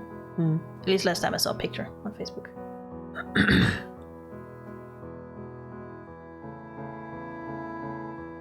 What do you want to choose? Well, it depends on the green, honestly. It was pretty green. No, difficulty. Oh, yeah, but it's always difficult with green. Oh, yeah. But... Just like with blue. That is probably the only color that's more difficult than green. Blue, da be dee da be die. Da be dee da be die, da be dee da be die. I will die. Jesus Christ. You haven't heard that? I think I have, maybe. That's one of my friends that introduced me to the emo version, or yeah, what they really sing. Yeah, of course. You got a favorite color too? I don't know. I don't know what to choose for Damon. Well, right now just choose whether you have one or more than one.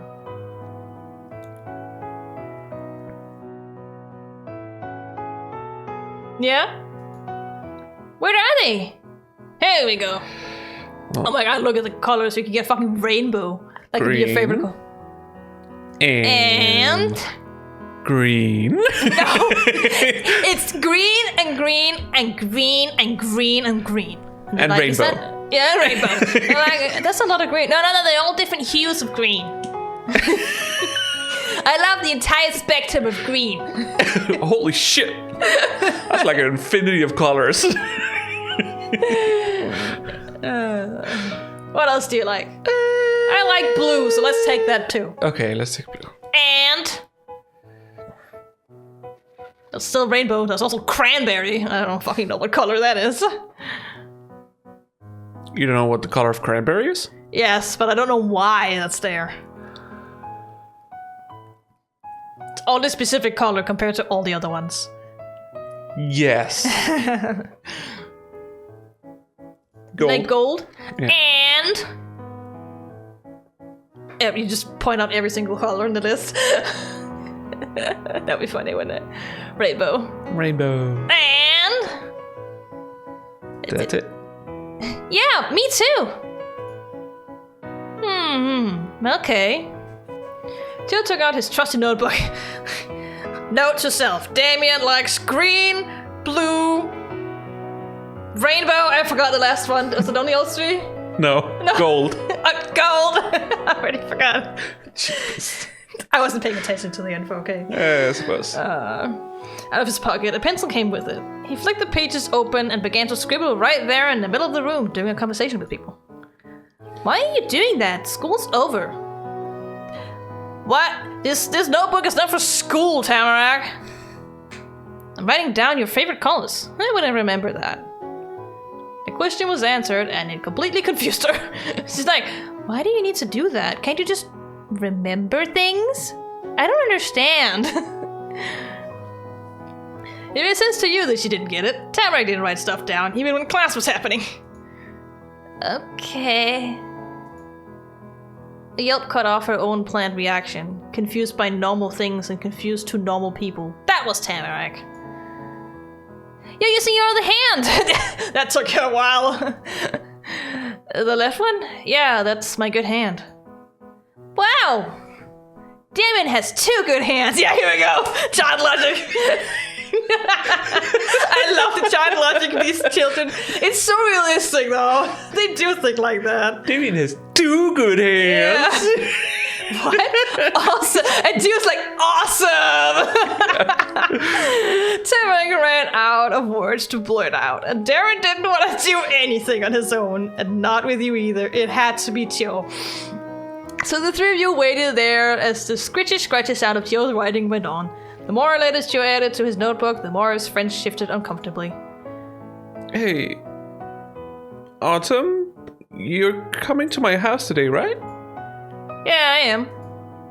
That was the third quick and direct answer Chio gave while busy with his task. But it had a big impact on Darren.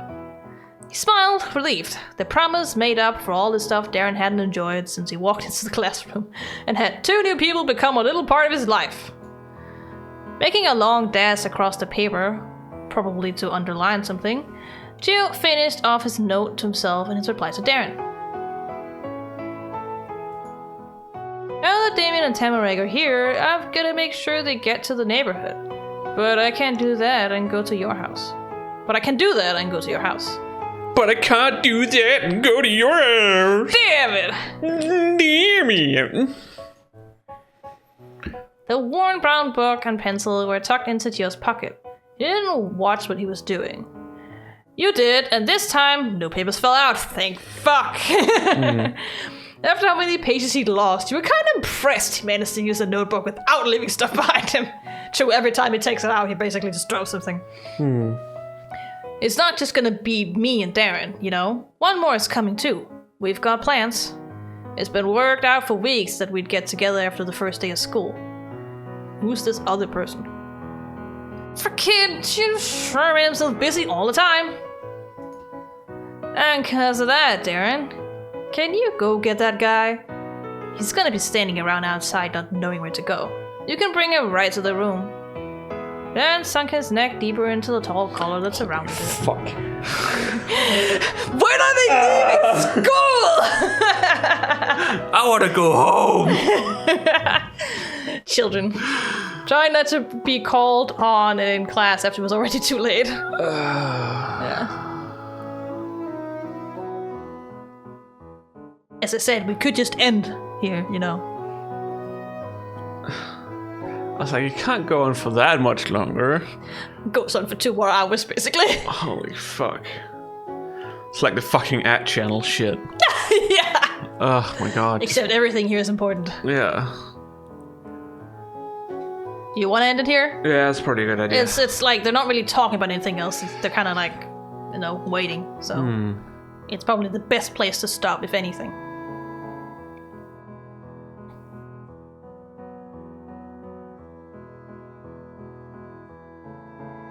Nice. Fuck. These children talk so much. That's what children do, though. Normally.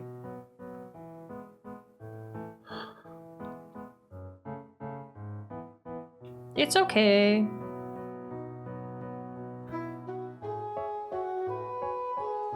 Don't worry, I was just looking at something. Okay. Well, that's gonna be the end for this for now. Jeebus. Yeah, we've been streaming for like almost 5 hours. It's probably a good time to stop now. Yeah. I want to eat chips, and I want to relax. And I want to play my PlayStation. Gotta do my dailies. Yeah. See if I can't. And just try to relax because my stomach is not happy with me still. No. More shit coming at some point. I know. Literally, more shit's coming. Yeah. There's no doubt about it. Yeah. It's shit. I'll probably try and whip up a character in Angels Online. See how that fares. Yeah. People say it's dead, but I don't know. I mean, there's only one server now. So. I mean, it doesn't mean you can't play by yourself. No. I never got that far in the game, so. Yeah. Old ass game. But not as old as World of Warcraft. Nope. 2 years younger.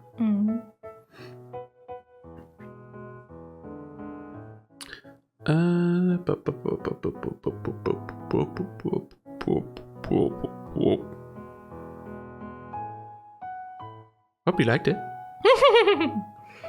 If you do, you can, you know, follow us here on Twitch. Yeah. Then you'll be notified when we stream. This stream was one of the ones we don't have like scheduled priorly.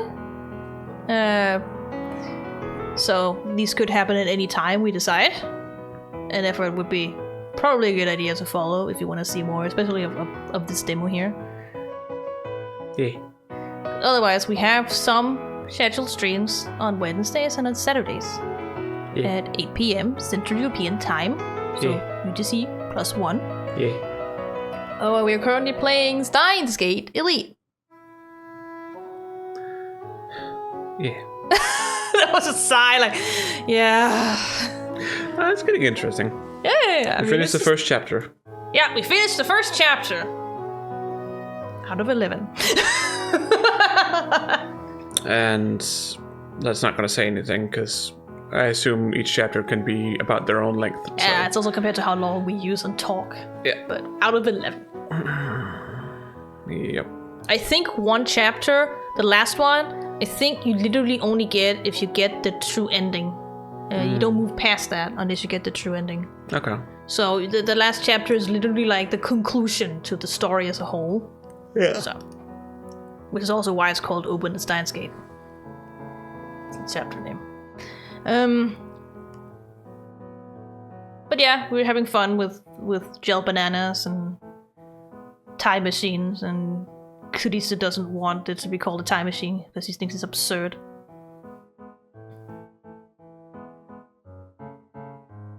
Yeah. So that's tomorrow. We have another stream tomorrow of that. Tomorrow. Yeah. Today. Yeah. For some people, like Americans, it's tomorrow. You know. American. But yeah. You voted in a president that's the worst person in the world, yeah. Wow. Watch out what you say of political shit. Fuck Trump. Yeah, true. Most people I know who live in America think the same thing. So Exactly. it's not really anything new. Well, regardless. It's like, if you think Trump is a good person, what the fuck are you doing here? Go away. I don't want to see you. We're trying to be inclusive here, so that's the main point. To be inclusive, you also have to be exclusive. Yes, but that's not what I meant by inclusive. I mean that usually people who support Trump are not inclusive people. That's what I mean. Yeah, that's also what I mean. Okay. That's not what I thought you meant. No, we kind of have to exclude those people because they're not going to include us. No. So. Nope. But yeah, if you came in midstream and you want to watch the rest, we do upload our VODs onto our YouTube channel, which has the same name as our Twitch channel. And there's a link somewhere on our profile, I think. Yeah, on our channel. There should be. I'm pretty sure there is. Otherwise, we haven't taken a look at it in a while, so... No, at least it's the same name, so you can easily search for it as well. Personally, space. Yeah. So there we have all the VODs from our streams. Also from Steam Next Fest, which you streamed some demos of as well. Which was last week. Yeah. So there could also be some interesting gems among those as well. Game. Yep. Otherwise, on our YouTube channel, we also post pre-recorded Let's Plays, but we're currently doing Final Fantasy VII Rebirth in our own slow pace because we want to see everything, so it's gonna take a while. Birth. Okay. Okay. I don't know, it's... a lot of times when it comes to titles and being like re something. Yeah, like there's a colon. Like re0. Yeah. But yeah, we got all that stuff over on our YouTube channel. So you can go over there and take a look and subscribe if you want to. You know. Subscribe because you has to. No, they don't have to. They can choose to do so. Nope. You have to. Oh. If you hear this, you have to. Okay. You have no choice. Okay. Sure, whatever.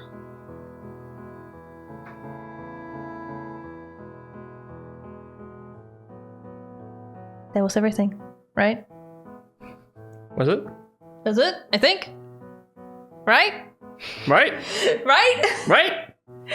Yeah, we'll see you tomorrow Yep. for our scheduled stream Yes. of Standskate. For some side skate. Yes. Yes, and some theorizing, because Ramona is slowly trying to figure shit out, and I just imagining her with that fucking meme from The Office or whatever it's from. He's like inside your head, racking around how it works. No, I'm more like math lady.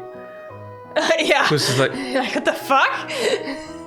How does this work? Yeah, no, the other meme is definitely for like 13 Sentinels. That's that game in a fucking nutshell. yeah, that's more like trying to Figure out what point the together timelines and stuff. Yeah, which is basically 13 Sentinels, which we probably will get to at some point. Because you've said so. Yeah, because it's a good game, and I think you'll enjoy it. I don't have a choice. No. I'm being forced to do this. Please help me. Send help. I'm in 1, 2, 3 help. Sure, because I don't play games you want to play. Oh my god. I mean, sometimes you are forcing me to do this. Yeah, because you're forcing me to play horror games, so here we are! That's not what I meant. Anyways, back again tomorrow, 8 p.m. Yeah. Central European time. Yes. See you then. Yes. Bye-bye. Bye! Ah. Bye! Lol, so random.